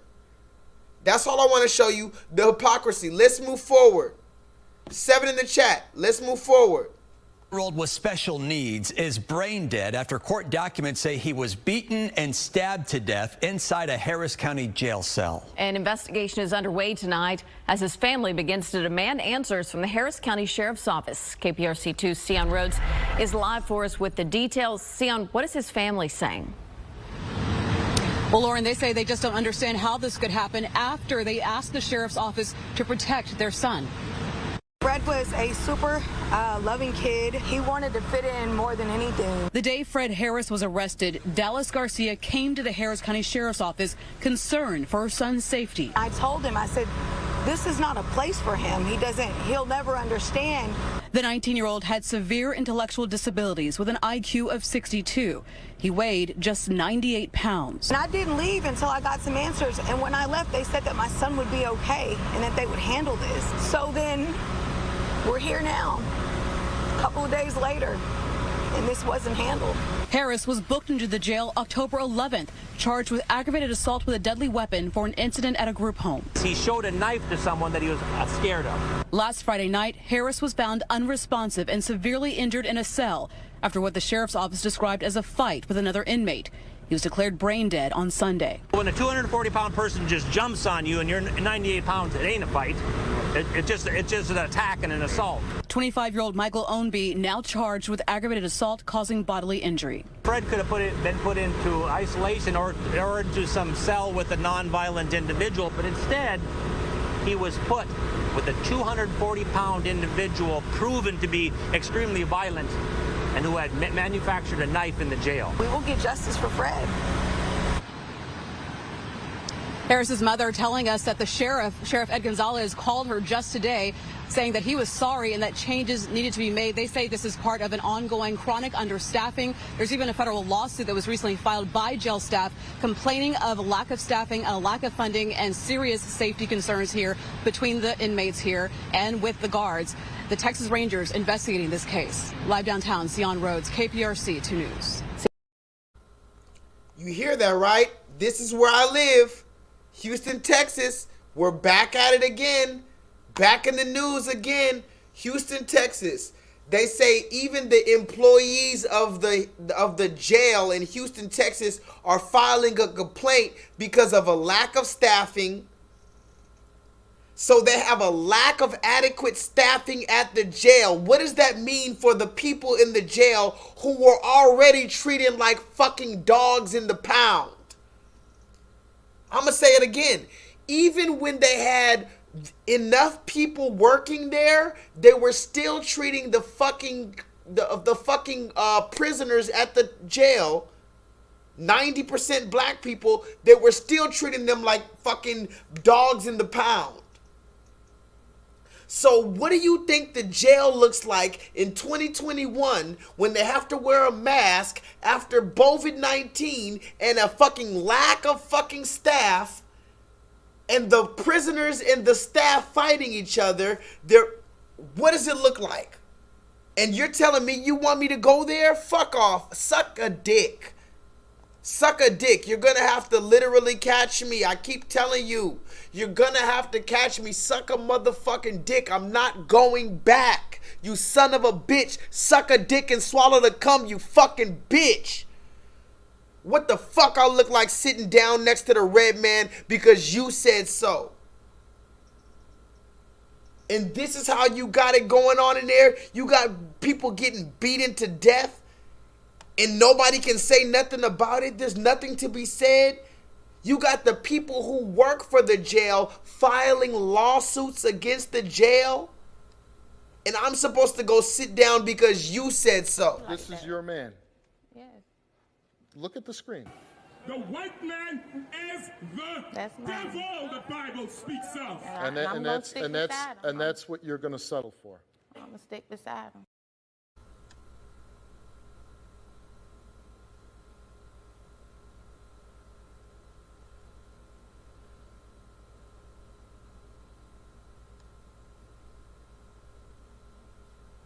I wanted to play this other receipt, but it's way too long. But basically, it was this young boy talking about how he went to the Travis Scott concert, and he said it looked like it was hell. I'm not going to play the whole concert because it was, I'm not going to play the whole receipt because it's like a 7-minute video. But the young black boy, he said he went to the Travis Scott concert. He felt like he was in a concert in hell, and it was demonic. He said he saw him kept on singing while people were being dragged out lifeless and turning purple. He said he's never going back. He said he used to do music like Travis Scott, but he's not doing it anymore. He says he sees the demonic nature in a lot of this music now.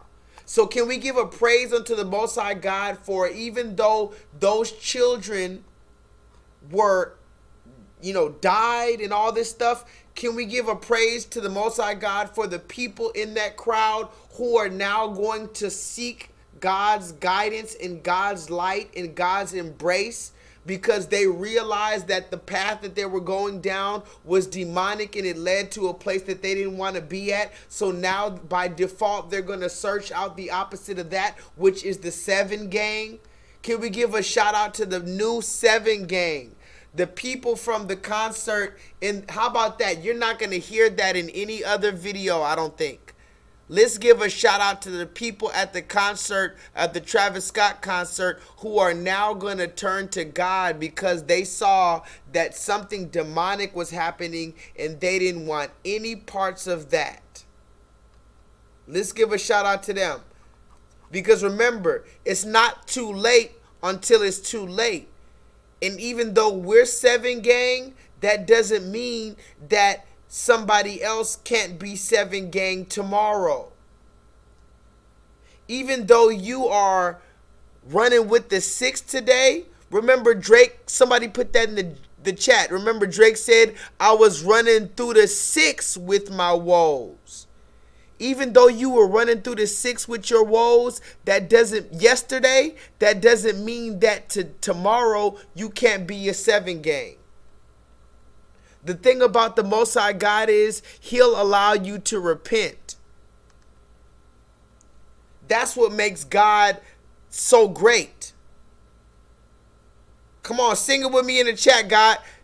Lift every voice and sing. Sing it with me for the Most High God, guys. Lift every voice and sing. Sing it with me, guys. Lift your voices for the Most High God. Lift every voice and sing till earth and heaven ring. Ring with the harmonies of liberty. Let our rejoicing rise high. evening skies. Let it resound loud as the rolling sea. Sing a song full of the faith that the dark past has taught us. Sing a song full of the hope that the present has brought us. Facing the rising sun of our new day begun, let us march on till victory is won.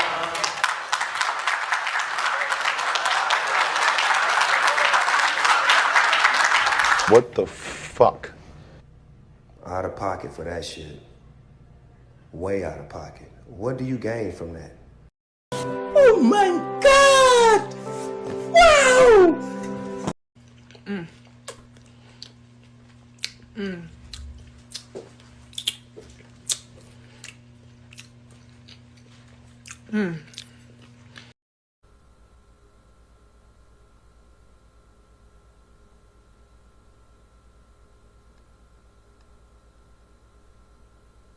Hi, my name's Jasper. I use they pronouns. Hi, my name is Liana. I use they demon pronouns. This video is how to use our pronouns. So we're going to basically present 3 sentences. One of them is going to have one pronoun, the other one's going to have the other pronoun, and then the last one is going to have both pronouns interchanged. So Liana uses they, them pronouns and demon pronouns. So the first sentence would be, Liana is my partner, they are cute, and I am theirs. I love them very much, and I hope they love themselves too. For the demon pronouns, it would be, Liana is my partner, Deem is cute, and I belong to Deem. I love Demon very much, and I hope Deem loves Demon's self too. Then interchanging the two would be, Liana is my partner, they are cute, and I am Deem's. I love Demon very much, and I hope they love Demon's self too.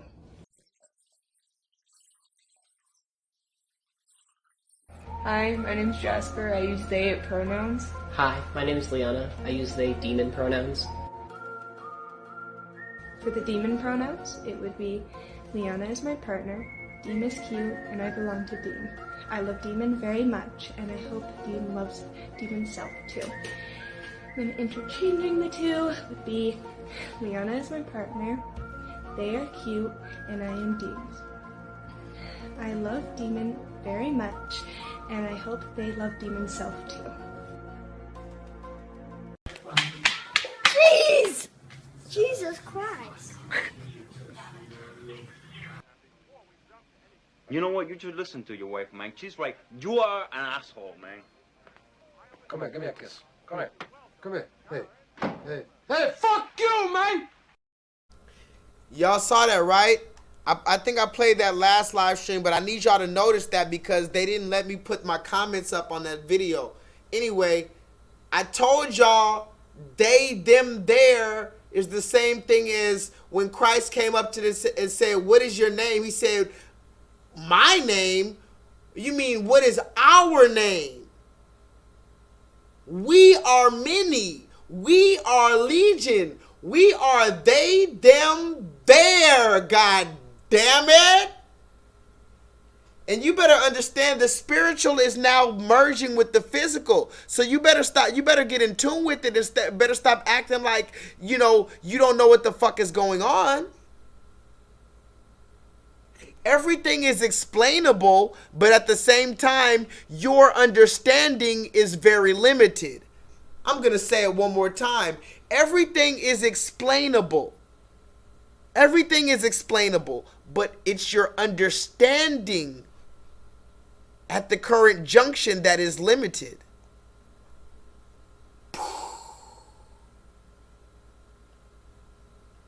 Don't worry. Your boy J-Lethal, I'm here with you. The Receipt King, I'm here for you. This is the reason why J-Lethal exists. To show you the news that the news doesn't show. Because without me and other people like me, I mean, all you have is CNN. All you have is NBC. All you got is Fox News. Well, we have good news tonight, and I mean much bigger good news than MSNBC ratings. We have great news. We have the best news that we have delivered to you about the COVID-19 pandemic since we began covering it a year ago. You are going to be vaccinated. You're going to be vaccinated sooner than you think. If you haven't been vaccinated already, you and every adult you know will be vaccinated in the next few months. President Biden has arranged for the delivery of enough vaccine by May to vaccinate every adult in America. Fuck you, bitch. Shut the fuck up, bitch. Back the fuck up. If I knock the fuck out you. Damn, man. Pussy. Hey. Damn, I could have sworn I saw Indigenous Queen in the chat earlier. Was I tripping? And just because I rock with Indigenous Queen that much, I'm not even going to play the receipt. I'm going to wait till next week to play the receipt that I was going to play for Indigenous Queen. I'll wait till next week to play it for her. She's not here right now. It's okay. I could have sworn I saw her. I'm about to get out of here in a minute, guys. Thank you guys for coming in. If you're scared, go to church. Straight up like that. You can go to Joel Osteen's church. You can go to Kenneth Copeland's church. You can go to General Johanna at the ISUPK. You can go to the church of Travis Scott. Somebody put that in the chat. Because remember, music is worship. You see I got the hat on, right? Remember, music is worship. Music has always been worship. So if you're not at least worshiping the Most High God outright, or at least using the energy and understanding that the energy that you're listening to right now is only for entertainment purposes, then what are you worshiping when you're raging and you're completely into the zone? Who are you worshiping when they're up there with Playboy Cardi with the upside down cross and the 666 tattooed on their forehead? Who are you worshiping? Who are you worshiping up there when they're chanting all these different frequencies that you don't even know about, and you go up there up on Molly and Percocet and all these other drugs that the red man takes? Historically, the black man has never taken Molly, Percocet, and Xanax and all this other shit. We don't do that. You let the red man infiltrate you. What the fuck? You let the motherfucking red man infiltrate you, and that's the same reason that the Most High God had punished us to begin with. Let me refresh the page before I get out of here.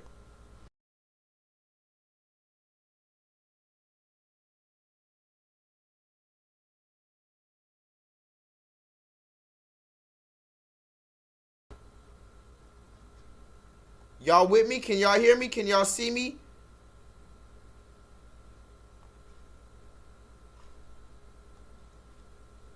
Can y'all see me? Can y'all hear me? We're about to get out of here. Don't worry about it. I got maybe 1 or 2 more receipts. I'm trying to figure out which ones I should save for next week. And remember, the question is this.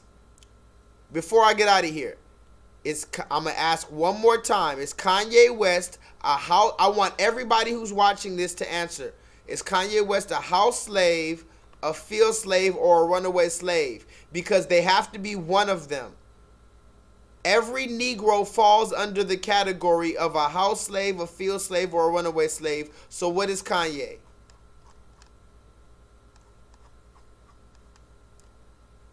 Now, as far as me and my niggas, you know what we are.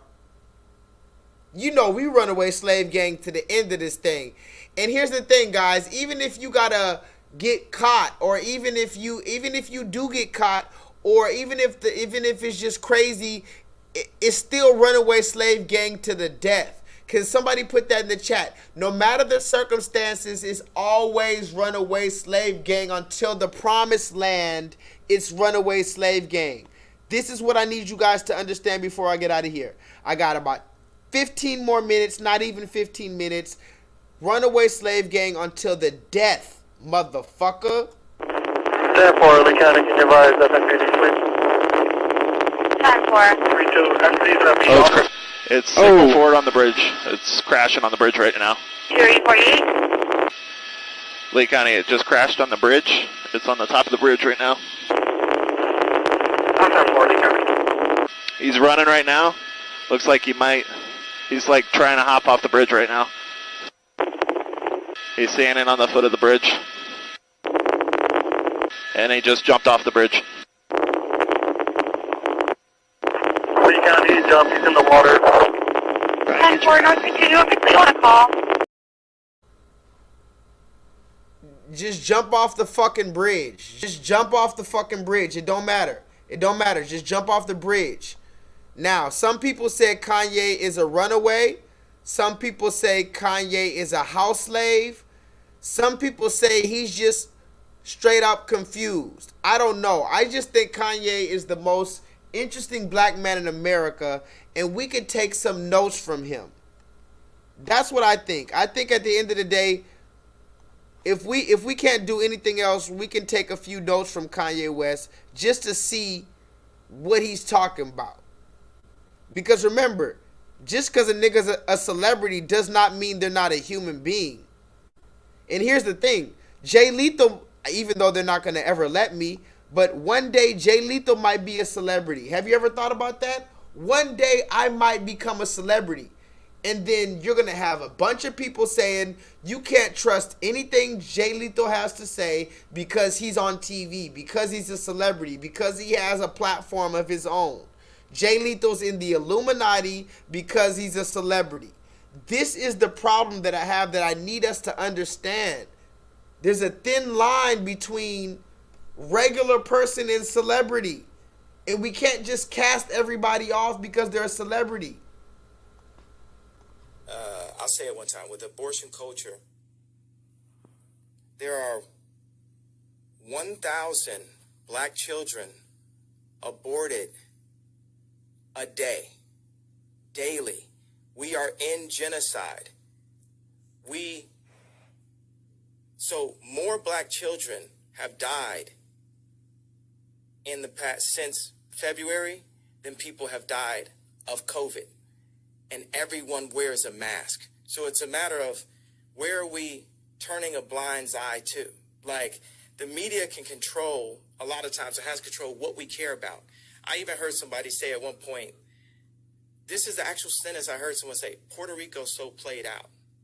Meaning there was a time where people were caring about it, and now the media says don't care about it, but these people, it still hasn't been solved.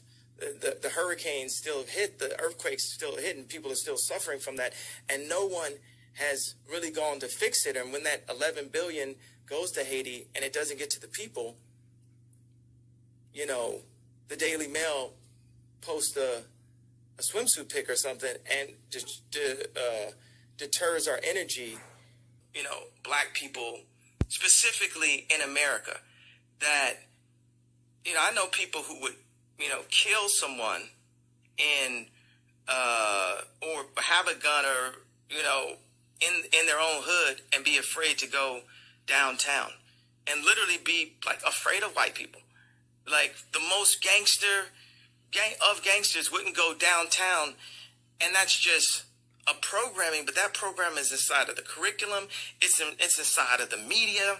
It goes to this whole idea of Ye. When people say, is Ye crazy? Is Ye narcissistic? Is Ye an egomaniac? Is Ye self-absorbed? Is Ye all these? No, Ye know who Ye is.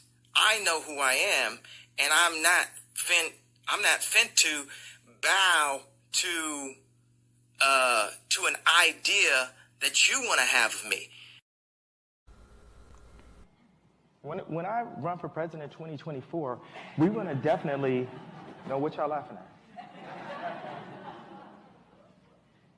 When I run for president in 2024, we would have created so many jobs that I'm not going to run, I'm going to walk. When I run for president in 2024, we're going to definitely know what y'all laughing at. When I run for president in 2024, we would have created so many jobs that I'm not gonna run, I'm gonna walk. When y'all read the headlines, Kanye's crazy, this is that, this, that. It's like 1 in 3 African Americans are in jail, and all the celebrities are in jail also, because they can't say nothing. They have no opinion. Even after this, I'm gonna get in the car and be like, feeling like how I felt at the telethon after I said George Bush don't care about black. You know what I'm saying? Like, I hate the way they portray us in the media. If you see a black family, it says they're looting. See a white family, it says they're looking for food. It's been 5 days because most of the people are black. They've given them permission to go down and shoot us. George Bush doesn't care about black people. All right, like I said, Kanye West, very interesting black man. I don't know if the man, you know what? Let me refresh this page real quick. Let me refresh the page before I get out of here.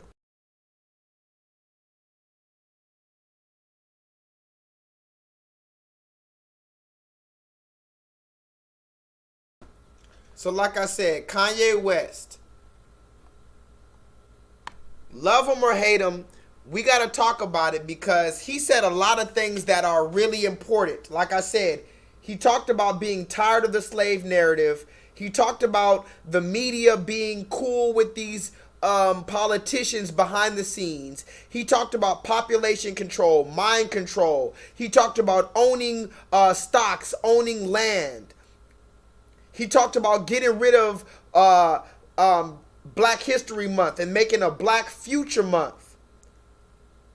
He said we need to stop aborting black babies. He said the hospitals are systematically killing black babies. He said we are the 12 tribes of Judah. We are the Hebrews. He talked about Dr. Sebi's diet. He talked about the unfair algorithm. He talked about Bob Marley being killed through the cancer in his toe.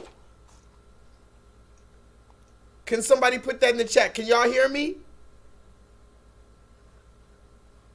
Can y'all hear me? It says my internet's a little blurry. Let me refresh the page one more time. Put it in the chat. Kanye West talked about Bob Marley getting cancer through the toe on some conspiracy theory, conspiracy shit.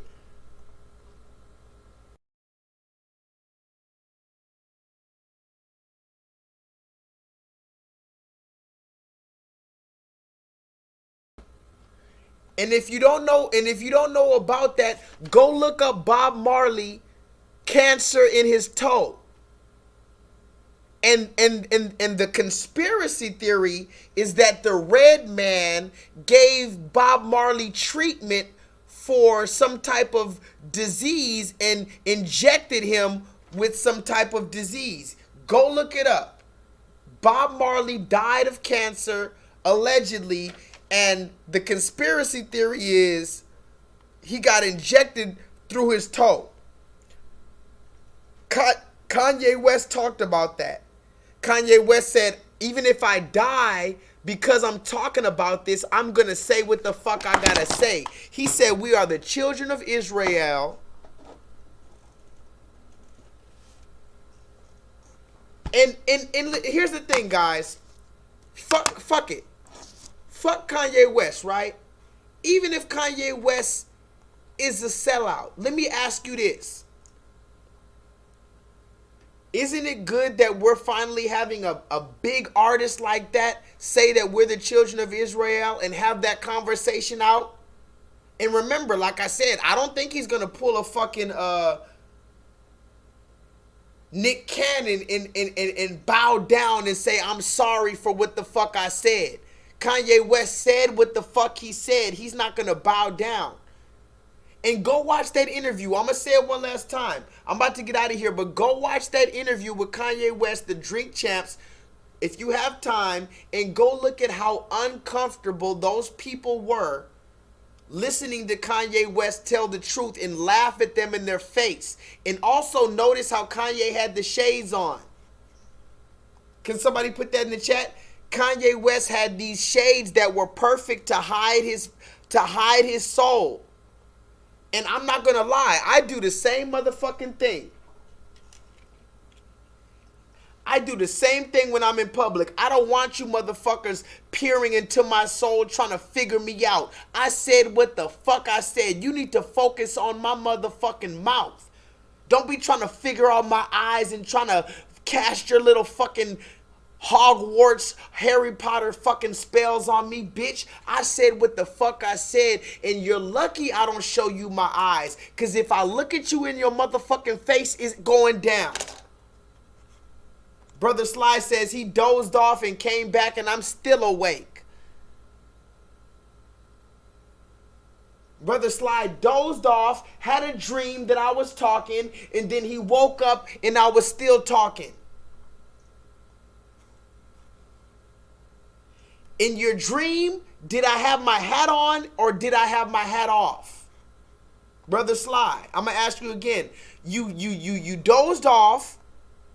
I was talking so goddamn long. You dozed off. You came back. And now I'm talking still.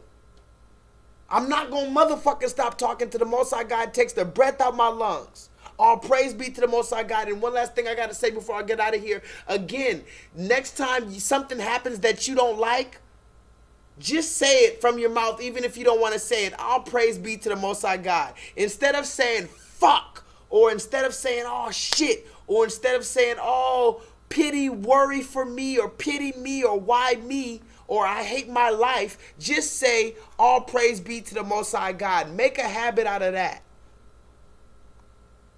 Can we do that in the chat? Can we try to do that? Anytime something bothers you, just say all praise be to the Most High God. Message. Okay? Now, I have more receipts, but some of the receipts I wanted to show to Chocolate Melanin because there's a particular reason I want to show her. So I'm going to just wait until next week to show those receipts. I could show more. I could show that. Oh, before I get out of here. Again, one last question. House slave, field slave, runaway slave for Kanye West. And whatever you think, it doesn't matter what he is. Would you agree that the things that he talked about were very important? Would you agree that he talked about Margaret Sanger and the KKK? He talked about us being the tribe of Judah. These are things that need to happen, and they've been trying to silence that conversation for so motherfucking long that Kanye West or anybody else on that large A-list platform saying it, that's a good thing. We need to give praise unto the Most High God. Stop being simple in the chat, guys. Remember Malcolm X. And also, before you remember Malcolm X, remember Big Bird. Somebody put that in the chat before I get out of here. Remember Big Bird? I got the injection today. My wing is feeling a little sore, but I'll give my body extra protective boost that gives me and others healthy. Miss Erica Hill said, I've been getting injections since I was a little bitty bird. I had no idea.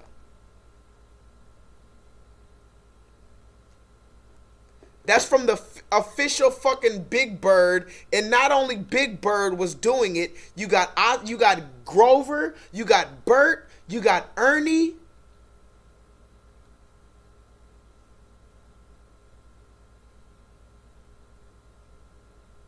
Come on, y'all. You got Oscar the Grouch, you got Elmo, the whole fucking Sesame Street gang. Not after they danced with Billy Porter. Now, they got their injection.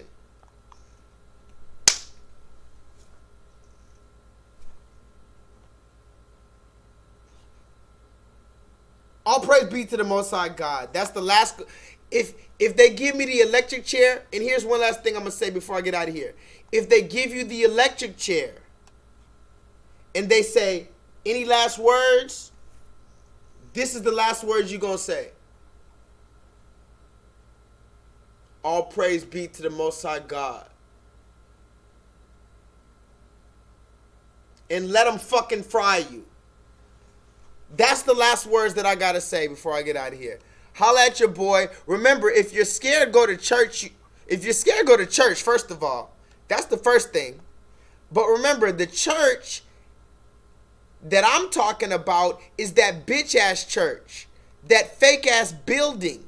You need to remember, at the end of the day, what is the real church, guys? This is the fake church. What is the real church, guys? Put it in the chat. What is the real church? This is the real church. Where two or more are gathered in unison, in genuine praise and worship of the Most High God. With that being said, I got to get out of here. You know I don't like to get to 5 hours. I wish I could spend more time with you, but I did say a lot of stuff today. I'm going to read the comments later. I know I didn't read a lot of your comments. I just didn't have time. I talk so much. One last time, let's look at Al Sharpton. Give a round of applause for Al Sharpton, this skeleton bag of bones still dancing at 97 years old. Hey!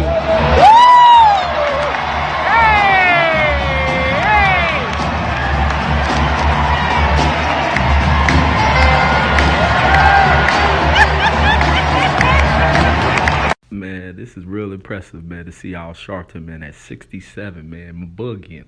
Look at Sharpton, man, getting down like he really is James Brown. But, man, it's funny looking at this dude. He looks like a head on a damn stick is what he looks like, man. If George Washington was black, he'll be Al Sharpton. He'll look like him.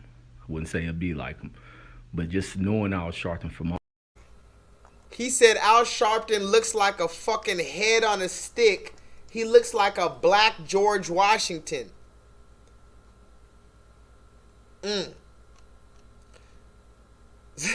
Somebody put that in the chat. I'm just eating my food.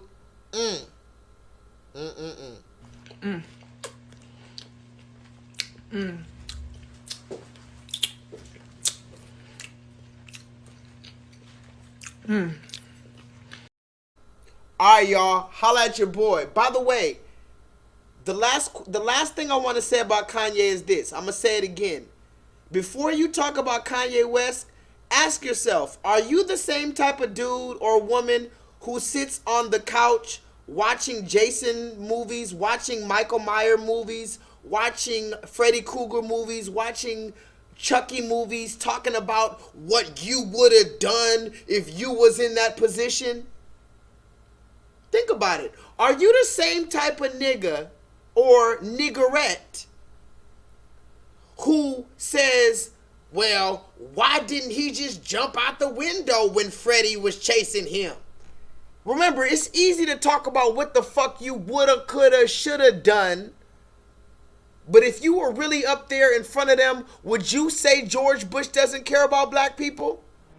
With the breach of 3 levees protecting New Orleans, the landscape of the city has changed dramatically, tragically, and perhaps irreversibly. There's now over 25 feet of water where there was once city streets and thriving neighborhoods. I hate the way they portray us in the media. If you see a black family, it says they're looting. See a white family, it says they're looking for food. And you know it's been 5 days because most of the people are black. And even for me to complain about, I would be a hypocrite because I've tried to turn away from the TV because it's too hard to watch. I've even been shopping before even giving a donation. So now I'm calling my business manager right now to see what is the biggest amount I can give, and just to imagine if I was down there, and those are my people down there. So anybody out there that wants to do anything that we can help with the setup, the way America is set up to help the poor, the black people, the less well off as slow as possible. I mean, Red Cross is doing everything they can. We already realize a lot of the people that could help are at war right now, fighting another way, and they've given them permission to go down and shoot us. And subtle, but in even many ways more profoundly devastating, is the lasting damage to the survivors' will to rebuild and remain in the area. The destruction of the spirit of the people of southern Louisiana and Mississippi may end up being the most tragic loss of all. George Bush doesn't care about black people. Please call. In the past few days, America and people have been stepping up to donate money, to do all they can to help people in New Orleans and all over. Last thing I gotta say, if we don't give Kanye a chance, then maybe none of us have a chance. Maybe J-Lethal gets famous one day and you don't give me a chance because I'm famous or because some stupid shit I did. We got to give people a chance, y'all, especially our people. Vibrate higher.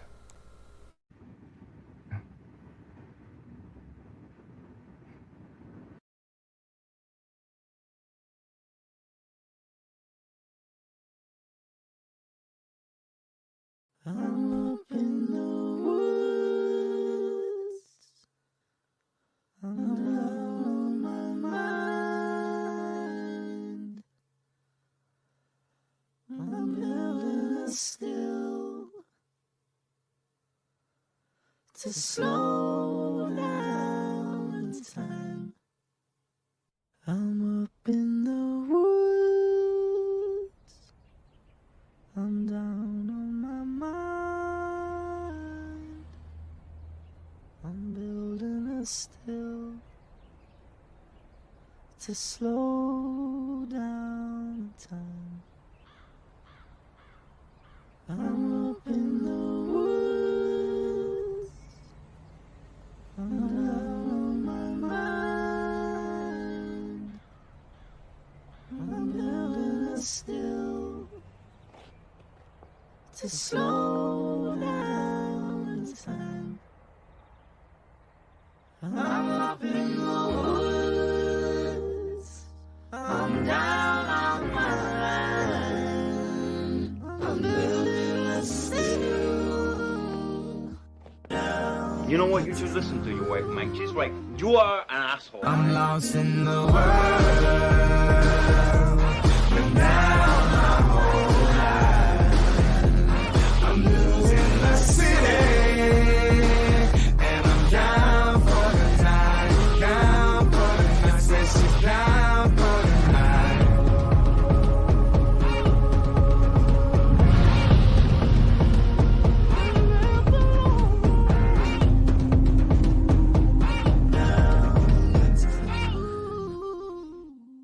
I'm lost in the world. Been down my whole life.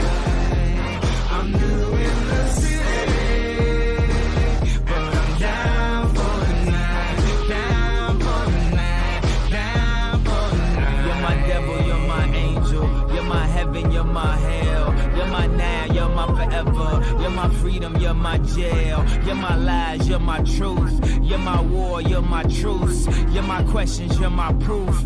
You're my stress and your mama masseuse. Mama say, mama Michael son. Lost in this plastic life. Let's break out of this fake ass party. Turn this into a classic night. If we die in each other's arms, still get laid in the afterlife. If we die in each other's arms, still get laid, yeah. I am Shakespeare in the flesh. Walt Disney, Nike, Google. Now who's gonna be the Medici family and stand up and let me create more? I'm lost in the world. Or do you want to marginalize me till I'm out of my moment? I'm new in the city. Down for the night. Down for the night. Down for the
answers, man. You ain't got the answers.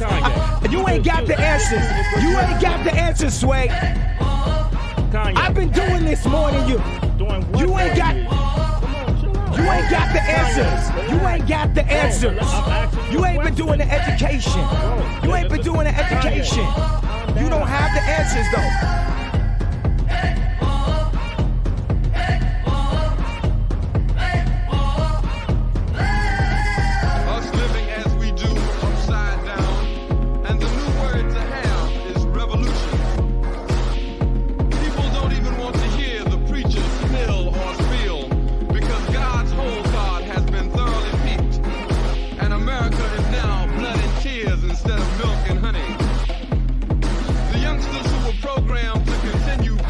Woke up one night digging Paul Revere and Nat Turner as the good guys. America stripped for bed and we had not all yet closed our eyes. The signs of truth were tattooed across our orphanage's vagina. We learned to our amazement the untold tale of scandal. 2 long centuries buried in a musty vault, posed down daily with a gagging perfume. America was a bastard, the illegitimate daughter of the mother country, whose legs were then spread around the world, and a rapist known as freedom, freedom. Democracy, liberty, and justice were revolutionary code names that preceded the bubbling, bubbling, bubbling, bubbling, bubbling in the mother country's crotch. What does Webster say about soul?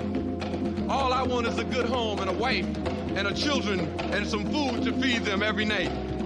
After all is said and done, build a new route to China if they'll have you. Who will survive in America? Who will survive in America? Who will survive in America? Who will survive in America? You think about that, brothers.